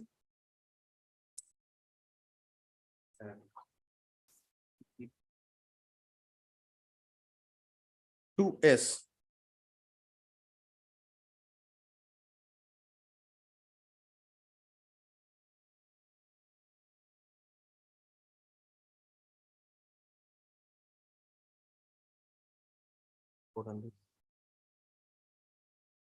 Workman means any person, including an apprentice, employed in any industry to do any manual, unskilled, skilled, technical, and operation, clerical, or supervisory work for hire or reward, whether the terms of employment be expressed or implied, and for the purpose of any proceeding under this act in relation to an industrial dispute includes any such person who has been dismissed, discharged, or retrenched in connection with or as a consequence of that dispute, or whose dismissal, discharge, or retrenchment had led to the dispute but does not include so and so, who is employed mainly in a managerial or administrative capacity. So, my lord, designation to designate someone as manager without the managerial power or administrative power will not take the person away from the definition of workman.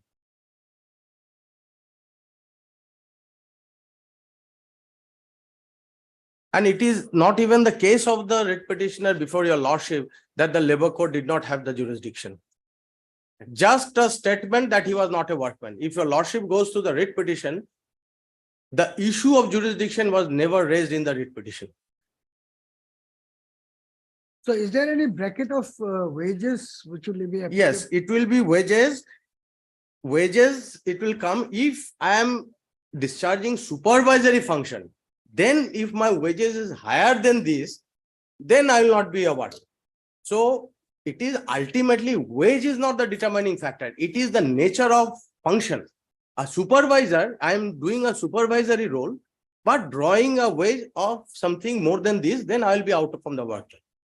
If less than that wage, I will be a workman, even if I am a supervisor. Lordship will appreciate one thing. Nowadays, after the settlements, even the clerks are getting 80,000-90,000 in the nationalized bank. Clerks. Grade 4 employee gets around 35,000-40,000. So if we are to go by wages, then nobody will be wage of, as per the Industrial Dispute Act, last amendment 10,000. Supervisory work with more than 10,000. If we go by 10,000, my lord, nobody will be a workman nowadays.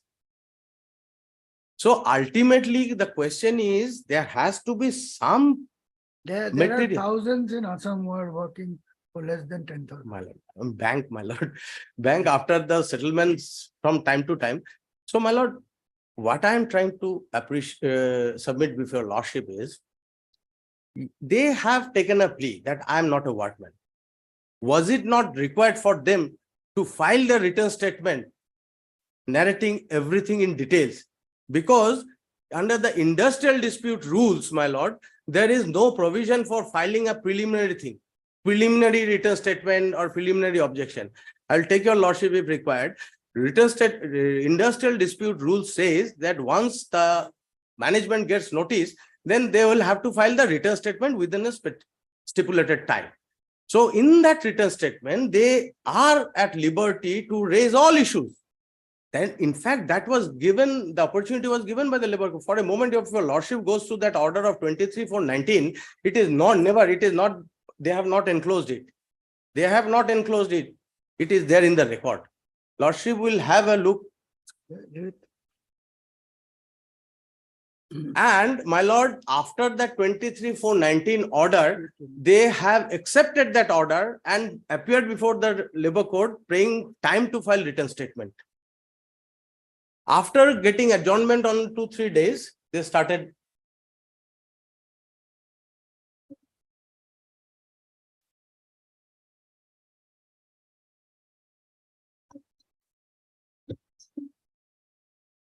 What the labor court said, yeah, yes, you have raised objection. It is a mixed question. And labor court was of the opinion that mere designation will not decide the issue. It is the nature of duties which will decide. So that being a mixed question of law and fact, you take all this plea in your written statement. 23/4/19. After that order, if they were really aggrieved by that order, they could have come before your lordship, challenging that order, not done. They have accepted that order. They have prayed for time. If your lordship goes to the order sheet, subsequent to that order, they have prayed for time to file the written statements. Time and again, it was allowed. Then suddenly they stop appearing. Matter was brought to the notice of the managing director by the workmen. They don't respond to it. They don't act upon it. So whether he is a workman or not, whether he was discharging. So are you saying that he joined as a clerk and then remained as a clerk till his? No, he remained not as a clerk, but he was designated as such. But the designation, he was not given the, normally the powers or duties which will exclude a person from the definition of workman were not given to him. That is what he is saying in his evidence. That was particularly to him, or no employee is given that power? No, Industrial Cooperative Bank, they have their setup, but it is the managing director who calls everything. Even the loan. Now, my lord, as a branch manager, even suppose I'm agreeing that I'm a branch manager. If someone comes before me for a loan, what I will do, I will forward the loan application to the managing director and the board. They will take a call and communicate the decision, and I will carry forward the order. So in nationalized bank, it is the branch manager who will have that independent power to take a decision whether I will grant him loan or not. It is the branch manager who will have the independent power to take action against his employees. If someone comes late, to mark attendance, to grant leave, not to grant leave, everything is the branch manager, even in designated as branch manager, he doesn't have that power. So, my lord, here it is a case, these things cannot be answered by statements. These are question of fact, can be answered only when you bring those materials and I get the opportunity to cross-examine your material and I give evidence in support of my claim and you cross-examine me. So that opportunity, in spite of that opportunity, they have not availed it. And this part of my evidence that I did not have has gone unrebutted, no cross-examination, amounts to acceptance. So under 226, things which are not in the record of the labor code, whether your lordship may be pleased to go into that aspect. And why I'm saying it is a case where it is, they got all opportunities. It is not that everything happened suddenly. They were not aware when everything, the notice was not served upon them and matter proceeded ex parte. It is not that case. And the victimization, your lordship will see, a person who is charge sheeted on 5/12/2012 continues without suspension up to 23/8/2016, and on 24/8 he is suspended. Just prior to his suspension, there was a discussion. He was asked to come to the managing director's office for discussion. Right, so you said 32(2)(b) not complied with. Yes. That's. So 33(2)(b) having not complied with, then the order of removal becomes inoperative and void ab initio.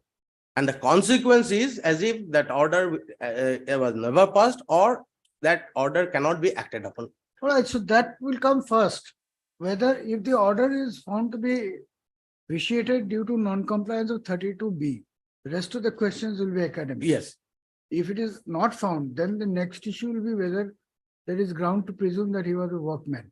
No. If it is not found, then there has to be an adjudication by the authority before which the reference was pending to say that 33(2)(b), this order of removal or dismissal is proper or not. For that, they have to file an application. Here in this case, no application was filed. That's what I'm saying. You are giving a detailed account. I am putting it in one word. Non-compliance of 32(b)(a). 33(2)(b). That's all. Everything you are saying is amount to that only. 33(2)(b). Now your lordship was saying that 33(2)(b) will come only when he is considered to be a workman. I was saying just the reverse. You heard that. I said just the reverse. I said if 33(2)(b) is established, then everything goes. Yes.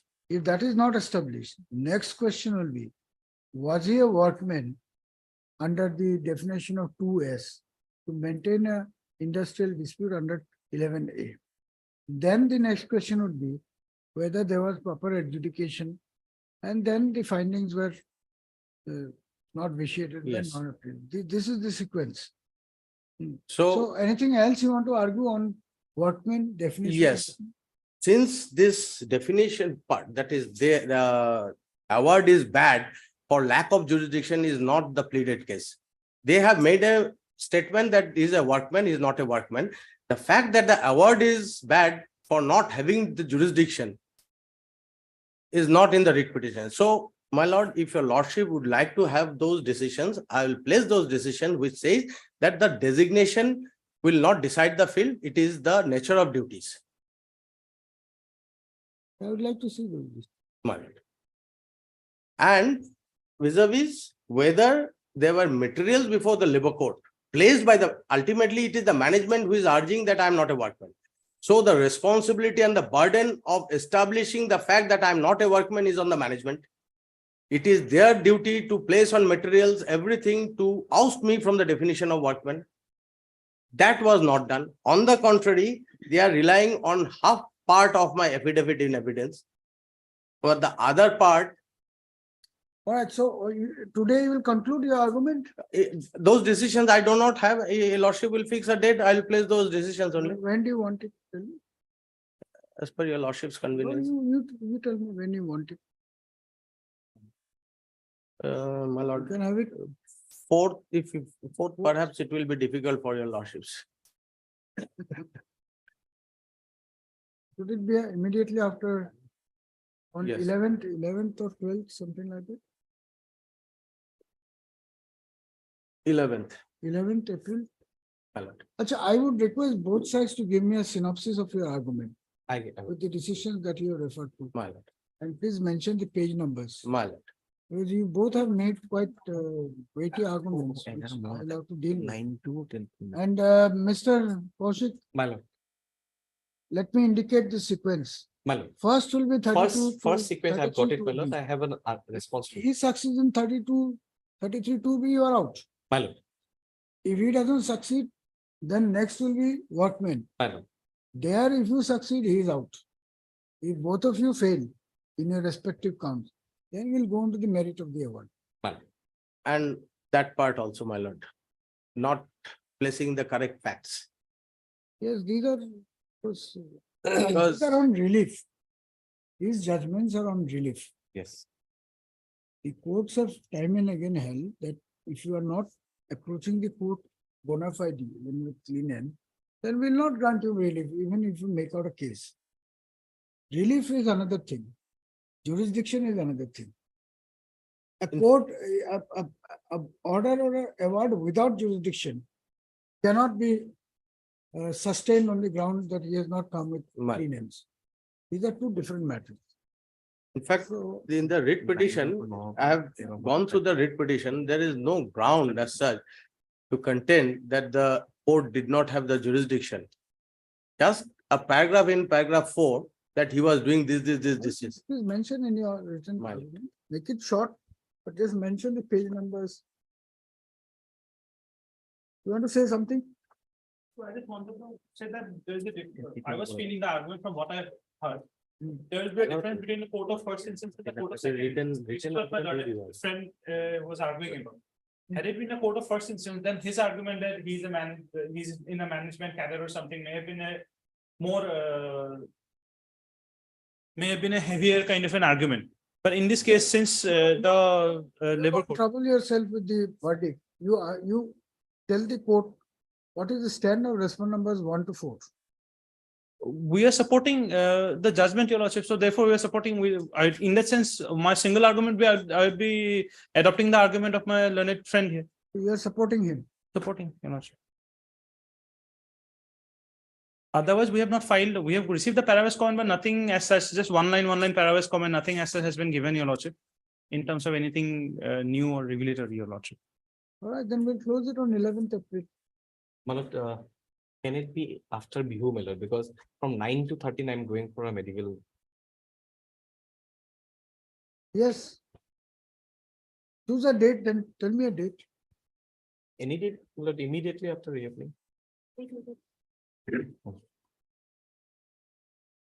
20? Yes, 20. 20. A lot of cases are fixed. Some will not be heard what to do. Mr. B. Kaushik, Learned Counsel for the Petitioner, has completed his arguments today. Mr. S. Chakravarti, Learned Counsel for the Respondent number 5, has addressed elaborate arguments, but seeks posting of this matter again on 20th of April 2023, so as to produce certain citations in support of his argument that mere designation would not denude the workmen from the status as such under section 2S bracket S of the Industrial Dispute Act. Mr. C.S. Hajarika, Learned Government Advocate, has appeared on behalf of respondent numbers 1 to 4. On the request of Learned Counsel for the parties, this matter is directed to be posted again on 20th of April 2023 as a fixed part-heard matter. Both sides, please prepare a synopsis of argument.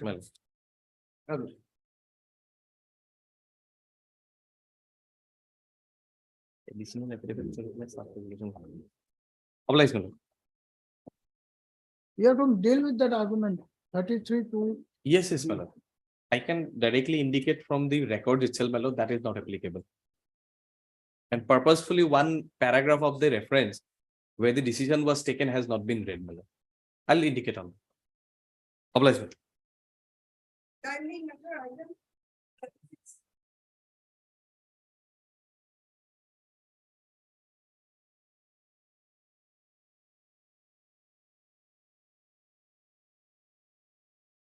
My lord, this is a writ petition filed by the mother of the deceased who died in harness. And thereafter, the compassionate family pension was to be awarded to the respondent number 6, who is the wife. And soon after the death of the son, the wife with her daughter, minor daughter, went to her own paternal house. And therefore, this petitioner submitted one application before the General Manager, Industry and Commerce, to give some portion of that family, compassionate family pension. And thereafter, no hearing was done. And again, switched time before this honorable court. Now,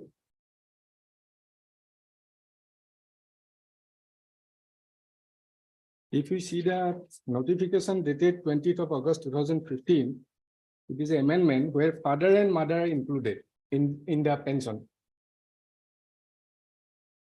Mr. Kalita, what is your stand? Lordship, first of all, like cause of action, what is his cause of action? What is the legal right that has been violated that he has come before this court with a writ petition? Not he, it is she. C, Lordship, C. No, I'm sorry. legal right. She wants family pension part of No, it. Lordship, what has happened is that after the demise of that employee, the wife of the employee has filed the papers before the department for family pension.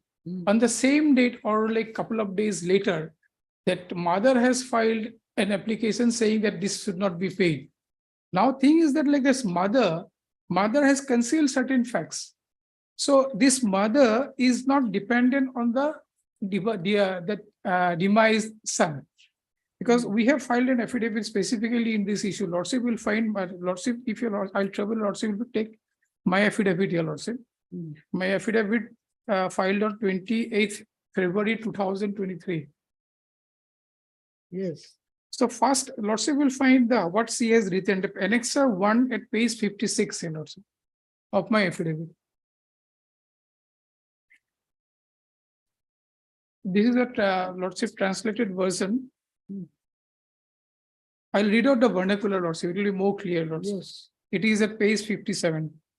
সম্মানপূর্বক বিনীত নিবেদন এই যে মই নিম্নলিখিত ঠিকনাৰ মিত্ৰ জয়ন্ত ডেকাৰ মাতৃ হওঁ মোৰ পৰিয়ালত মৃত জয়ন্ত ডেকাই একমাত্ৰ উপাৰ্জনকাৰী লোক আছিল ইটস এ ব্লেটেন্ট লাই লৰ্ডশ্বিপ তাৰ মৃত্যুৰ পিছত মোৰ ঘৰত অন্য কোনো উপাৰ্জনকাৰী লোক নাই মৃত জয়ন্ত ডেকাই মৃত্যুৰ সময়ত এটি কন্যা সন্তান 2 বছৰ বয়সৰ এৰি গৈছে মোৰ পৰিয়ালৰ আৰ্থিক সুবিধাৰ বাবে জয়ন্ত ডেকাই পাব লগা সমূহ ধন ৰাখি মোক নজনাকৈ অন্য লোকক মুকুলাই দিয়া কাৰ্য বন্ধ কৰাৰ একান্ত আৱশ্যক হৈছে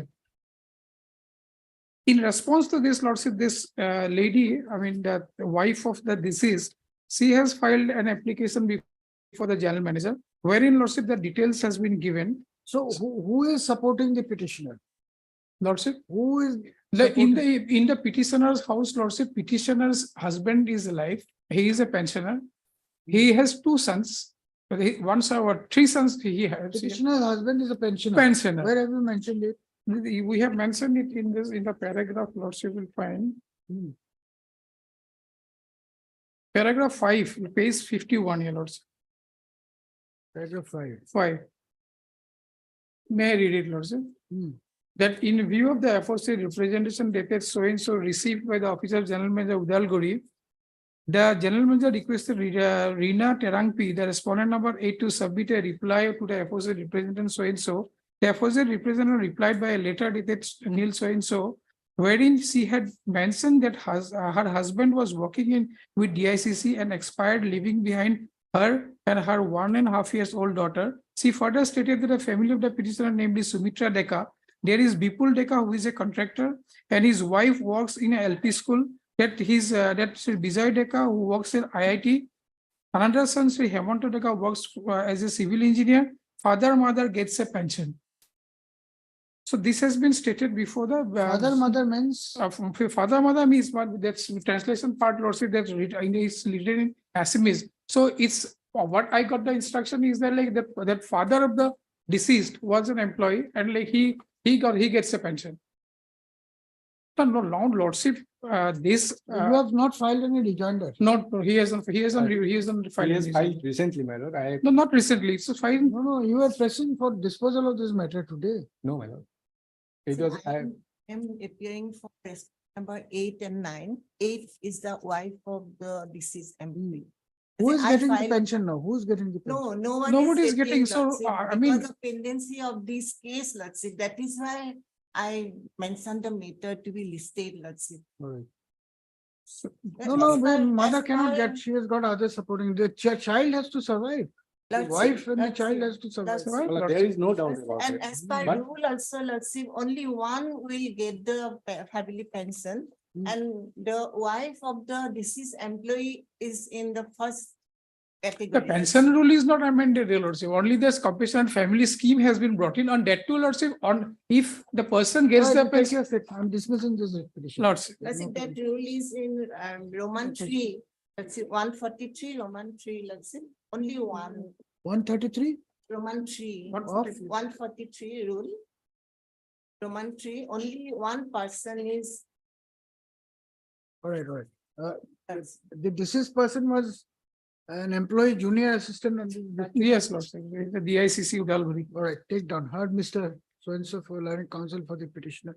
The child has to survive, 1.5-year-old child. There is no doubt. Ah. I'm not claiming about whole thing. Hmm. But the thing is that she is claiming her portion from the husband and she went to her father. Yes, she But will. there is always a liability. That's a disputed support- fact, Lordship.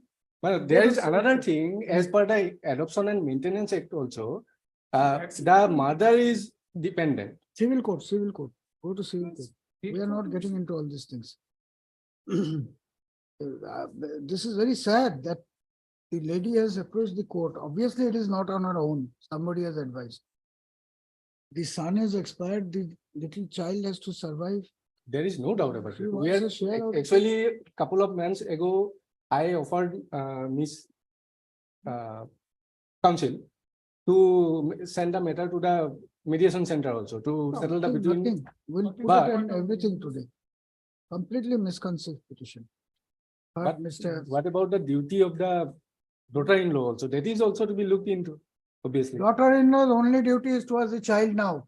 She has just lost her husband. Well, She has to make her ends meet to, for upbringing of the little child, 1.5-year-old. That is her only duty now, nothing else. But there is a notification, my lord. All right. You avail whatever remedy. Yes, And similar matter is there also where 30% is already awarded to the mother. And pending. here also there is a small child. Yes, minor side.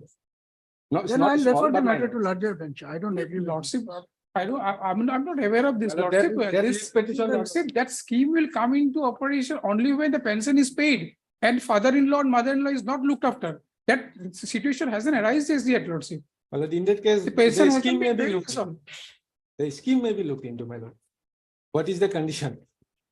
That's it, the And scheme the will come WPC into effect only when the Pension is paid. parents are dependent on the deceased employee, let's see. But here the fact is contrary to the scheme, let's see. Did the petitioner stay with the deceased employee? No, let's see. I have stated in my affidavit, let's see. After marriage, the deceased employee and his wives lived in a separate. Where is the statement in your affidavit? That's He But has, my he has understanding- two working sons, here, Lordship. Then the farm and the husband is getting pension, Lordship. Where is the question of like giving compassionate? But that may be deferred whether, what is the amount to be paid? But one thing is clearly evident there, mother is a dependent always on her son. Maybe 2 or 3 sons, that maybe the proportionate of that compensation can be minimized. But right of the That's in mother being a paragraph 6. dependent upon a son. paragraph 6 of my affidavit, let's see. Well, Affidavit was filed on 29/6/22, let's see. And it is also admitted that she Hardline, let's see. went to her own father, and she is still there. In this connection, it is stated that after marriage, the deponent and her deceased husband used to live separately from the petitioner and other family members. They were not together. But my instruction is that they were living together. As he was doing the job, therefore that may be happened. But it is a fact that the son, the mother and the son, that relation cannot be curtailed, my lord, and dependency cannot be curtailed. And read petition number 6677/2018, that is fixed on 16th of April, where 30% is already paid, where son is minor.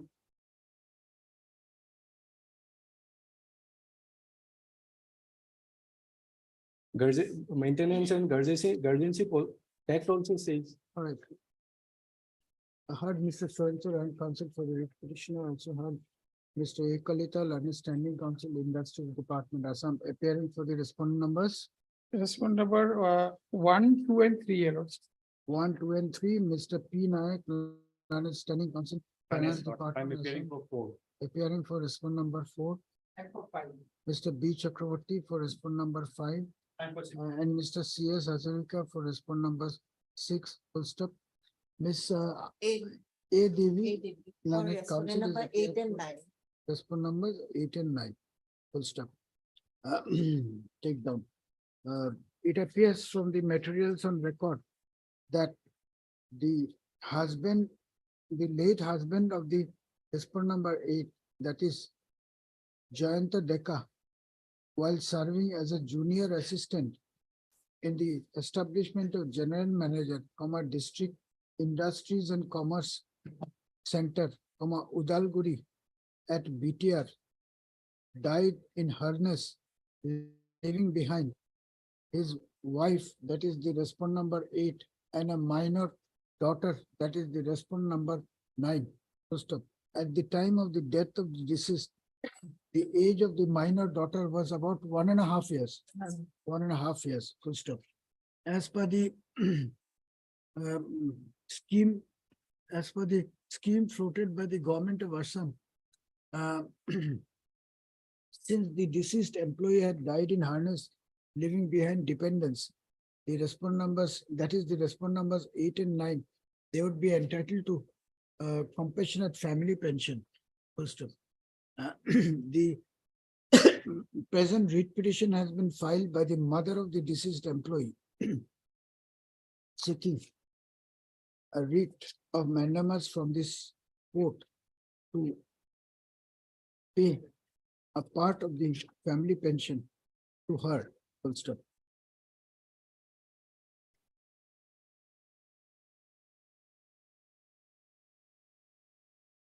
Okay. Scheme of a family pension in lieu of compassionate appointment within court. So scheme of family pension in lieu of compassionate appointment, unquote, as notified on 14th of September 2017. Then the writ petition has been filed, so and so.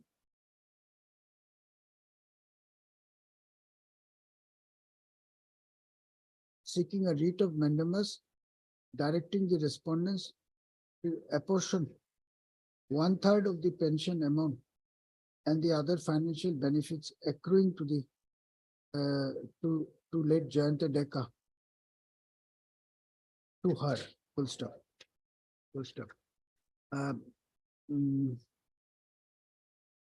Then you write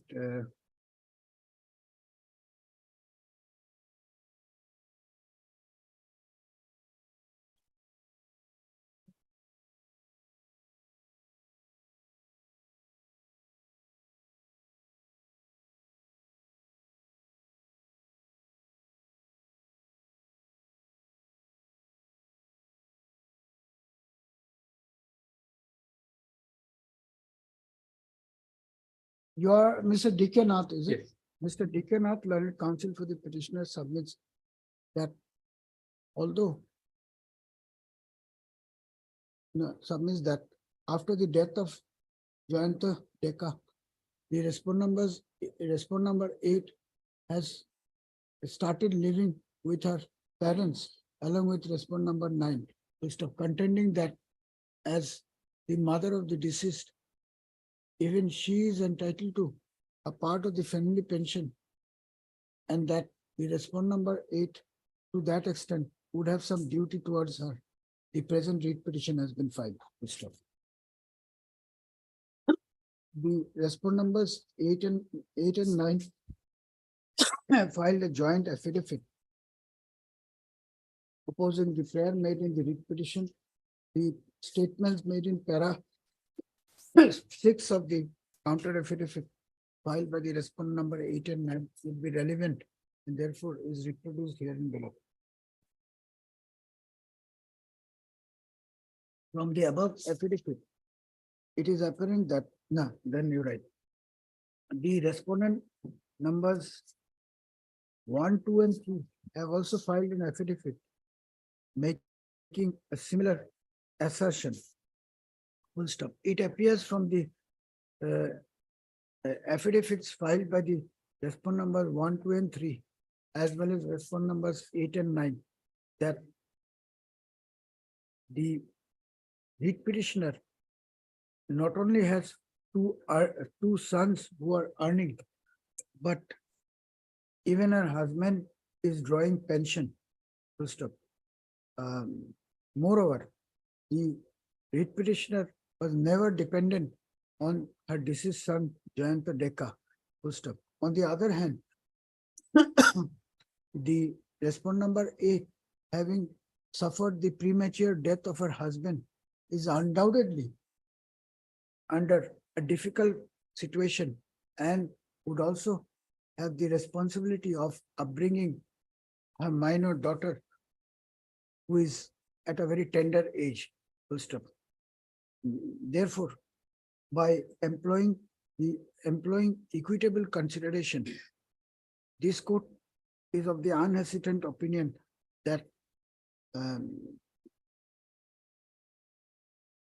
no justifiable ground exists for issuing a direction upon the respondent numbers 8 and 9 to part with 1/3 of the family pension payable under the scheme of 2017, payable to them as per the scheme of 2017. Doctor, kindly have a look up the instruction I received.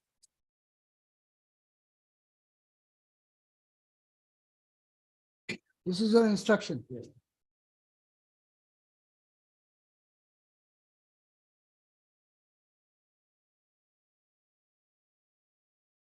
What is your instruction? What is it? That tick mark now. That one. So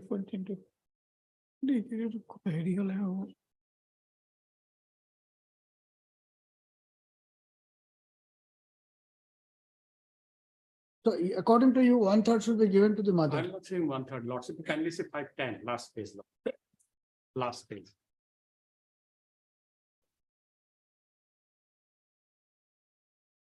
It's later on, Lordship, it's on complaint after receipt of the pension. That stage hasn't come in. Full stop. It is no doubt correct that under the scheme of 2017,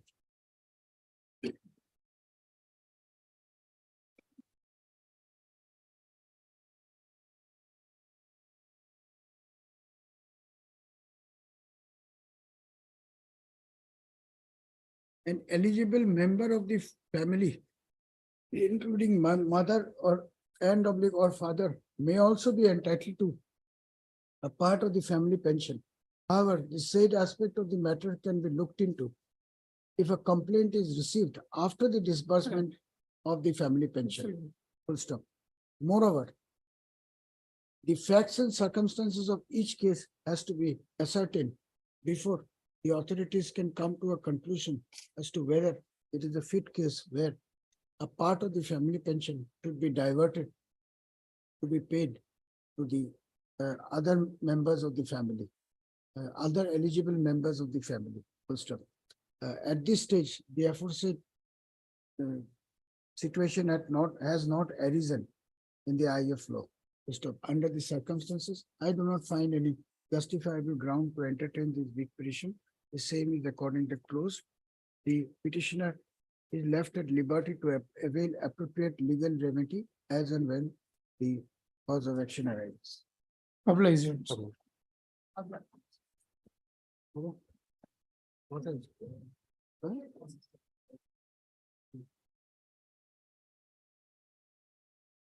Item 37. 39. May please, Your Lordship. And then I am appearing in item 37. It will take some time, my lord. Item may fix, my lord, may We have 5 minutes. some other day, my lord, after my lord, date may be fixed hearing. Court rising as what time? Will not be able to. Yes, understand, my lord. It will After take some vacation, my time. lord. Today it will not. Heard so and so for the petitioner, so and so for the respondent. Due to paucity of time, admission hearing of these cases will not be possible today. As such, registry to list these matters after being vacation on a non-miscellaneous day. Obliged. Item 42.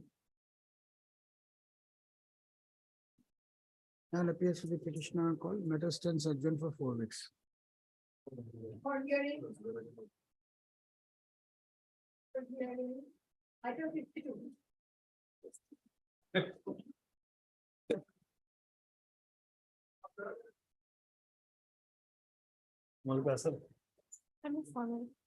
Oh, actually.